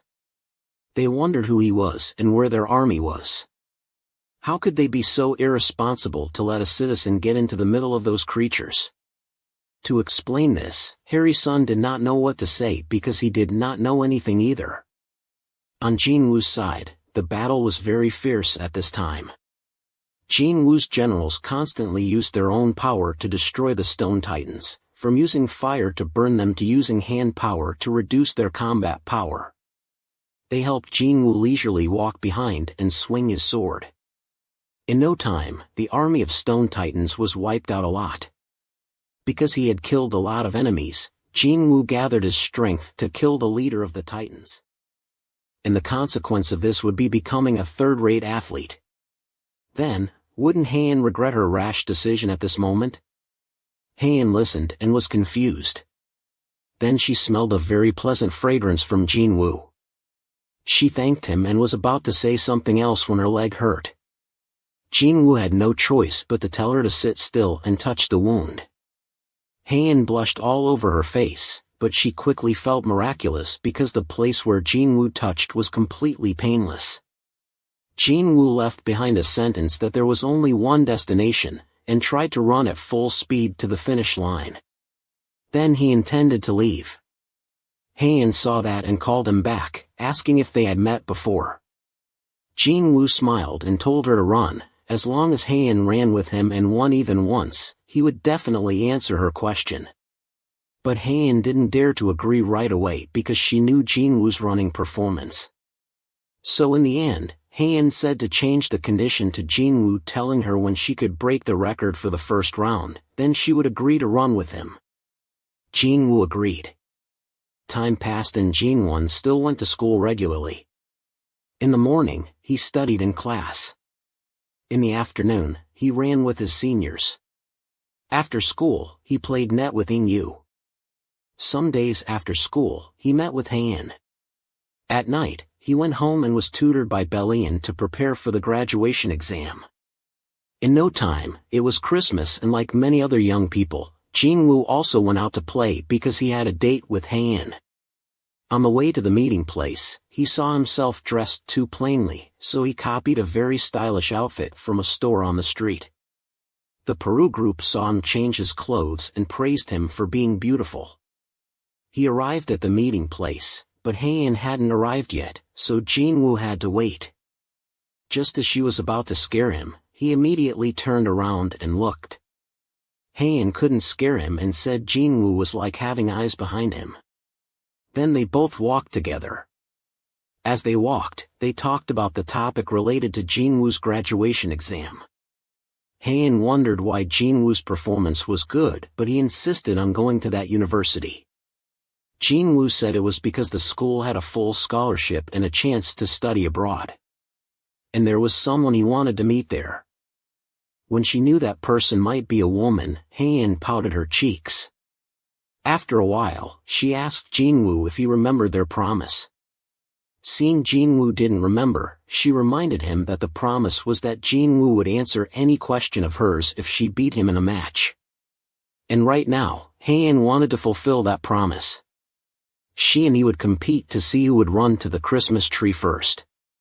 The reason she wanted to compete was because Heian really wanted to know everything from Jinwoo's occasional thoughts about the person he wanted to meet at the university, whether it was male or female. And finally, where they had met before. Jinwoo heard that and was stunned, then he agreed. Heian heard that and took off her scarf and wrapped it around Jinwoo. As she wrapped the scarf, she told Jinwoo not to hesitate so much if he liked her. Before Jinwoo could understand her, she ran ahead. The Peru group immediately appeared and teased Jinwoo to chase after her or he would lose. Jinwoo also started running and remembered the past as he ran. From the first time he met Heian to when she said they were just friends but still saved him with all her might. Then when she smiled brightly and said she liked him when they both looked at the starry sky. And when they both called and promised to meet each other, and finally Heian won. She ran to the finish line first. Jinwoo admitted defeat and ordered the Peru group to close their eyes. Then he calmly walked up and hugged Heian under the Christmas tree. The World of Peace Tusk and his subordinates were trading pears and cucumbers with each other. Just then Peru came and saw Peru coming. Tusk smiled excitedly and waited for the goods from Peru.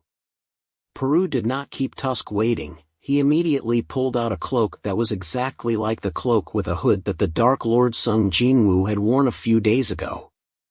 Tusk received the cloak and was overjoyed. He immediately put it on himself. To rate this cloak, Tusk boldly gave 1,000 points. The cloak was there, but to add more majesty, Peru suggested that Tusk should buy another staff. Seeing that this was reasonable, Tusk immediately ordered the bearded dwarf to use the sacred wood that the Lord had given him before to make a world staff. And Tusk and Peru were standing here. This was the world of peace. This place was very spacious, and because there were nearly 10 million soldiers stationed here, people lived here by supporting each other. The areas were divided into parts as follows. First, the castle of the system fund that develops players is the center of the architecture. Next to it is the upgrade area for players, then the training area for Bellion soldiers. Down further, there is the colony of the war zone Opler, the production area of the bearded dwarf, the mine, and finally the resort area when practicing magic, and the commercial area. Here, the soldiers have a deep connection with the king's mind. When the king's power becomes stronger, they will start to resemble the king's current mind. Simply put, the soldiers who desire destruction and strive for it, are beginning to learn the emotional aspects of humans. Countless emotions that humans possess are new experiences that fill the empty hearts of these dark soldiers. The soldiers who fell asleep in class, the soldiers who were passionate about training, or the soldiers who stood chatting, and even the soldiers who wanted to fight. The personalities that never existed were gradually shaped, and they began to live in this world with their diversity. And this was thanks to the great merit of Lord Sung Jinwoo. Because he invited these soldiers into such a wonderful world. The soldiers were grateful and loved Sung Jinwoo very much. After a while, the staff of Tusk was finally completed. The cloak combined with the staff, everyone applauded and praised Tusk for looking very handsome. Just then, a group of new soldiers assigned by Bellion walked in leisurely. Tusk was talking to the new soldiers when a grumpy voice interrupted and asked what they were doing here. At first, he didn't recognize who it was, so Tusk angrily shouted and asked who it was. When he realized it was Idris, he changed his tone to gently say he loved Idris. Idris also just gently thanked Tusk's loyalty. Idris came here because Idris wanted the close soldiers under the Lord's command to cheer for the Lord. So Tusk and Idris turned on the touch window. Inside, the scene of Jinwoo and Heian meeting started to play. Everyone saw that and screamed with excitement. Unlike the noise of everyone else, Idris just watched silently. Then Idris began to recall the first time he met his beloved Lord Sung Jinwoo. The first meeting was in a strange space created by the king's power. Idris' mission was to challenge Jinwoo, the one who dared to enter this place. Idris' Lord wanted to meet Jinwoo because he was a human worthy of becoming a vessel for the Lord. It was also from that moment that Idris realized that this was the last mission that the Lord gave him. Then Idris imagined the farewell of the Lord. And the Lord had lost all interest in war. After forgiving the rulers, he would have enough reason to explain why he showed so much care for a mediocre human. For Idris, the Lord's order was absolute. There was no need to think or ask for the intention or stop. Idris' only answer was to follow the absolute order. That was all Idris could do. And so Idris stood alone in this strange space to test Jinwoo's level with most of his sealed primal power. And the strange space was called by humans by the dear name of dungeon. If you wait too long, what do you do to avoid leg fatigue? Of course, find a place to sit, and who is stupid enough to stand forever? Idris was the same. He waited too long, so Idris walked up the stairs and sat down on the throne, then displayed his majestic appearance to wait for Jinwoo to come. But after 3 seconds, Idris felt that this pose was too exaggerated, so he went down to find a less exaggerated place to wait for Jinwoo to come. And finally, after a period of waiting, Idris met him, the one chosen by the Lord. Even if this was not the last mission he was entrusted with, Idris had no intention of being negligent when fighting. If after testing, Jinwoo was not qualified, Idris would kill him. And so the battle with that human began, but the result disappointed Idris. Jinwoo was only struggling to dodge Idris' sword. There was no sign of innate talent or surpassing strength. But even though he only dodged, Jinwoo came up with a plan to defeat Idris with his bare hands. Idris of course saw it, but he did not believe that a lowly person like Jinwoo could do it.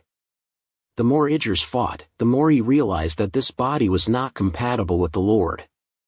But the Idris respected Jinwoo's will. From the beginning to now, Jinwoo was constantly beaten up. And Idris also confirmed that Jinwoo was not worthy of that position. So the Idris decided to take Jinwoo's head as an honorable death. This was the first and last time that Idris felt relieved. Because the Lord had lost, if this human was not strong enough, then Idris believed that the Lord would be able to hold the throne for a little longer. When Idris was about to give Jinwoo a painless death, something made Idris astonished. At that time, Jinwoo somehow got a huge source of power and used his hand to block Idris' sword. Moreover, his determination to never give up, even in the last moment, made Idris admire him. And so, Idris was defeated by a weaker human. In that helpless moment, Idris realized why he had lost. It was because Jinwoo had a look very similar to the current Lord. The match ended with a victory for Jinwoo. Idris did not know if he was happy or not, but what he received in the process of serving answered everything. Jinwoo loved Idris and had some moments that Idris was very grateful for his kindness to Idris. Jinwoo was the master, the friend, and the teammate who had fought side by side with him through hundreds of thousands of battles. Idris's loyalty to Jinwoo grew deeper every day. Along with that, Idris knew that the regret for the old master was also fading. And little by little, Idris accepted the new lord. Gradually, Jinwoo's force became stronger and stronger. After merging with the Dark Army waiting for the summoning between the cracks in space. Finally, Belayan, a comrade of Idris, also joined. Those days, Belian and Idris cooperated with each other to tease Peru. Typically, they kissed Peru and made him hang the flag to be scolded by Jinwoo. But when Jinwoo shouted to kneel down, both Idris and Belian were scared and knelt down before Peru. Time passed like that. Idris's group put all their determination into the battle with the Dark Kingdom. Jinwoo became more and more good at fighting and the army became stronger and stronger. Even after reversing time with the Cup of Reincarnation, the battle continued. 3 decades later, all the enemies were wiped out. Only the extermination army remained. The leader of this army shouted and asked Idris if he was not ashamed to serve a king who was a mediocre human. Idris felt that this was true. He had forgotten. Because he was so immersed in the firelight throughout the time he lived with the new master. He had completely forgotten his old master. Idris did not know when it had become like that. The image of the previous master gradually faded in Idris's mind. When Jinwoo said that forgetting was the reward given, Idris realized that he did not need to think too far about it. Idris knew he had not forgotten his old master, although Idris and Iron had merged their souls with this timeline. They forgot everything and were living their own ordinary lives. Idris was still right next to his king. The feelings that Idris had for the old king were the same as the current king. Idris was a knight, a sword of the king. One of the wings leading the Dark Army. Not only that, when he returned to his normal life, Idris was the tutor for Jinwoo, saying that if the answer was 1, then it would definitely be 1. But sometimes the wrong answer would be 1 to 2. Then, to correct his mistake, Idris had to go back and learn more knowledge.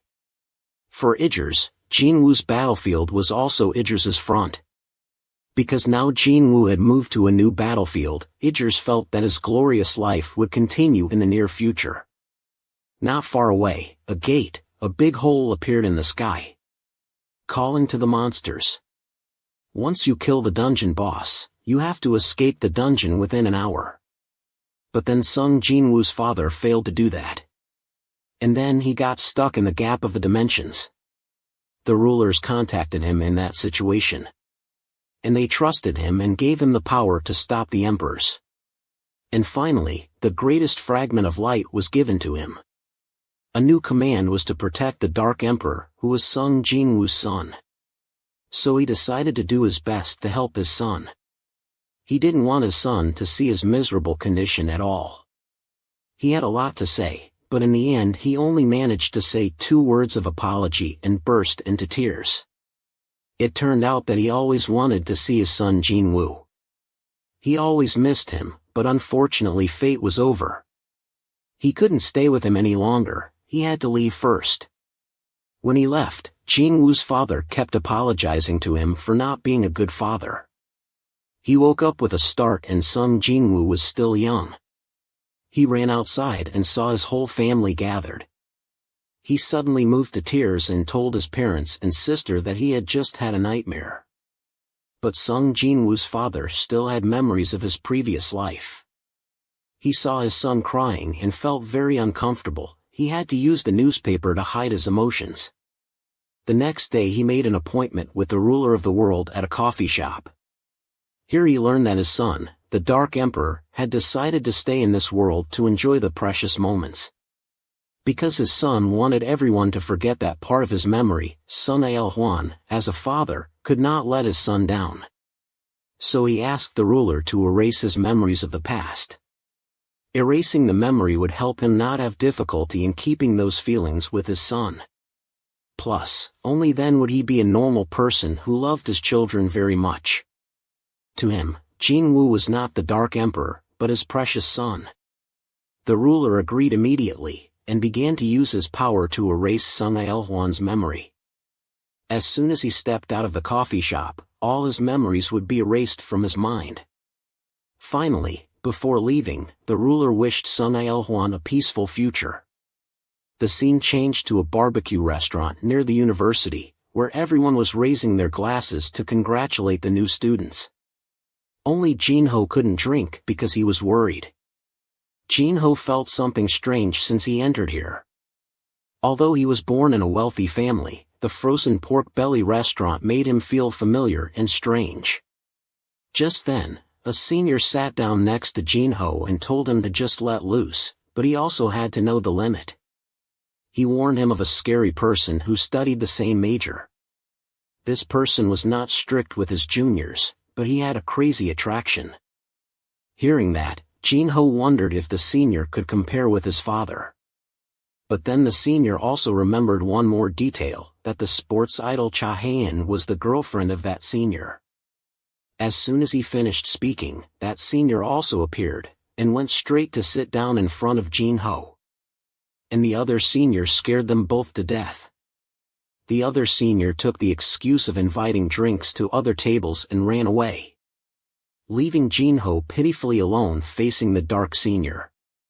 The dark senior Jinwoo sat down and wanted Jinho to drink a full glass.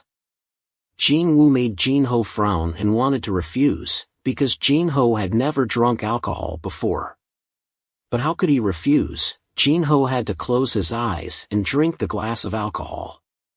But when he drank it, Jinho was amazed that this was not strong alcohol but only cider, a fermented alcoholic drink from fruit juice. Seeing that Jinho had finished a glass, Jinwoo poured him another glass. As he poured the wine, he told Jinho not to call him a senior, just call him brother. Jinho was very embarrassed and uttered a word, brother.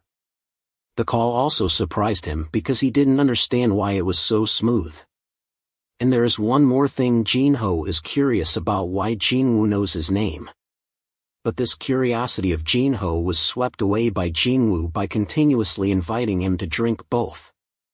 Just like that, they became close to each other. One morning in the school grounds, Jinwoo called and asked Jinho to go to class instead of him, because today he was busy going to practice at the university hospital. Not letting Jinho wonder much, Jinwoo hung up directly.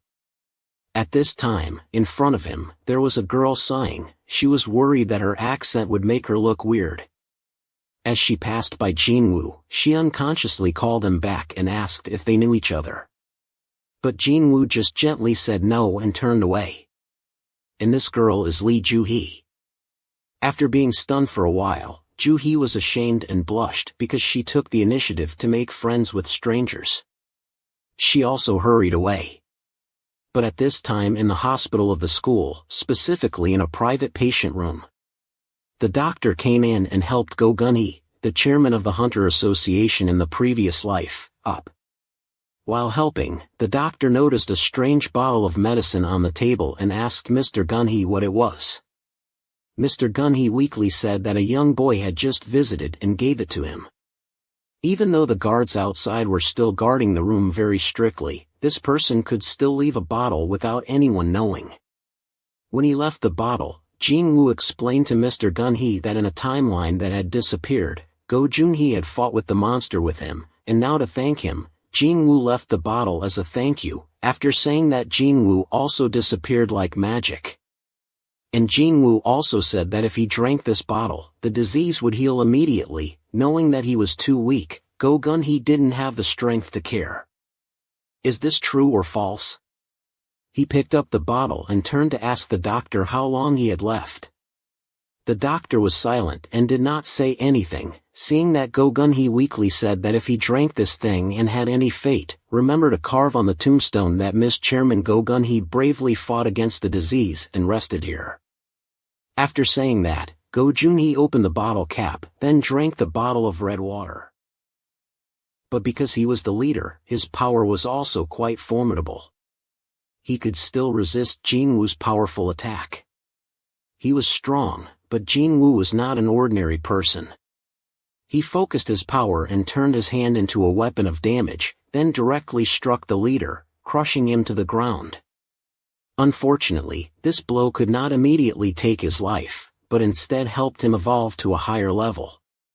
The leader also acknowledged that Jinwoo was very good. But he also discovered a weakness. Jinwoo had to increase his body size to make the most of his own power.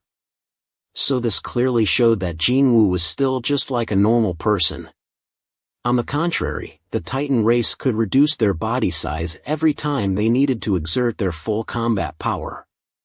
But of course, this only applied to the bravest warriors of the Titan race, which of course included the leader.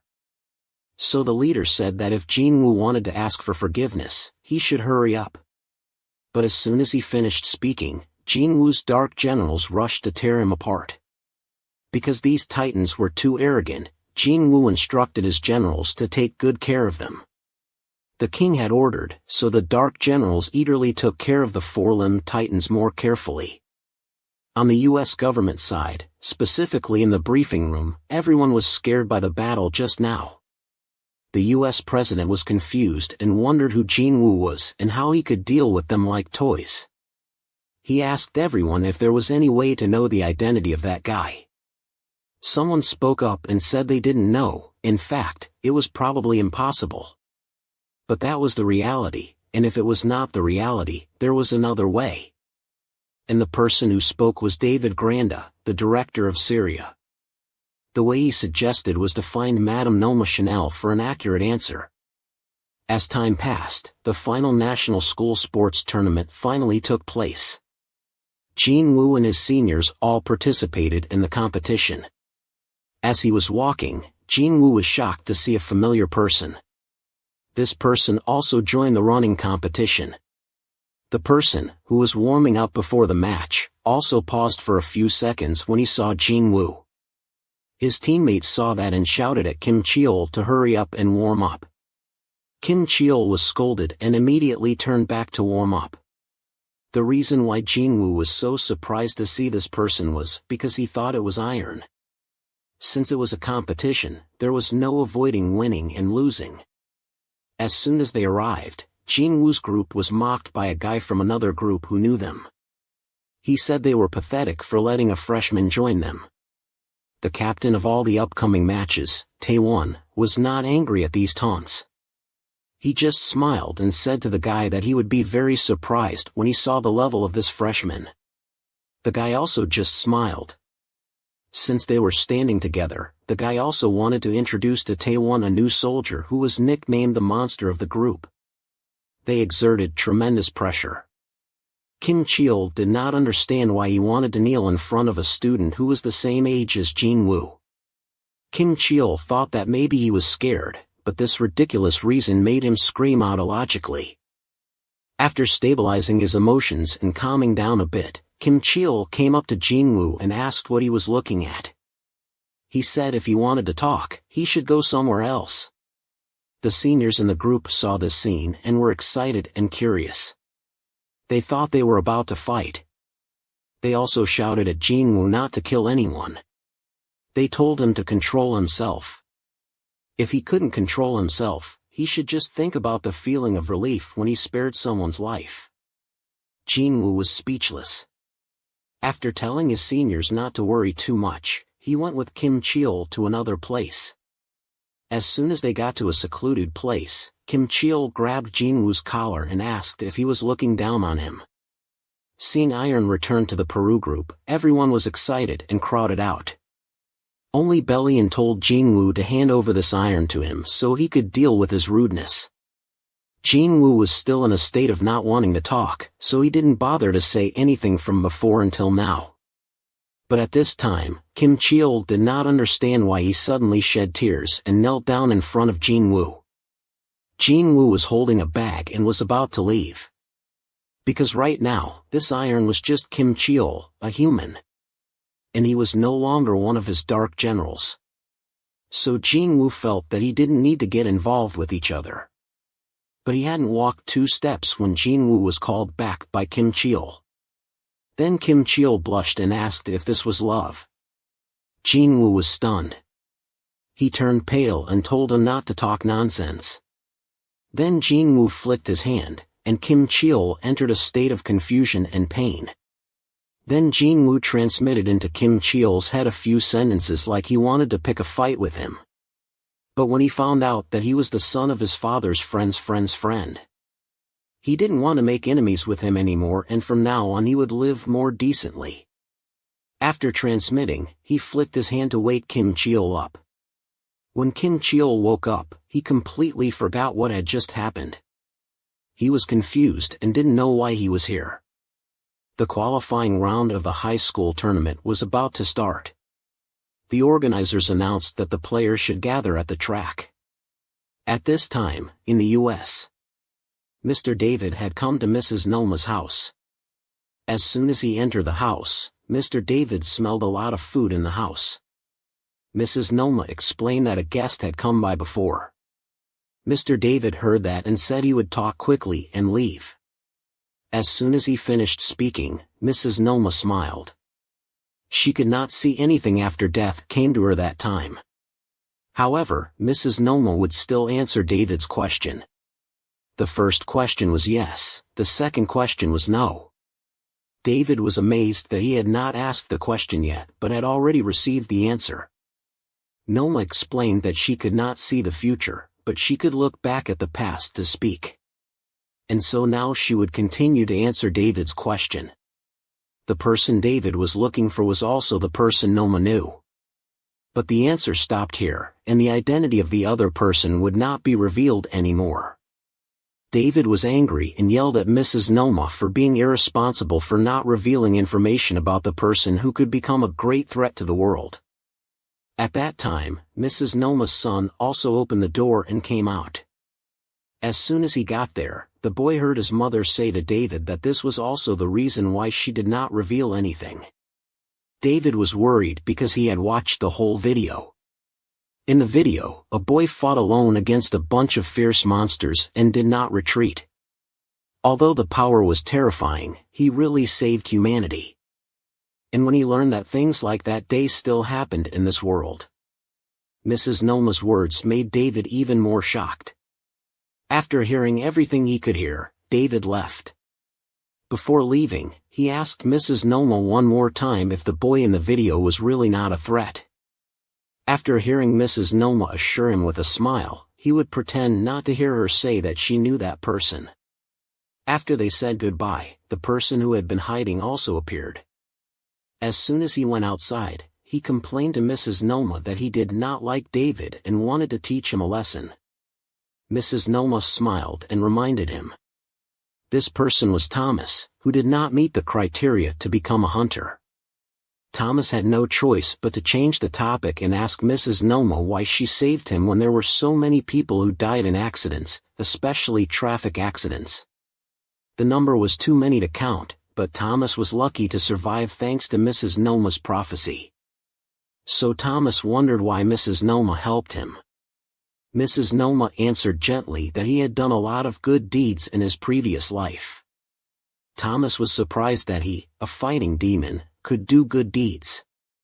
Finally, Thomas asked why David came here to ask about the person in the video. Mrs. Noma said softly that he had saved the world. Although he did not understand what Mrs. Noma was saying, Thomas still found it very interesting and took off his glasses and asked what the world-saving hero was doing. Mrs. Noma did not know the answer to this question, but maybe the hero was enjoying his youth somewhere in this beautiful world. The match went from one round to another, and now it was the turn of a female top. Everyone was ready to run, and as soon as the gun started, all the contestants ran as fast as they could to the finish line. In this group, a blonde girl always tried her best to run ahead. Finally, her effort was rewarded, and she won first place. She was Cha-Han, who used to be the vice president of the Hunter Association and a female hunter rank S in her previous life. After winning, Han went to a tree to sit. Then she took off her socks to see her injury. Han was worried because she did not know if she could finish the race with this leg. She bowed her head and did not know what to do when a voice asked her how she was going to deal with that bruise and then compete. Han looked up and saw that it was Jin Woo. But of course she didn't remember anything about Jin Woo. In her eyes, he was just a normal student from the track and field club.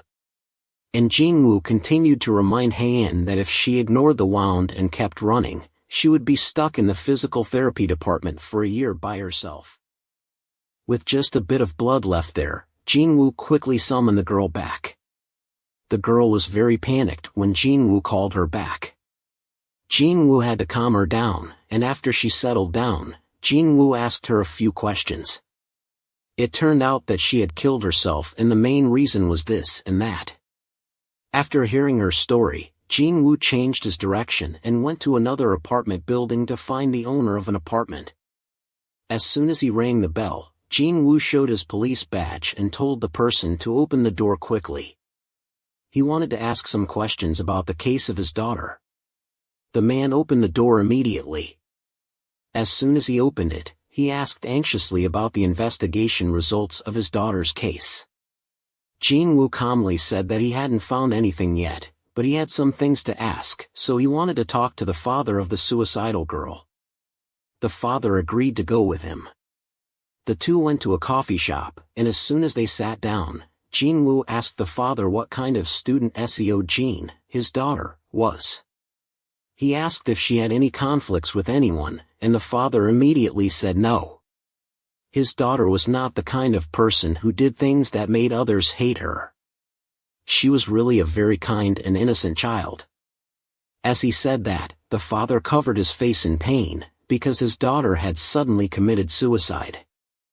Then he burst into tears and said that he loved this daughter very much, even though she was not his biological daughter. But he always treated her like his own child. Sometimes he even loved her more than his own child. After hearing the man finish, Jin Woo took out a recording and played it for the other man. The man's face changed completely. This recording was the evidence for the terrible abuse that Seo Jin had to endure from her foster father. Since she was a child, she had run away to a faraway place, but her foster father kept sending her messages like, "Dad misses you." And then she finally sought death. After listening to the recording, the man returned to his true nature. He coldly asked Jin Woo what his purpose was, why he didn't arrest him right away and still played tricks. Jin Woo took back his phone and told the man that he had two choices. One was that he would admit all his crimes and surrender. If he did not choose to admit his crimes, he would have to pay a reasonable price. The man was angry and red-eyed, then suddenly laughed and asked Jin Woo how much was enough. Jin Woo smiled, then calmly said that was enough. Then Jin Woo changed his face, his sharp eyes telling the man that this world was not the world of humans. This was the world that he created to resemble the outside world. This was the land of the dead, where the living could not step in. Without the permission of the owner of this place, this was the territory of eternal rest. And it was also the place where the man's name would be imprisoned here forever. Hearing these words, the man realized that there was no one else in this cafe except for the two of them, even though the space was very nice. At this point, the man began to feel scared. He tried to run away, but it was too late. The darkness enveloped him and tore him apart into hundreds of pieces, blood splattered everywhere. Seo Jin's soul appeared and thanked Jin Woo and asked him to give her one more favor. The next morning at the police station, Jin Woo did as Seo Jin said and gave her friend a gift box. When he gave the gift, Jin Woo also said a few words to the girl about the case. He said it would end soon. He left after saying that, and the girl also opened the gift box. After seeing the gift inside, she cried bitterly. Before Jin Woo disappeared, she tried to thank him. And the gift that Seo Jin sent to her friend was a birthday gift. If she had not chosen suicide, maybe the two of them could have enjoyed the birthday party that day together. At the pork belly restaurant, Jin Ho announced to Jin Woo that he would propose to Jin Ah. This time it was serious because of the 50K diamond. Jin Ho had also prepared everything, because he really didn't know what Jin Ah liked, so Jin Ho also prepared a lot of backup gifts. Even when Jin Ah graduated from pharmacy school, Jin Ho would immediately have someone build a hospital for her to be the boss. Hearing this information made Jin Woo dizzy. Finally Jin Woo advised Jin Ho that he didn't need to give too many gifts, to prove his determination. Just be yourself. Jin Ho was touched by what he heard and jumped to hug Jin Woo. He didn't care that he resisted. After the party, Jin Woo went home, and as soon as he opened the door, he was greeted by Hyein holding a baby in her arms. the baby kept calling Jinwoo dad, and reached out to be held by him. Jinwoo couldn't hold the baby right away because he had to take off his shoes. As he took off his shoes, Jinwoo also told Haein about Jinho's story earlier. After changing his shoes, he immediately hugged the baby in his arms and smiled and asked Haein why Suho hadn't slept yet. Haein explained that the baby had slept a lot this morning. But at this moment, Jinwoo suddenly saw two shadows arguing behind Haein. Haein saw him paying attention and just shook her head helplessly. It turned out that the two shadows arguing fiercely were Belian and Idris. Belian insisted on teaching Suho swordsmanship, but Idris strongly opposed it because in this world, knowledge and education were the measure of a person. Jinwoo listened to them and felt helpless like his wife. Then he told them to leave this matter for later. At least until Suho could walk. Hearing this, Haein teased her husband why he didn't come home early until Suho could walk. Jinwoo couldn't argue anything and just laughed it off. The next morning, Chief Jin Chun called Jinwoo in. The meeting was first to remind Jinwoo not to go too far and make the other detectives feel self-conscious. Then he asked Jinwoo if he knew any information about the father of the female student who committed suicide a few days ago. Jinwoo of course said he didn't know. Jin Chun also guessed vaguely, but he didn't say anything more and went in. The more important thing was that the chairman of the association Go Gun-hee was in critical condition. In Go Gun-hee's hospital room, Jinwoo silently watched him lying weakly on the bed. After a long time, he opened his eyes. Seeing Jinwoo, he asked him to remove the ventilator for him. At this time, Go Gun-hee spoke weakly and said he was very happy that Jinwoo came to visit him. Actually, he had been looking for Jinwoo for a long time. Jinwoo then took out a bottle of medicine like before and intended to give it to Go Gun-hee, but Go Gun-hee didn't want it. Because 10 years of being granted by Jinwoo was enough. He had done everything he wanted to do in these 10 years. However, there was one thing that Go Gun-hee wanted to do but only Jinwoo could do.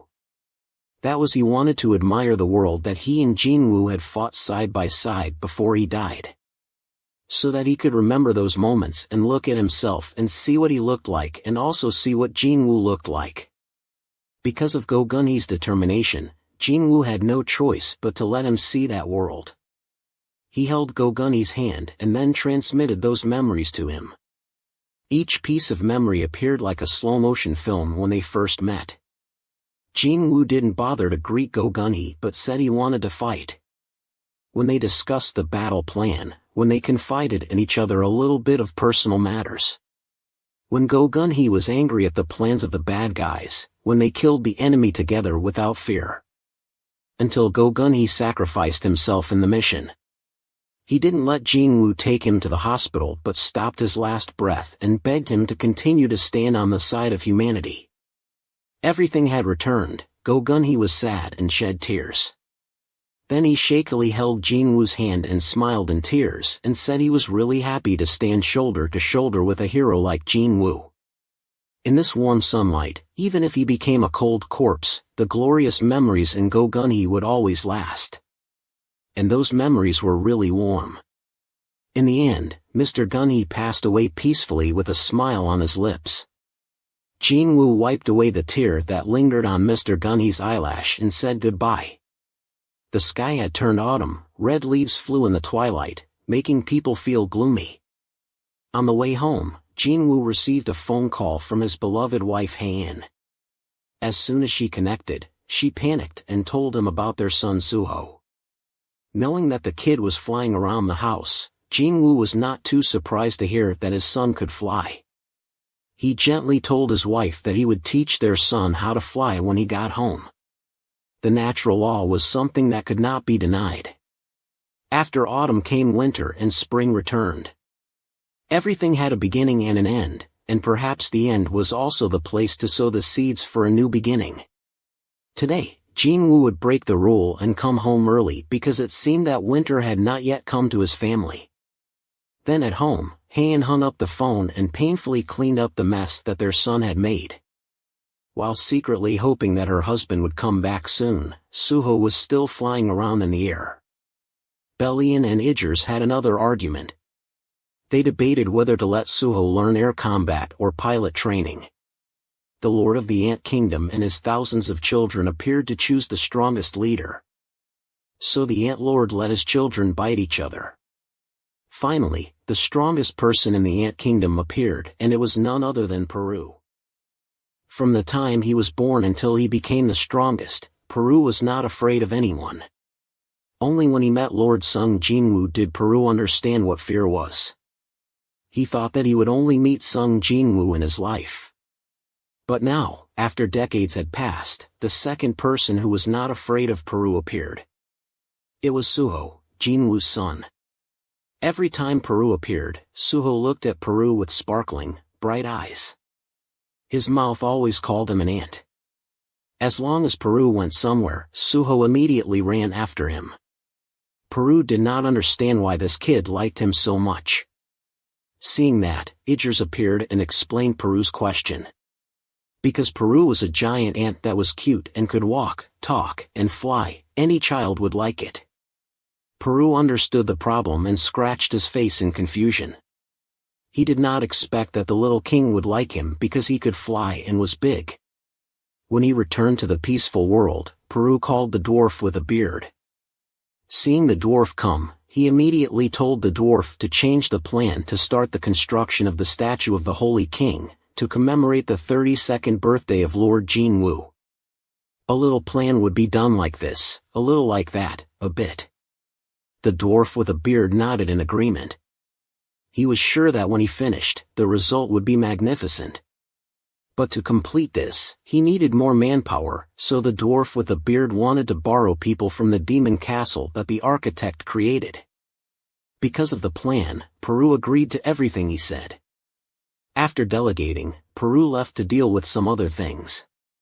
Back at Jinwoo's villa, there was a suspicious car parked nearby. In the car were 4 men with their faces covered like dog thieves. The reason they were wandering here was to take revenge on Jinwoo. Because Jinwoo had made the organization they created disappear into thin air, they came here to kill Jinwoo's wife and son. The 4 men quickly got out of the car. Then they approached the wall and jumped in. But at that moment, only the leader and one of his men got in. The other 2 did not know where to hide. And behind them, there was a familiar shadow like Peru. Then Peru stretched one of its ant claws to cover the leader's mouth. The other one made a sign of silence, and Peru muttered to itself that the king was taking a nap, and it couldn't let him be disturbed by these guys. So Peru quietly took care of the whole bunch. The feeling of making others suffer and begging made Peru very satisfied. That's why Peru's ant claws increased a few more parts of strength when dealing with them. After many days of carrying out the plan, the giant statue of Jinwoo and his son was finally completed. Peru was very happy to see the result. Peru was sure that Jinwoo would also be very happy to see the statue. Not only that, but the kid Suho was also happy. As it was rejoicing, Peru heard the sound of a child behind it. Peru froze for 3 seconds, then slowly turned around and saw that Suho had been standing there since who knows when. Because it was so shocking, Peru screamed and ran away. Suho naturally chased after it and kept calling "Aunt, Aunt." A few days later, Heian was invited by Suho's teacher to see the paintings that Suho drew. The first one was about the topic of friends, and Suho drew an ant walking on 2 legs. When asked about other friends, Suho drew a red-faced monster. Next was the topic of family, and besides drawing his parents, he also drew a lot of black shadows around them. When they saw the paintings that Suho drew, the teachers thought that the kid was being bullied. But when they saw his enthusiastic attitude, they realized that Suho was not being bullied. But maybe Suho had a very unique artistic talent. On the police side, everyone congratulated Jinwoo for being promoted. After many years, he suddenly agreed to be promoted to deputy chief. This made everyone curious. But Jinwoo didn't explain anything, he just took his stuff and left. and he said he would invite the whole room for a meal tomorrow. When he got home, Jinwoo was given the paintings of his son by his wife. Looking at these paintings, Jinwoo exclaimed that Suho had a great talent for painting. After hearing his wife tell the details, Jinwoo could only laugh happily. But Haein was not happy at all because the other kids were afraid of her son, and whenever he came near, they changed their faces and even screamed. Hearing this, Jinwoo stopped laughing and thought seriously that maybe the kids were younger and had cleaner senses than adults. So they could feel the power of the emperor. The reason why the other kids avoided Suho was because they could feel the shadows of power, the strength of the Dark Emperor rising inside Suho. If he didn't do something, Suho would have a hard time living a normal life. At least until Suho could reach the age threshold to control his power perfectly, Jinwoo would seal his memories of the Dark Warriors and his power for a period of time. Before performing the seal, Jinwoo called Peru over and showed it the painting that Suho drew of it. Peru burst into tears after seeing it and begged Jinwoo to let it say goodbye to Suho. After Jinwoo agreed, Peru brought a glass of water and walked into Suho's room to say goodbye. It seemed that Suho felt Peru by his side, so even though he was asleep, his mouth kept saying "Aunt, Aunt." So after letting Peru say all the goodbye words, Jinwoo started the process of sealing his son's memory. Everything that happened from before until now was just a beautiful dream for Suho. Time flew by like a dog running in the field, and soon Suho grew up into a handsome, tall high school student. High school was a world where big fish ate small fish. New class, new friends, but all they needed was a glance to evaluate each other. To see who will become friends, and who will be the ones who have to obey. Because Suho and Leon Cheol also became friends through a glance. The order in this class seemed to have been clearly divided. But Leon Cheol saw that there was only one person who did not understand the problem, and that person was Suho. Seeing Suho looking without blinking, Leon Cheol felt insulted. He was angry and wanted to rush up and hit Suho. But his new acquaintance Yu Sung-ho stopped him. Leon Cheol was even more angry when he was stopped. He immediately dragged Yu Sung-ho to a secluded corner behind the school and beat him up. Then he asked him why he stopped him. Yu Sung-ho weakly said that Suho was the strongest person in grade 2 at his school. No one could touch the finger of Suho. He thought Yu Sung-ho was lying because if there was someone so strong, why wouldn't there be any rumors? So Leon Cheol rushed to beat Yu Sung-ho again. Just then Suho appeared not far away and told Yu Sung-ho to defend himself. Leon Cheol's group heard and looked at Suho in astonishment. Suho took advantage of their stunned faces and gave them a few kicks. They all lay on the ground with foam on their mouths. After solving the problem, Suho dusted his hands and left the rest to Yu Sung-ho. It turned out that Suho and Yu Sung-ho had made a deal with each other before about this. So the next few days, the news of Suho single-handedly defeating 3 spread throughout the school. Everyone gradually became afraid of Suho. And Suho went through a peaceful school life without being bothered. But too peaceful, Suho felt bored. Because he always felt that he had known many more interesting and wonderful things. He was about to pack his bag and go to a Wi-Fi cafe to sit when Suho couldn't open the classroom door. Not only that, Suho also saw that the time outside was stopping in a strange way. Then, in front of his astonishment, a gate appeared. Suho witnessed it for the first time and didn't know what to do. But like father, like son. Just like Jinwoo in the past, Suho confidently carried his bag into the gate. As he stepped into the gate, it gradually closed. So Suho was trapped here, with no other way out. Suho had to hold a torch on the wall to light his way forward. After a while, the things hanging on the wall made Suho exclaim in amazement. Both sides of the wall were full of different types of weapons. Because he accidentally touched a weapon on the wall, the weapon information board appeared for Suho to see. Above it said Thunderous Level 20 Rank B-, belonging to the Axe class. Attack power 160 when using mana will give the user the elemental attribute of thunder.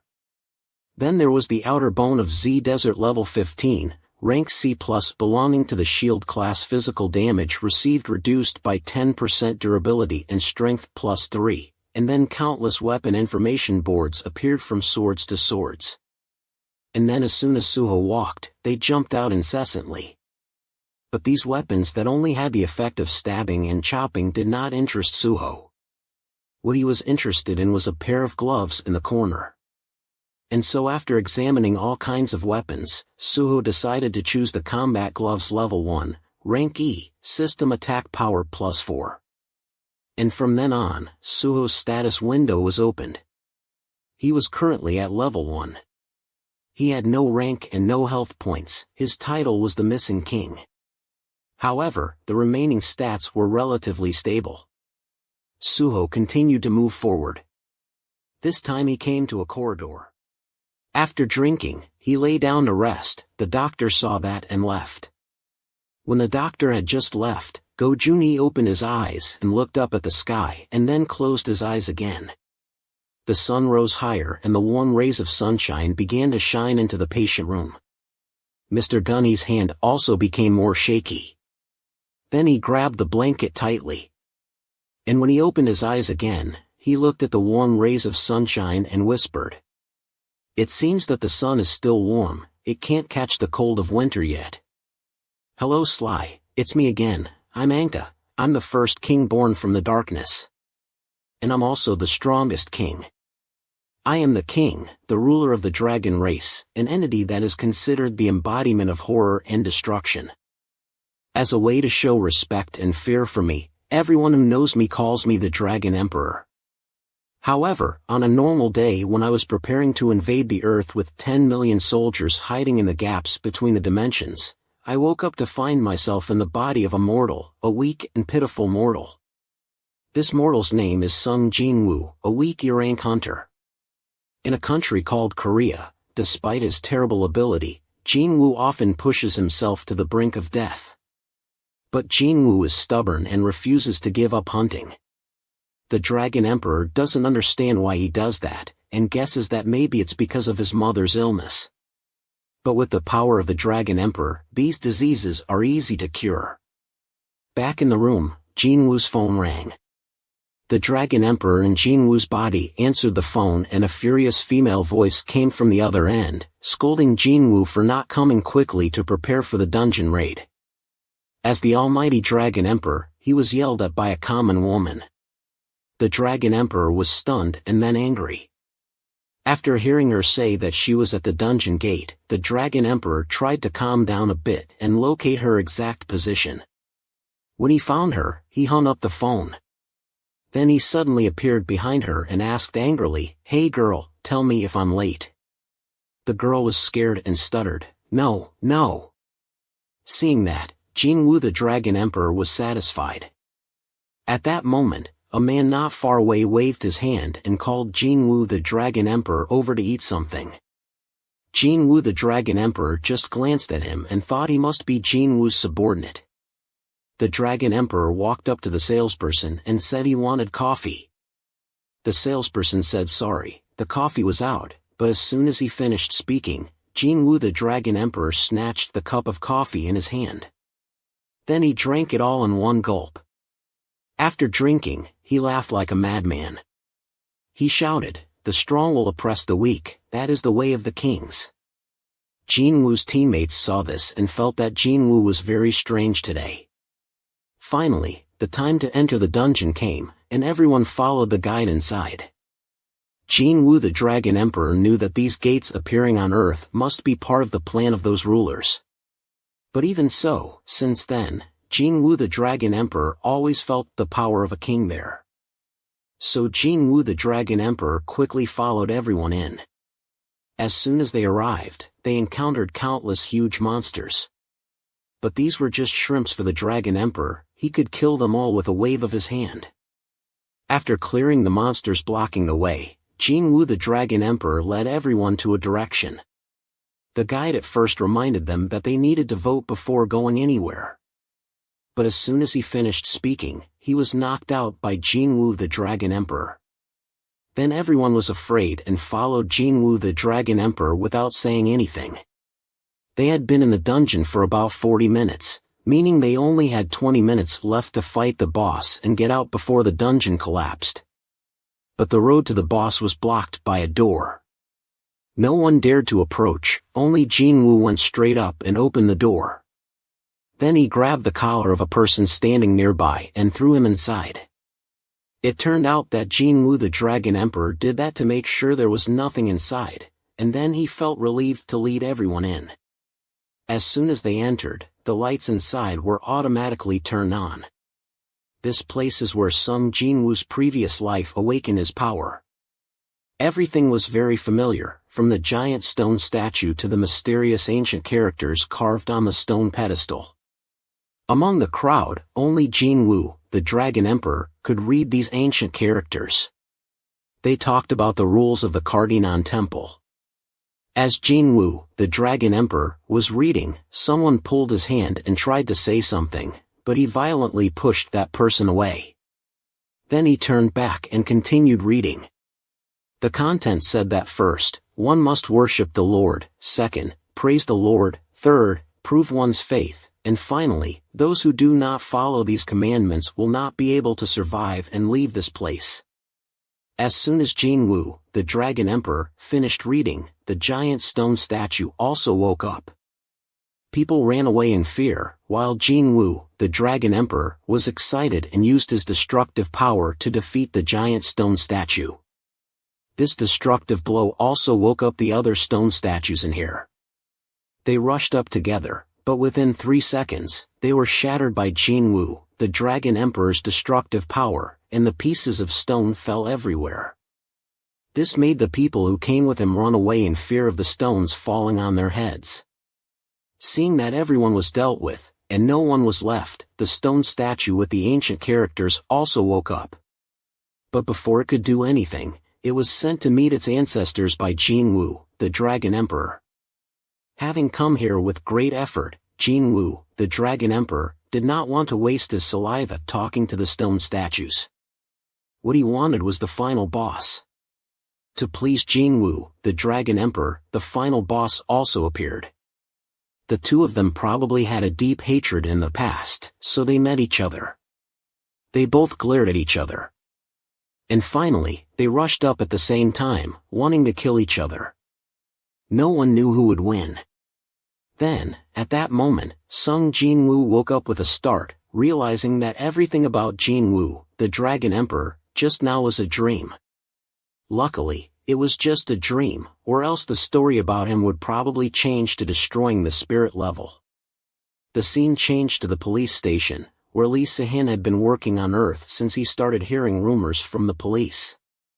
After the detectives started helping him, the rumors said that there was a detective with the name of Ghost in the Central Violent Crime Unit of the police station. Because this Ghost investigated crimes from unsolved cases and also the cases that were assigned. Therefore, the arrest rate of this Ghost was 200%. Because of that, all kinds of criminals, no matter how violent, became obedient when they stood in front of the Ghost. This rumor became a legend, and all the police in the area even had rumors that this Ghost refused to be promoted because he wanted to personally devote himself to catching criminals. As he was thinking, a senior came and gave Lee Se-hin a cup of coffee to refresh himself. At this time, the two also started chatting casually. The senior also revealed to Se-hin that from now on, he would move to work with Detective Sung Jinwoo, who was nicknamed the Ghost. Hearing this, Se-hin choked on his coffee and then shivered. As the saying goes, speak of the devil and he appears. As soon as the seniors finished speaking, Jinwoo also appeared. After greeting the senior for a few words, Jinwoo put his arm around Se-hin's shoulder and dragged him to learn how to catch criminals with him. Being dragged like that, Se-hin stuttered and asked Jinwoo where they were going. Jinwoo stopped and asked Se-hin why he became a police officer. Se-hin answered blankly because he wanted to catch the bad guys. Jinwoo smiled happily with this answer. This was also what they were about to do. So the two of them walked out of the police station together, looking for criminals to put them in jail. A few days later, at the detective team, Sahan was now completely lifeless. He became like this as a result of following Jinwoo to catch criminals for the past few days. And Jinwoo was very satisfied with this new training. Jinwoo was looking at some documents of the cases when suddenly a voice rang out and caught his attention. Not far from there, a girl was trying to tell the police that her friend was not the type of person who would commit suicide. She even showed them the text messages they had exchanged before the murder. Jinwoo was curious about what had happened, so he went over and took the file of the case to look at. Inside, it said that a woman had been found dead in the bathtub with a large wound on her wrist and severe blood loss. The knife that was used to slit her throat was found in the bathroom, and the only fingerprint found there was of the victim herself.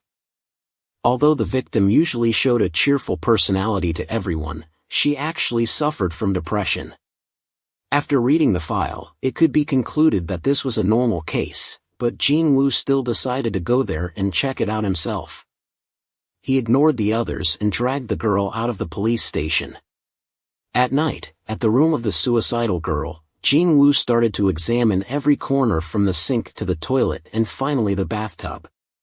Since he couldn't find anything, Jinwoo decided to call the soul of the girl back. In the past, he had to have a corpse to do that, but now Jinwoo was in a different state of mind. And both sides were full of knight armor. He was walking very normally when suddenly Suho was attacked by a knight in armor nearby. Luckily, you reacted quickly and used the combat gloves to block it. Otherwise, you would have been dead. Suho was furious when he was attacked for no reason. He unleashed a series of punches and kicks to destroy the armored knight. After destroying him, a message appeared announcing that Suho had leveled up. Leveling up was not fun for Suho. He knew that there were a bunch of armored knights waiting for him outside. Although he was surrounded by the armored knights, he was very scared. But Suho chose to face them like his father did in the past. After a few minutes of fighting with the armored knights, Suho kept getting messages of leveling up. But when he defeated this layer, another layer came up. Suho chose to face the armored knights again. Since he had increased his level, dealing with these bulky monsters became easier for him. Finally, after defeating the armored knights, Suho reached level 19. Suho felt it was amazing how it was like playing Free Fire. He got to level up by fighting monsters and became stronger. Although he had won against the monsters, Suho still did not understand how he, who was only level 1, could defeat them all. In the end, he thought it was probably the power of the gloves. The gloves also changed dramatically and their stats increased to 28. Suho wanted to be stronger, so he decided to move on. He opened a new door confidently and the person waiting for him inside was Idris. Idris sat on a high chair at the top like a king. He saw Suho and stood up with his sword and walked towards him. Suho started to shiver when he saw the aura emanating from Idris. He was still thinking about how to attack when he was cut in half and died without a chance to gasp. He woke up and felt lucky that he had escaped death after that slash. He did not know why he had returned to the original corridor. Although he was very afraid of facing the Idris, Suho still wanted to conquer the corridor one more time. The flame on the wall had also gone out a bit when Suho came back. He understood that this was not a coincidence. But he left it for later. What he needed to do now was change his weapon. He was stronger than before, so the combat gloves had changed to spiked gloves, level 15, rank C, attack power 27 and critical rate 10%. Although he was strong, Suho knew he had to be careful. Only God knew what would happen to him. When all three flames went out like before, Suho was killed by Idris again. The second flame on the wall also went out and he saw only one flame left. Suho rolled on the ground, not knowing how to defeat Idris. Just when he was stuck, a weapon caught his eye. It was the great sword replica of the Demon King, level 60, rank A, attack power 170. After attacking, the sword activated the effect of the stormy white fire and caught Suho's attention.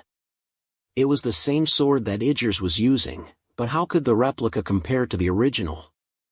So in the end, Suho equipped his body from top to bottom, everywhere with weapons. With so many weapons, he defeated the armored knight in a minute. With the main techniques such as stabbing, poking, and slashing, he finished them and reached the required level. And then the leveling up quest appeared. Suho did not hesitate to choose it. Then 2 gates appeared in front of and behind Suho.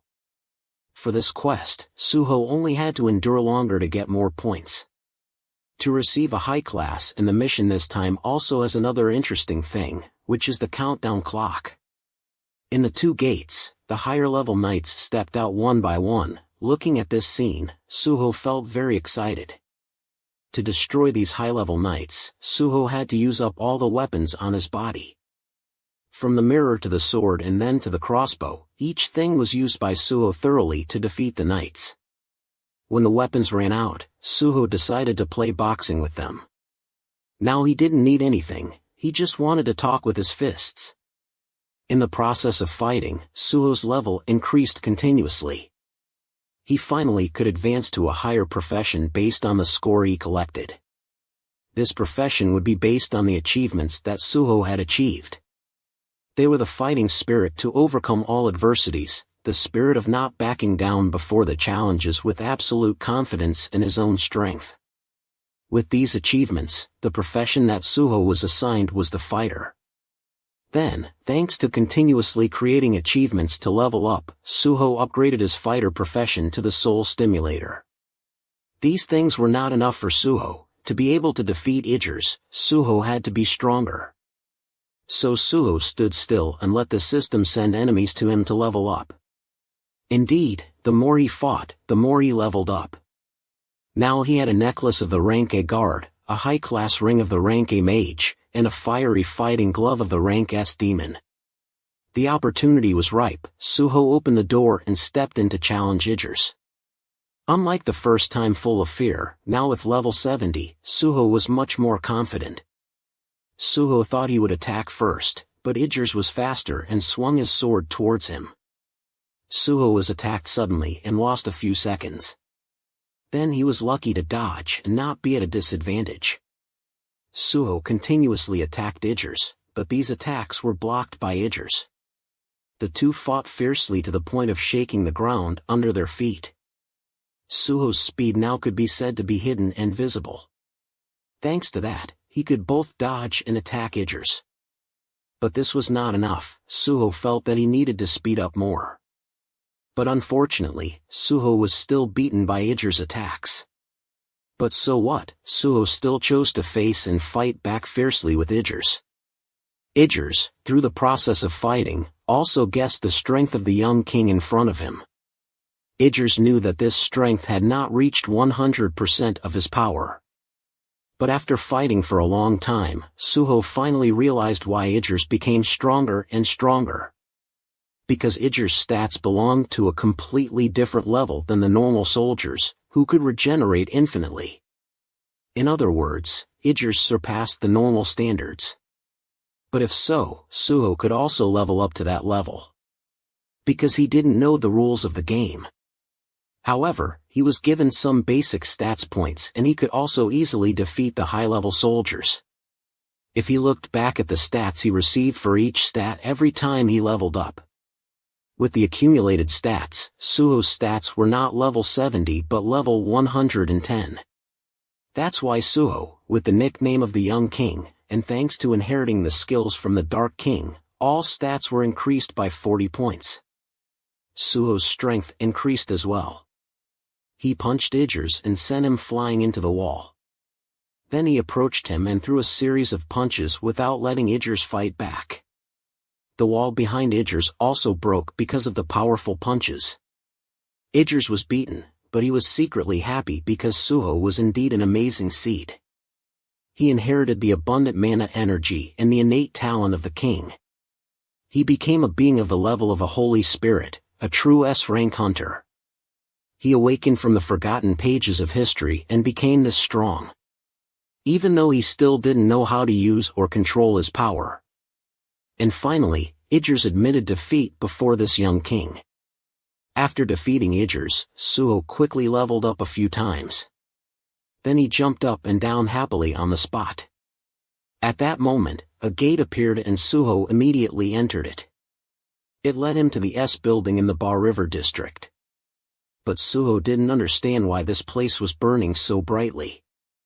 Then a three-headed monster appeared and bared its teeth and claws at Suho. Suho stared at them for 3 seconds, then calmly walked past them. He thought the monster was just a symbolic decoration. The monster felt insulted and didn't bother to chase him anymore. Suho went to the next door, which led him to a city that was being attacked by giant monsters. He was stunned by the sight of these monsters. From the 10th to the 30th floor, Suho just stood still and looked straight. Then he used his fist to punch in all directions and defeated the monsters. In a few hours, he even punched the boss of the 50th floor. He easily fought like this and started to feel bored. But he couldn't escape, so he decided to go around and kill monsters to rank up. Finally, Suho reached the 100th floor. He thought it would be the same as the lower floors, boring and dull. But when he got there, he was surprised to see only 3 people. And there was a girl among them. He was going to finish them quickly and leave. But he was stopped by the girl. After she praised Suho's skills, she introduced herself as Isen, the eldest daughter of the first-ranked Demon Lord Rouge. And she also welcomed Suho to the final stage. There should have been another challenge called the Demon Lord, but since Isen's clan became first rank, the Demon Lord left. And to welcome Suho to the Demon Castle, Isen prepared a small party and wanted Suho to stay and eat. But Suho didn't care much about food. After he learned that the thing that led him back and forth was called a gate, he wanted to leave and asked for another time. Isen was confused and saw Suho off. But suddenly she remembered that this was also what the king said. But after he said that, he didn't come back for 60 years. The demon castle had no one to care about. And when she built the stone statue, Isen made a hole in her face. So she decided to keep Suho. But before she could, Suho turned back and smiled and said goodbye. He promised to see her again because he remembered her name. Isen was dumbfounded by that smile. Then she didn't hold Suho anymore and waved her hand to say goodbye. Suho entered the gate thinking he would get out. But he ended up in an ant nest. The ants saw the intruder and rushed to attack him. Suho had no choice but to fight them and find a way out. During the fight with the ants, Suho's level also increased to 94. After he defeated all the ants, he moved on to open the door in front. As he entered, he silently evaluated that this place was very spacious. Perhaps the owner of this place must be very impressed. But looking around the room, Suho only saw one thing, and that thing was Peru. But Suho didn't remember who Peru was. He only knew that in front of him was a two-legged ant crying profusely. And this Peru was crying and attacking Suho. Suho was quick to dodge the attack. Then he counterattacked by kicking the ant's claws. Peru was a strong general, but he was affected by that kick. He was about to use his claws to grab Suho's head. But his personal feelings made him hesitate, afraid of hurting Suho. It was at this moment that Suho gave him a straight punch in the face. He was punched in the face, but Peru quickly regained his balance. Time after time, Peru simply approached Suho, without intending to hurt him. But Suho didn't understand this behavior. He only knew that whenever Peru came close, he would swing his fist at him. In the end, because he was too busy crying and remembering the past, he didn't attack actively. Moving, he was full of holes. Peru was completely defeated by Suho. At this time, Suho sighed and relaxed. He dragged his body to the gate, hoping to go home. But life was not as he dreamed. The gate led Suho into another battle. Waiting for Suho were huge opponents of various kinds. Suho understood that this was a never-ending loop. He was always at level 99, no matter how much he fought. Fighting alone with the giants, Suho was not shaken. He stepped forward to face all kinds of enemies. Just then, a blue giant tried to play dirty and hit Suho from behind. He discovered this, and used his hand to break the sword of the man. Then he rushed up and gave him a knee to the head, very painful. After the monsters on the ground, there were flying monsters. A group of bears riding white bears flew towards Suho. But Suho only needed to punch and kick a few basic moves to defeat them. After dealing with this group, another group jumped from the sky to join them and cut Suho. Luckily, he was quick to dodge, but he couldn't dodge all of them. The more he fought, the more they appeared, surrounding him on all sides. Then a pink villain riding a flying dinosaur flew down to attack him. Suho looked at his face, then used one hand to throw him to the ground and took the flying beast. He flew through the monsters. And just then, a beam of light shone. The Titan clan that fought with Jinwoo a year ago appeared. The leader of the Titan clan came out and transformed. It had been 30 years since he had participated in a battle in this territory. The reason why he transformed as soon as he came out was because Suho was a very skilled warrior and also a confidant of the king. But even so, the Titan leader believed that Suho was just a small and weak prince. So he was sure he couldn't withstand a blow from him. He was mumbling to himself when he was punched by Suho. He didn't care about the words he had mumbled earlier. Suho defeated many strong people and seemed to have won and returned home. But no, Tusk appeared. He had just appeared, but Suho felt the power that Tuzzle brought was very strong. Because he could crush him down at any time. And as Suho thought, he was really crushed by Tusk under the layer of rocks. Suho looked helplessly at the 3 fire-breathing dragons, spitting fire at him. Although Suho quickly escaped and defeated the 3 fire-breathing dragons, he took a dragon maul that was riding. He intended to control it to rush to Tusk, but Tusk's action made Suho astonished. At this moment, Tusk used his power to summon a huge fireball and threw it at the mountain behind Suho. The collision created a huge explosion like a nuclear bomb, making Suho gasp in astonishment. Because he was stunned by the explosion, the monsters quickly rushed to attack Suho from behind. But he was still as before, using one move to defeat them. However, no matter how much he fought, this bunch still grew like wild mushrooms.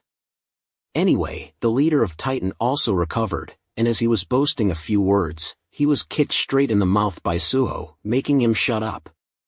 Another one saw that and bravely stepped forward. This one was very confident in his own talent. Because since he joined here, he had been training hard. This one also had the same fate as the leader of Titan. He was talking nonsense when he was cut in half by Suho's sword. Feeling that he was about to run out of strength, Suho encouraged himself to endure a little more. As long as he could control this power a little more, this power would become more skillful. And he could destroy thousands of enemies. Or even an army with just these hands of his. His spirit and will increased, and Suho's power also increased from that. He killed all the dark generals. Then, ignoring Tusk's fierce attack, he kicked straight back. Under Tusk's astonishment, he aimed at a convenient position and eliminated the Dark General. Tusk disappeared.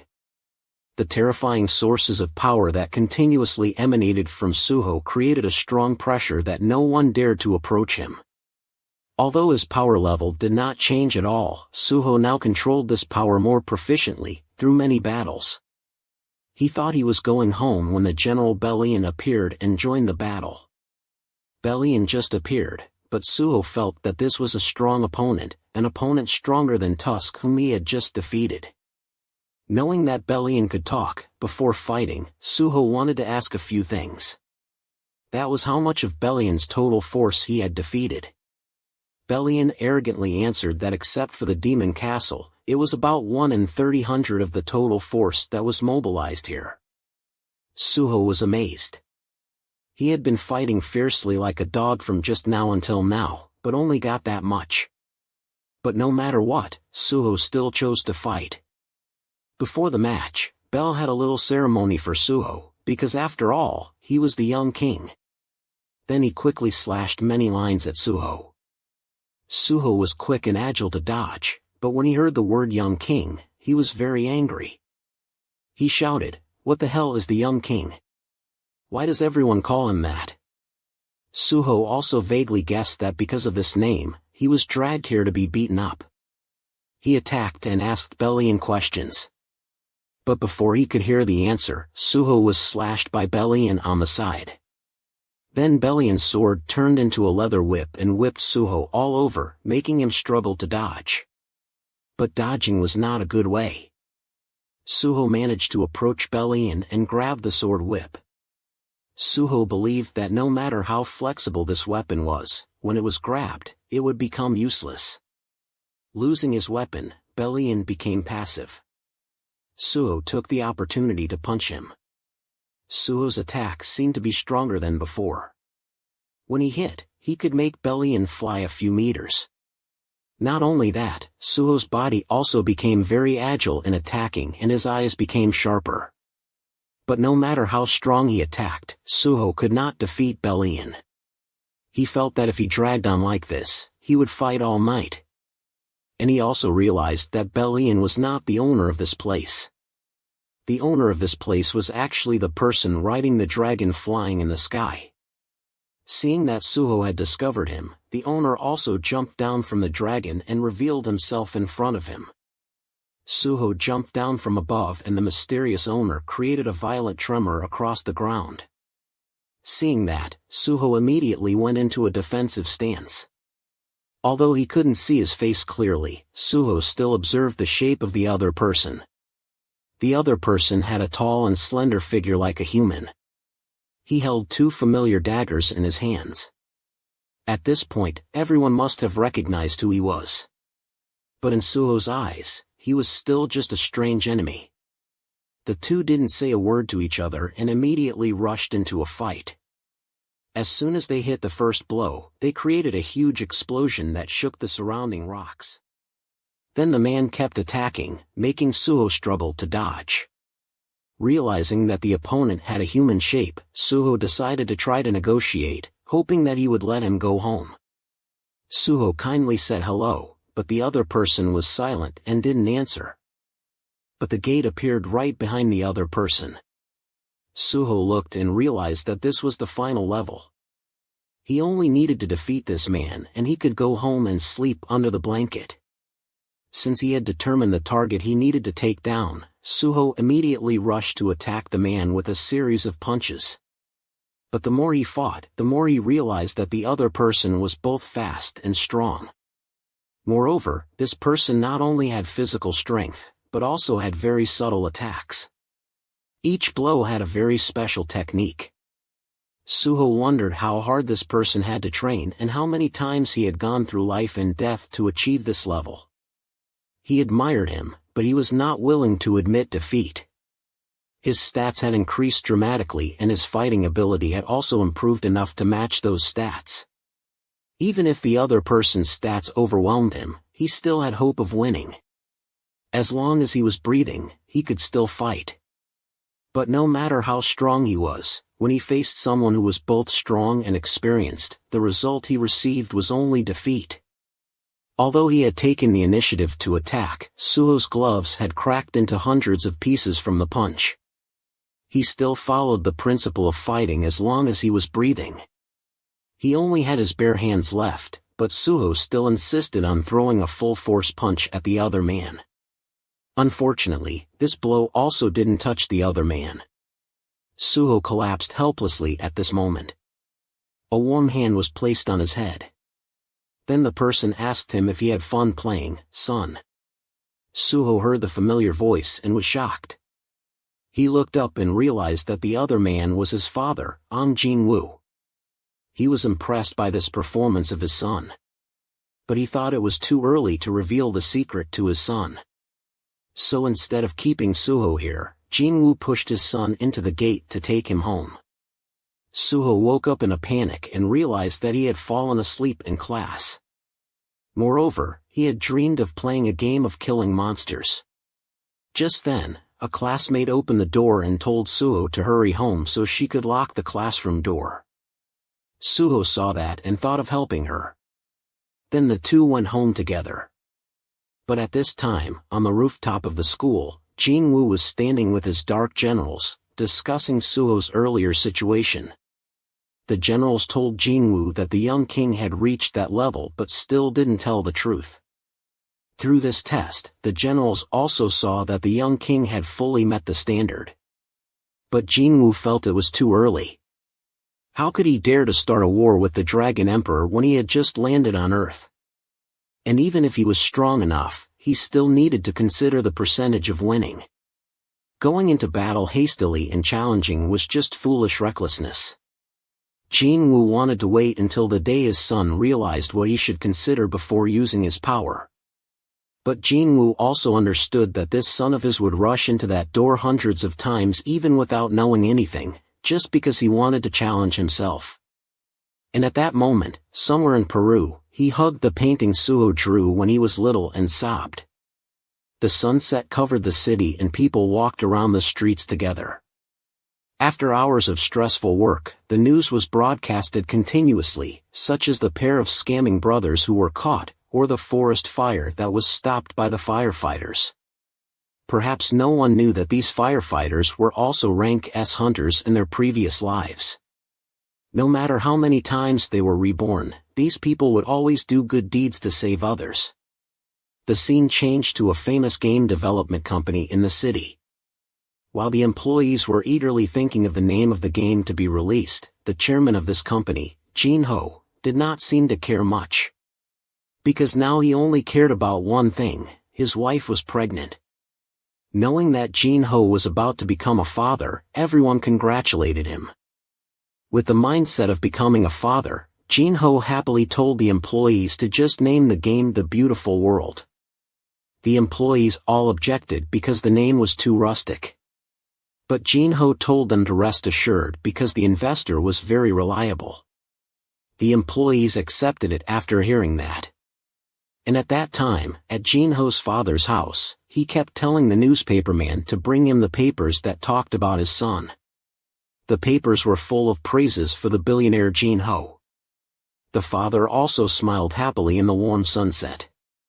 At a corner of the sky, cracks began to appear and opened a gate that no one knew. After stepping through it, there would be something waiting. Perhaps this was the reason why people were always afraid of the gates and always prayed that they would never appear. But on the contrary, there were still people who defied their fear and rushed into them. We call these people hunters. In those days, if you randomly grabbed a student walking on the street and asked them what they wanted to do, the answer would be one of the following three: 1. To become a famous hunter, 2. To become a member of a big guild, and 3. To become an employee in the Hunter Association. As an employee in the Hunter Association, it was very hard to always receive unreasonable requests from the hunters. And at that time, it was also the time when Sung Jinwoo had not awakened yet. His ability was always recorded at the bottom of the list. Although he did not have any great skills, Sung Jinwoo still insisted on being a hunter. Because his mother was lying in a special care room and his sister was going to school. He needed money, so he kept doing that. The employee of the association who had seen Sung Jinwoo's profile came to tell his boss that he should advise Jinwoo to quit hunting. But the boss just smiled and shook his head and gave the employee a list of people with God-given power. He told the employee that instead of advising Jinwoo to quit, he should go and persuade these people to become hunters under their command. The list that the employee received was a rank B healer named Lee Yohee, who refused to be a hunter. Because she was afraid, unlike Jinwoo who was weak but still overcame his fear to enter the gate. If someone could turn fear into courage, then they could also become a source of strength to support the weaker ones. And so, with the humble wish to help the expeditions after the gate, even a little bit, the employee agreed to try to persuade Lee Yohee to become a hunter. And that was the past. Back to the present, Suho was having fun with his classmate, when he suddenly looked up at the sky. When his friend asked him, Suho just said it was nothing. But his eyes still looked up at the sky. On a corner of the sky, a dark dragon was carrying Suho's parents to watch the sunset. Because today was their 16th wedding anniversary. And under the romantic sunset, Jinwoo gave Han a necklace. He gently put it on her neck, and they hugged each other tightly. Then Jinwoo let his beloved wife Han go home first. Having been used to this, Han smiled and said she would wait for Jinwoo at home, then rode the dark dragon back. But at that moment, Jinwoo coldly looked at the sky that was cracking. Jinwoo didn't know what would be on the other side of the gate, but whatever it was, he would accept it. Because now he was not alone, he had the loyal dark generals, and in the future, perhaps someone as strong as Sung Jinwoo would appear. Or maybe even stronger, like his father Sung Suho, who always challenged himself to become stronger. No matter what was waiting behind that door, Suho would always choose to face it.